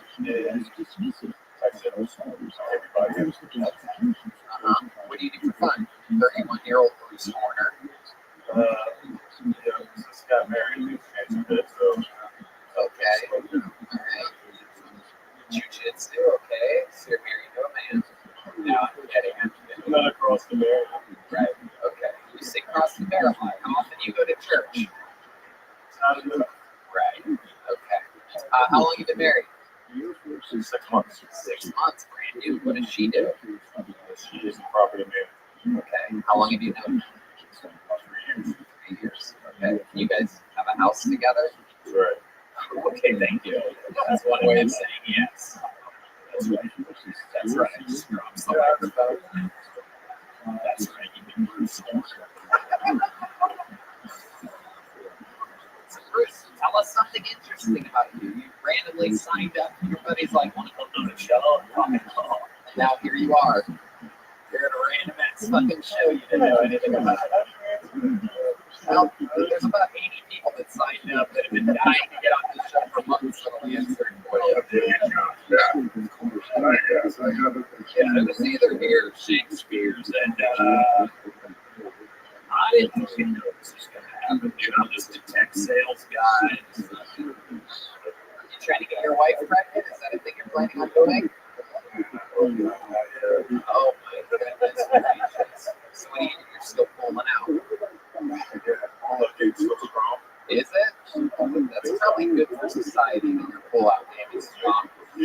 There's Mexican strippers having 8 babies out there somewhere right now. All right, Bruce.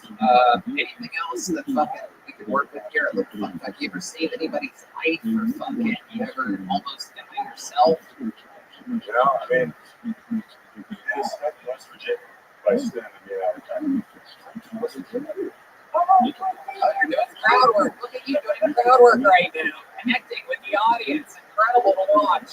I found somebody from West Virginia. Oh my God, save me. Jesus Christ. Your first time doing stand-up, you walked into a big crazy bar, you got pulled out of the bucket. That's how that goes. There goes Bruce Horner, everybody. I'm going to go to this bucket again. We're going to get a bucket. One of these hungry monsters up here. There's a chill blaster, Bruce. Go kill yourself with it, please. All right. Your next comedian goes by the name of Iona or Iona Norman. Can't tell whether that's a second I or an L. But I'm going to say Iona. Or no, Flora? Could that be Flora? You see the shit that I deal with? It's unbelievable. Here they come. Fiona? Here they come. Fiona? Here she is, everybody. We're about to find out. Hi, I'm going to let Trisha because I have a work night. And I'm sitting here at work one day, and I'm sitting on there's like 6 of them talking about women. And one guy, he's 16, and he says, oh, I have a hard time talking to people. Things I get nervous and all that. You know, I just can't talk to them. And I'm like, what the fuck you said? I'm like, motherfucker. And he's like, no. You're good. And then one day I'm like, we're getting the call for heading to the chapel to get some more testing on the Kyle. She says, I said, well, I'm just not talking about sex. She said, well, I said, Kyle, honestly, I have to say something here. Because you know what? I got some dick last night. I go, you got me fucking kidding me. I was like, what? Get back to the office. I go in there and I go, Kyle got his last night.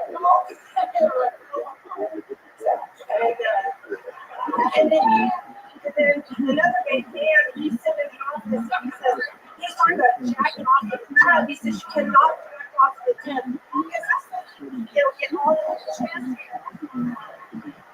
Oh my goodness. I never thought I would say this, but can we get Bruce Horner back up here? Holy shit. Oh my God. What the fuck is going going on? Who the fuck let this fucking cat out the bag? Oh my god, you made the drive from fucking Dripping Springs to be here tonight. This is incredible. I've always wondered what Dog the Bounty Hunter looked like without the sunglasses on. This is amazing. Holy shit, I can't believe we got Uncle Macer's grandmother here tonight. This is what an unbelievable honor. Absolutely incredible. I love you. I thought Roseanne canceled on me tonight.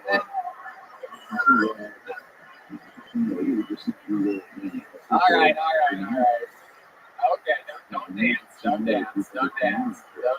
I love this. This is horrible, but this interview is going to be golden. I can just tell. It reminds me of every relationship I've been in whenever they get home from work. Like,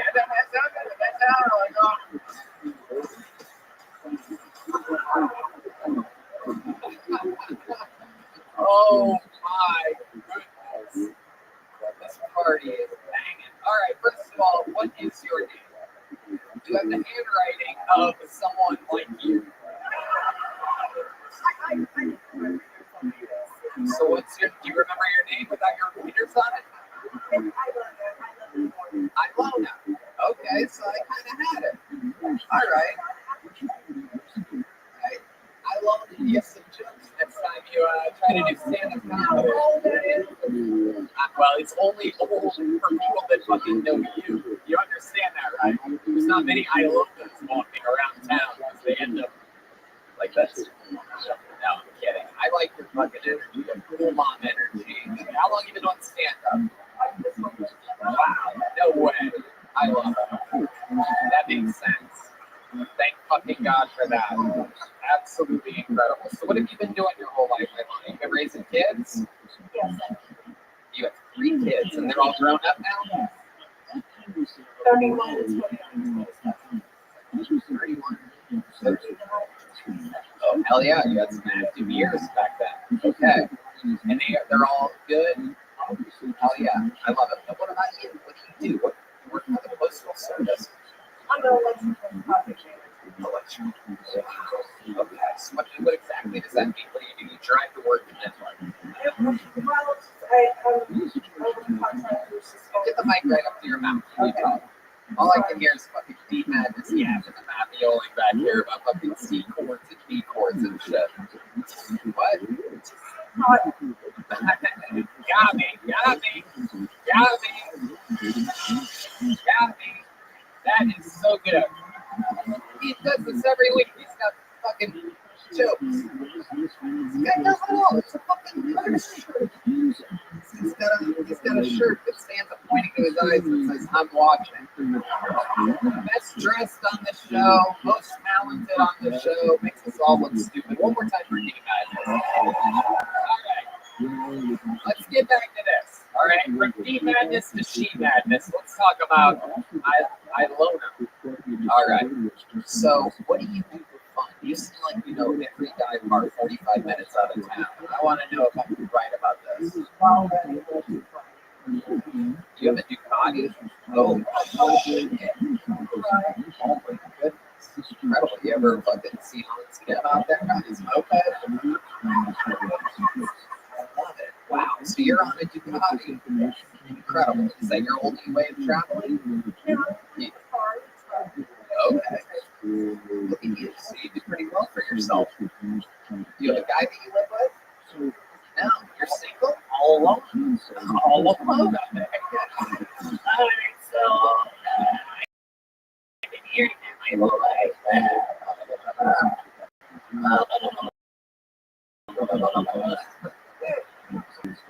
Oh, I you forgot. Damn it, I bet you've heard it all. That's what happens.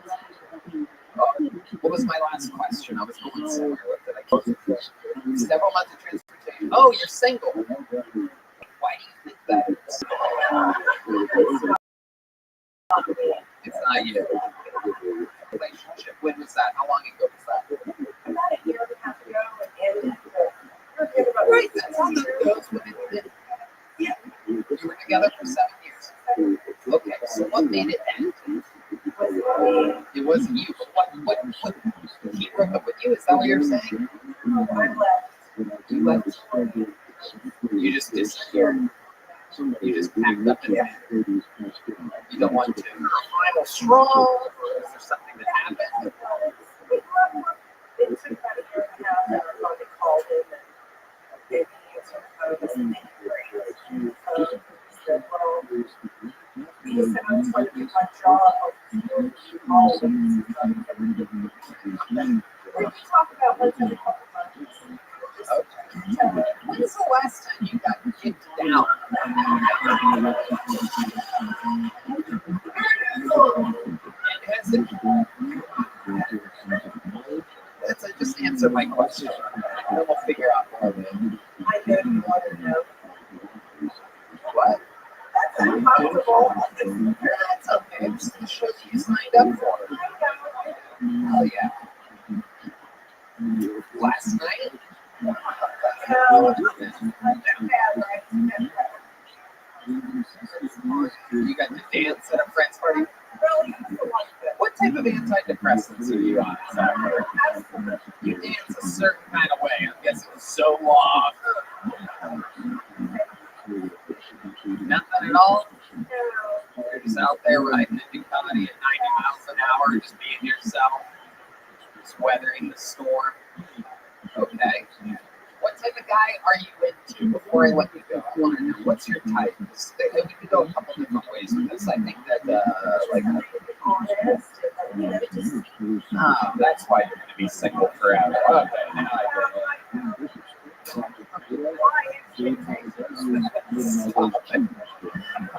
it.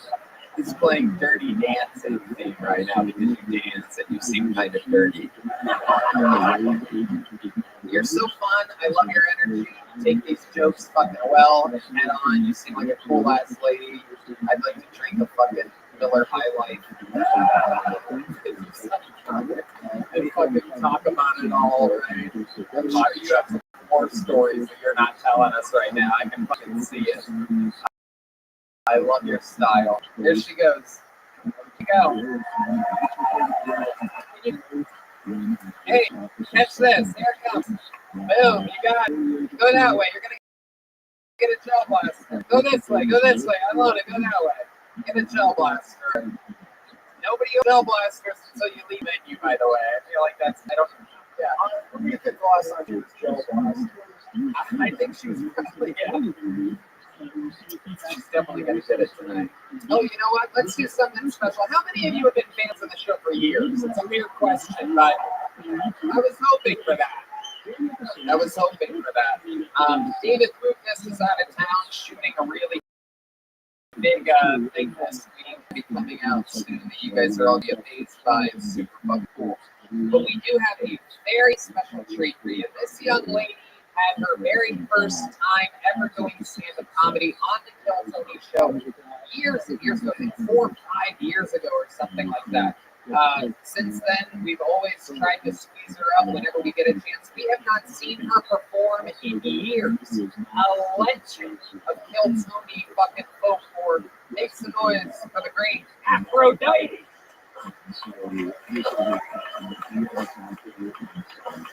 A Kill Tony baby. She started when she was like 63 or something cool like that. We love her.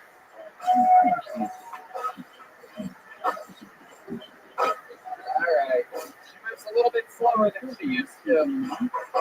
Come on, make some noise for Aphrodite, everybody. Hell yeah.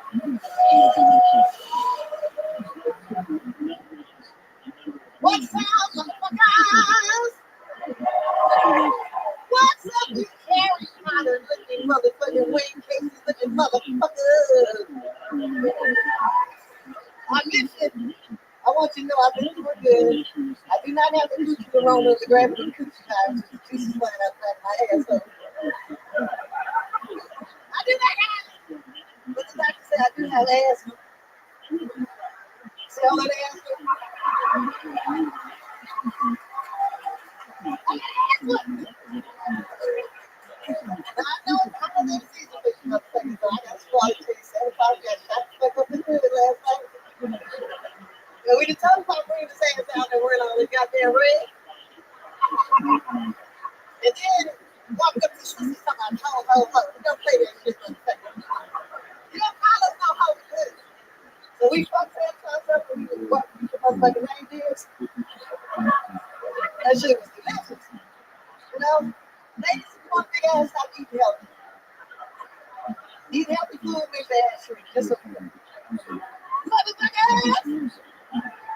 Return of Aphrodite. She started with us. Her very first minute of stand-up ever was in the belly room of the Comedy Store. We've been having her on for years. How you been? Fantastic. Oh, shit. See, she kisses and tells. This one right here. I love it. Welcome back. Wow. Incredible stage from the hello all the way through. Adam, you believe the charisma on this one? How long have you been doing this? On your show? Yeah. When was that? It was August 2nd, 2016. I love it. I got picked the first time I came. I got picked the second time I came. I got picked the third time I came. Goddamn right. Just bring up the stage. You're fantastic. I want you like a throwback to the on the page or something like that. I love that. She had a good accent. Look at him. Aphrodite. So I love that you came out. You called everybody Harry Potter looking ass motherfuckers. Now, that's just a blanket statement for everybody here. Is that just you think all white people I did say Wayne Casey looking motherfuckers. You know, some of y'all might be serious killers. That's cool. Right. Okay. I love it. What a little bundle of joy you are. Yeah, Just these little things. It's like in one of those Mario code schools where in fucking Harlem or something like that. It's like, I kind of just want to jump on your head. I forgot to say something. I'm so glad to be back on the Q Tiny Show. Hey! Oh, shit. My tiny motherfucking nephew, I love him. I am not tiny. Joe Rogan has me on testosterone. That's the most I've ever been. I'm gonna look like this fucking Timbuktu motherfucker here in a couple months. I got that brownie towel commercial. That's true. He does look like the brawny guy. Very good brawny guy. He named Jemima. Here you go. It's incredible. It's like everybody's kitchen cabinet coming to life right now. Okay, so Afro, you made it through fucking COVID. I was worried about you. You were on my fucking Deadpool right up at the top. I'm gonna be on, but you lost a lot of weight. How much weight have you lost? I don't know. Okay, perfect. Hell yeah. Perfect. It just went off to my ass. When I got sick, it was right there. Don't get replacement surgery. Everything down to this flat line, everything, but that ass was going on. Oh my goodness. Oh my goodness. Why do you think that is? Why do you think God moves the weight to your ass? I don't know. You know, my grandmother had the ass, and then she had no teeth. She was flat lined up. She had no teeth. Right. Right. That's just not for sure. The titties is for my mother. Did you get COVID? Yeah, no, I'm too goddamn hungry for that shit. Right. You're too what for that shit? Hungry. Honored? Yeah. We'll do a purpose. How does that affect? I didn't know this was one of the vitamins that you need a vitamin honoring. Yeah. So what? You were going out, right? So you I was. They said they asked the fuck out. Yeah. I remember one of the last things because they closed the Comedy Store. I remember very specifically because it was such a weird time, right? And I was the last person to perform at the only comedy club that was still open while basically like sirens are going off and shit. It was flat because they were the last one that closed. They had me do it however long I wanted. I was just talking about what would happen. It was like no one was there, like 2 people. And then after that, I saw you and the Top Shelf Brass Band, one of my favorite bands in all of Los Angeles, do a show on Vine Street. What was that place? And that was literally the last show that I saw for months. Was you singing with the Top Shelf Brass Band. And were you guys still working together? Oh, yeah. We've been together almost 5 years from Kyoto to Jeremiah. Right. Yeah, absolutely. And, beautiful young man. I'm old enough to be a great grandmother. guys all work together. You have a little song that you want to do or something? You want to tell the band? Yeah, can we get to that song y'all shared on Facebook? Yeah. I hope y'all can do it fantastic. I love you. This is the great Aphrodite giving us a little bit of music. Let me tell you now. This is lucky girl. Right, girl like me has a right to yearn. Look, to me, I'm so small, rap, I'm so cool, I can smell this kind of stuff. Oh,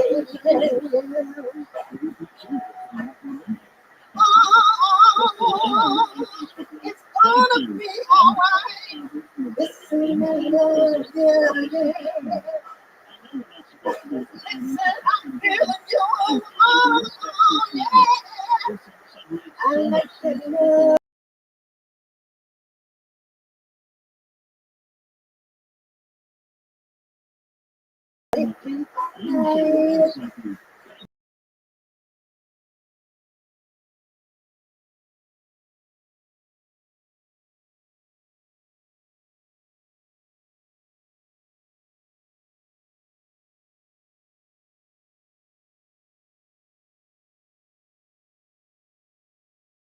Say that yourself, you can do anything you ever want.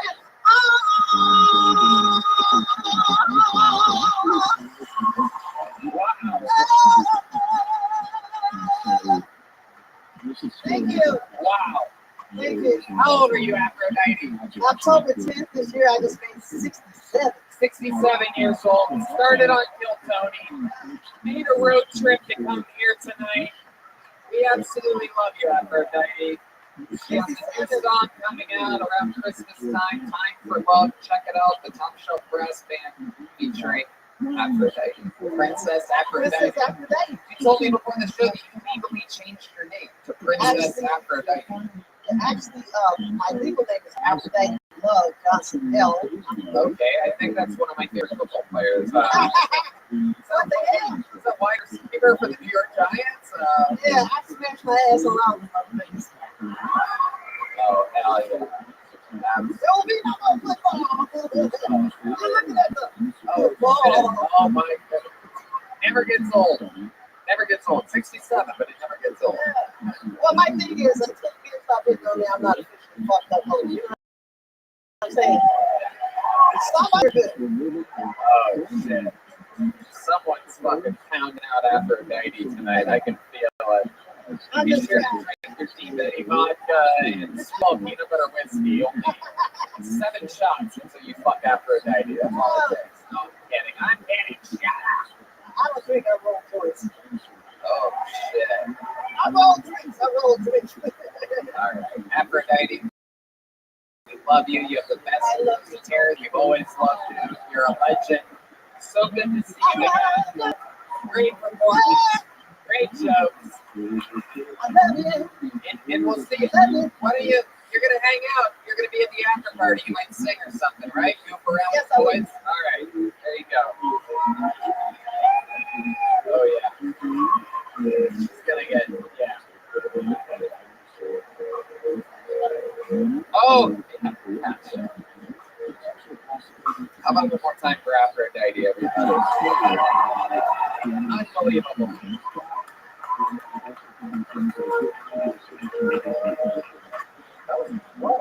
Incredible. She's got that thing. She can hit those notes. I think some of that comes out of her ass.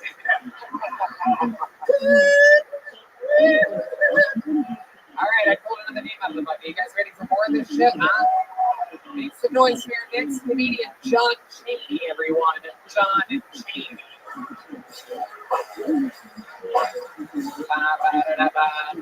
John Cheney. All right. We got movement. Somebody coming? Here he comes down the stairs. All right.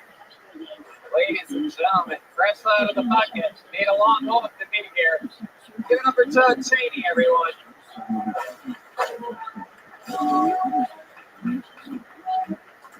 How we doing tonight? All right, my name's John Cheney. This is the obvious thing. Cheney. The only thing I really can't stand about that is everybody thinks I'm a compilation. The old vice president. But everybody says it. And it's really fucking annoying after a while.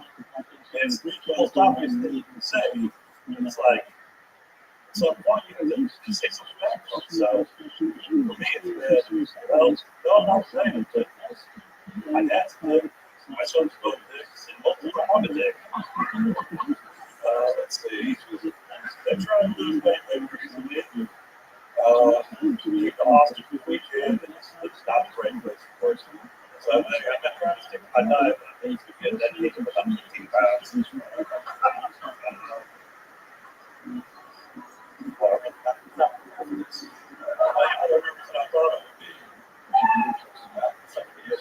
All right, John Shady. Adorable. Adorable. I fucking love it. Welcome to the show. This is your first time here, right? They only recognize you from every Waffle House in America.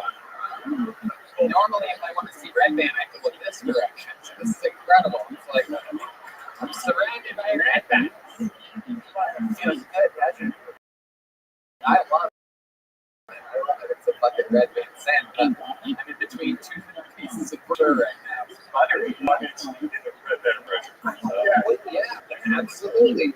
Absolutely. I can see a fucking bigger blood pressure.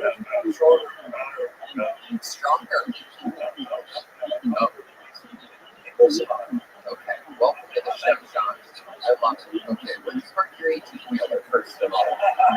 I'm retired. Is that what you used to do? No, what you used to do? Oh shit, you were in the army? Oh my goodness. Wow.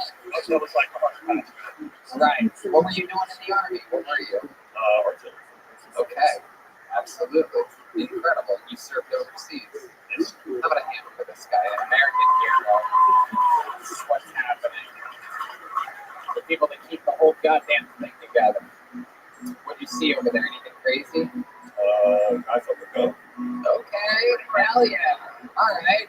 I've never wanted to sign up for the military till now. Now I'm interested. Was it a service goat? Was it a service goat? Or was it a pink service goat? Okay, so you saw a guy fucking a goat. First question, who came first? Oh yeah, very good. He's got it. He's got it. How's the dancer? That's the moment you're going to remember when you wake up tomorrow morning. You're going to be like, God damn, I got that coastline in. I'm fucking doing it. You're going to treat yourself to extra steak and eggs tomorrow. I can tell. You're going to rationalize it. I earned this one. I feel like John is in Bucky's was the first. Yeah, he is. He's humble, hardworking, likable, good to the military. Incredible. What? I got more. Oh shit! New court martial? Is that what happened? Because holy shit! I can see why that would be full of gas. He's a fucking court martial. I walked in, I was skating with bugs. One of the charges was excessive crossing of house control. Wow.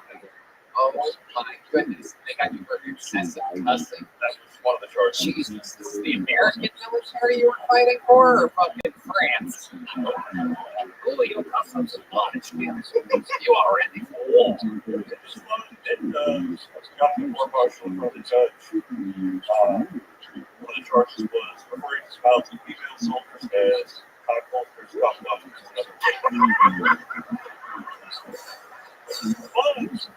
Wow. Oh my goodness. Goddamn hero. Yeah. These are all things you can find in Hans Kim's journal as well. Incredible. But I had to tell the judge this was accurate because I wasn't just talking to females, I'm talking to males also. Right. Exactly. A lot of Yeah, I've seen full contracts. yeah, absolutely. Incredible. So you're just riding off the fucking military pension, right? You get paid. And so now what's your setup? You live Tennessee. And I got some kids. I love it. Well, how'd you end up here tonight? Just to do I love it. What did you do here this weekend? Tell us about the weekend. came here, went to strip club. We strip club. Absolutely. Very good. The Red Rose. Did you have a good time there? Absolutely, indeed. Did you have one of the burgers? They're famous for their burgers. Wow. You didn't eat. Oh my goodness. Did someone dance on the area that your stomach covers? I like it. They give you a little belt button dance. Incredible. John, what's a fun fact about your life that we'd be surprised to know about you? Anything crazy ever happen? Any special skills, talents, ever win something, or fucking anything crazy? Yeah. What's that? Oh shit. And what's he some insult or incisive? Okay, that makes sense. That makes sense. Oh, he's black? Oh my goodness. Does he live in Tennessee as well? San Antonio, that's right. That's why he sounds like that. I love it. Okay. And John, you have a wife? What's your situation? Ex-wife. Yep. Okay, what STDs did you get? Wow, Jesus, this guy has HPV and WNDs. This is incredible. Absolutely amazing. What were your symptoms? What happened? Luckily, you can't see your dick, so.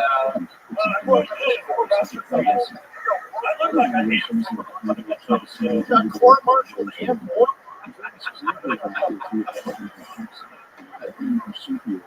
Oh, wow. What's the jersey you're wearing? Is that a competitive hot dog eating team that you're on or something like that? Okay. I love it. I like your style. John, very fun times. Even though it was a fucking struggle up here, I'm going to give you a big Kill Tony joke book, and we're going to give you a gel blaster. But let me tell you something. When you get this gel blaster, I don't want you to have any fucking PTSD symptoms and come fuck with us. There goes John Cheney, everybody. Yeah, super cool. Very likable. I love it. Just like Bert. It's incredible how some of these people make it look easy. All right, you guys still having fun out there, huh? All right, another name out of the bucket. Let's go. This is Keenan McKenna. A good name. Keenan McKenna. Good handwriting. Rock solid. Keenan McKenna. Here he is, everybody. Keenan McKenna.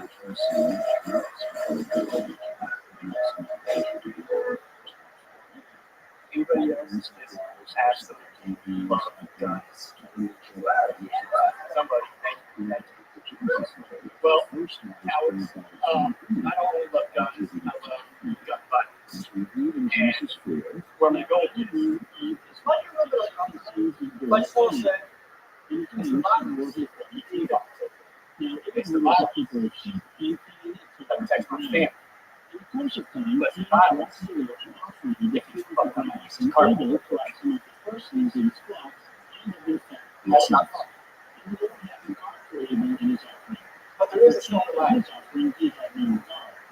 For example, I don't have to use and what I do have is an example. We can fix this. We can fix this.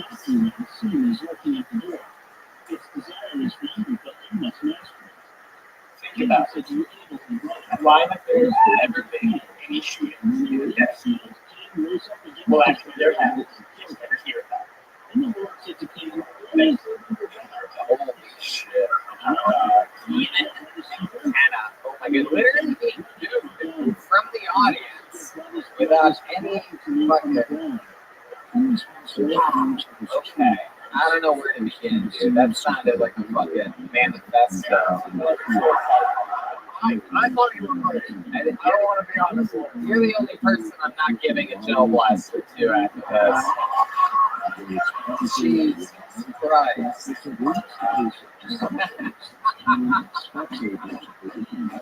I love this band so much. All right, Johnny Dirk, let's talk about it. Keenan McKenna, that's your first time doing stand-up, has to be, right? Okay, where are you from? You're from Seattle. You're just visiting Austin right now? No. Okay, yeah, that sounds about right.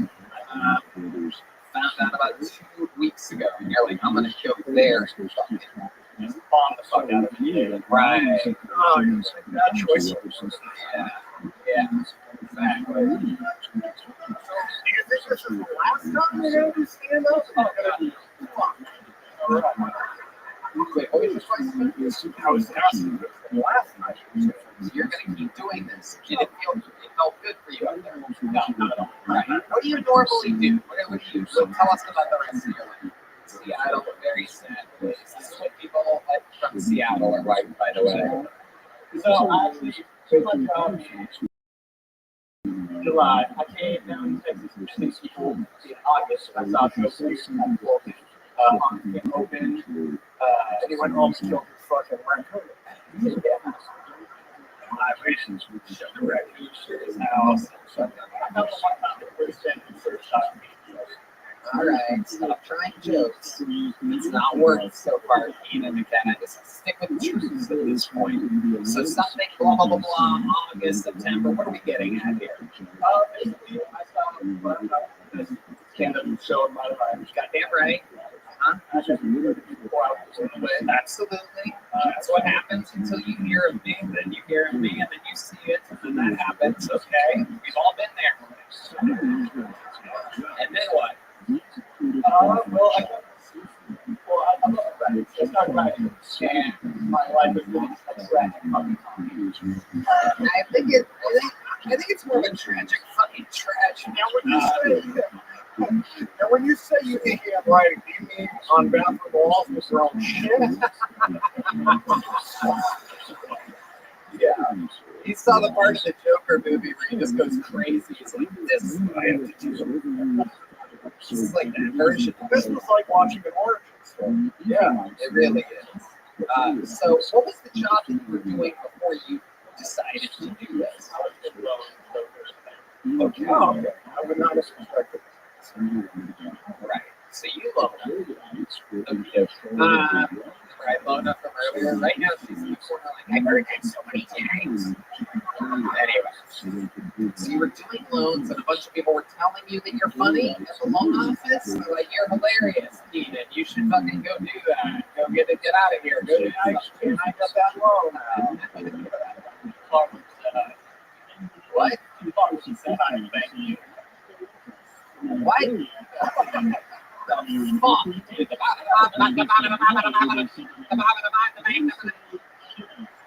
Some Kid Rock lyrics?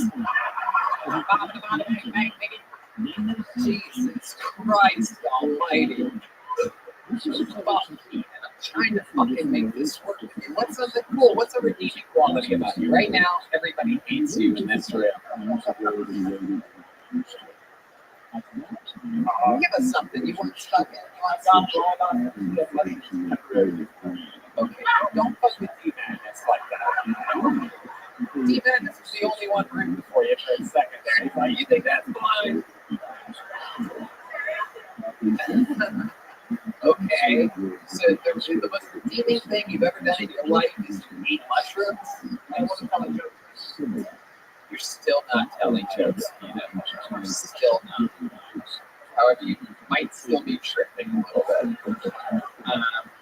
Okay. What do you do for fun before I let you go?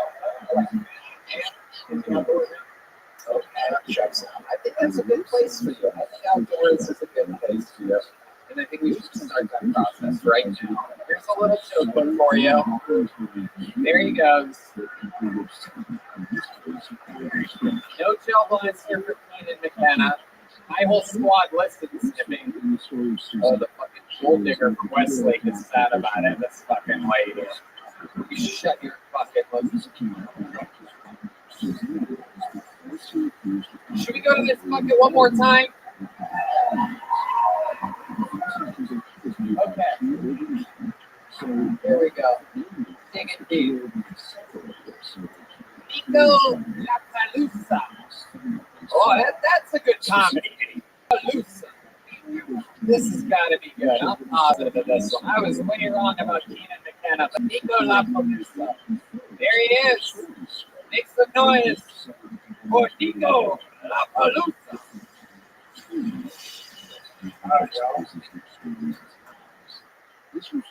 So I'm going to call you black people. Because it's like another person I love on vision. I think I need to update vision with my love a little bit. I was watching a Shinka helps with regular space. You guys may see.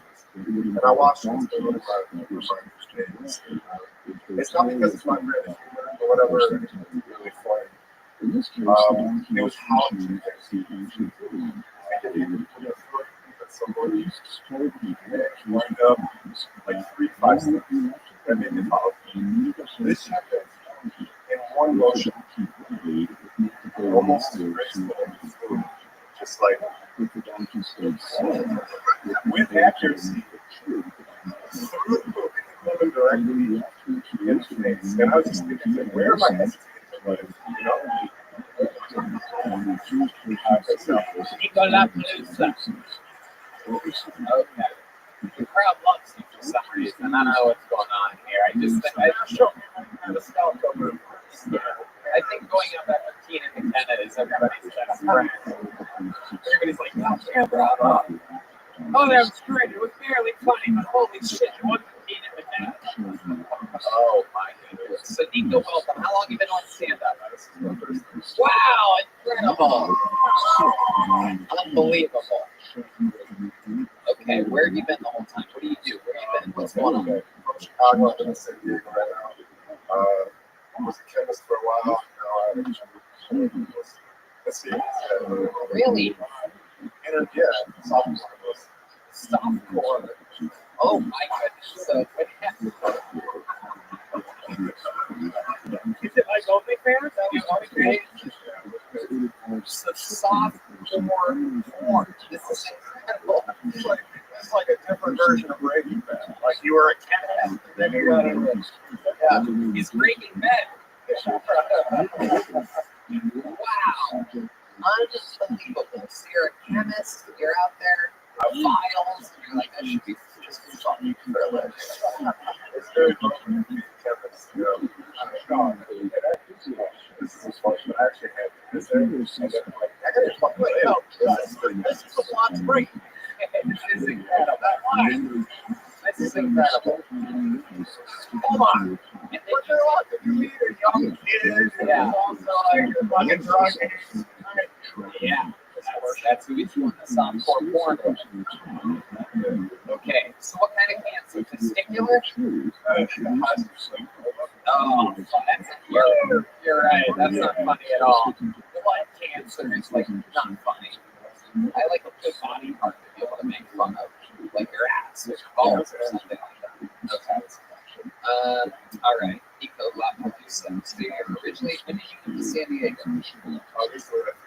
What made you choose San Diego in the year 2022?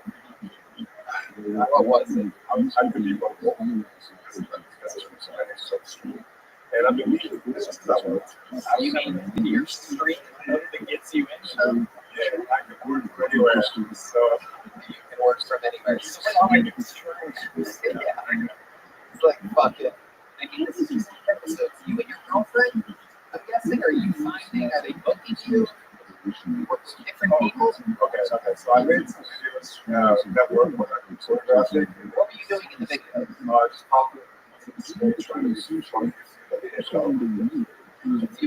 Like actually like viral. More viral, thank you very much. Right, absolutely. And you're like, I like my own things.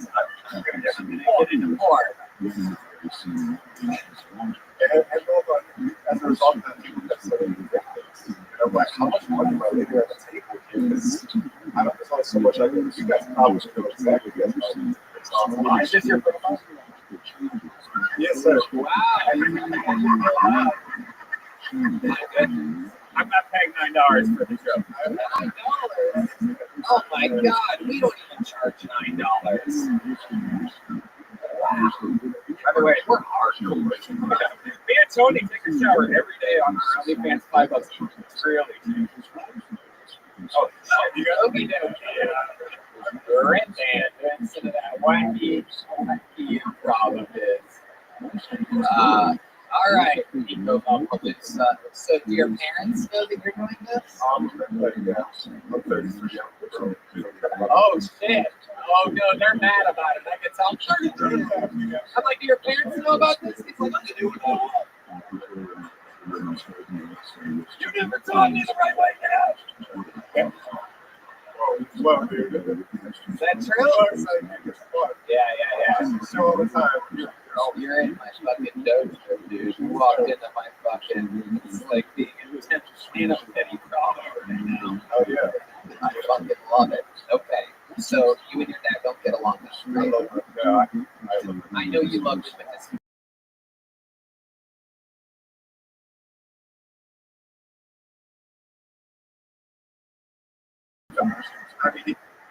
because I'm guessing your name is Nico Lapalusa. I'm guessing he's in Chicago. He's old school Italian. What's his name? Antonio Lapalusa. Alfonso.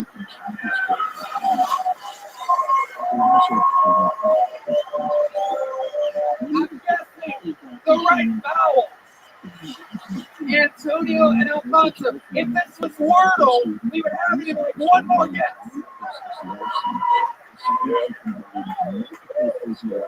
Somebody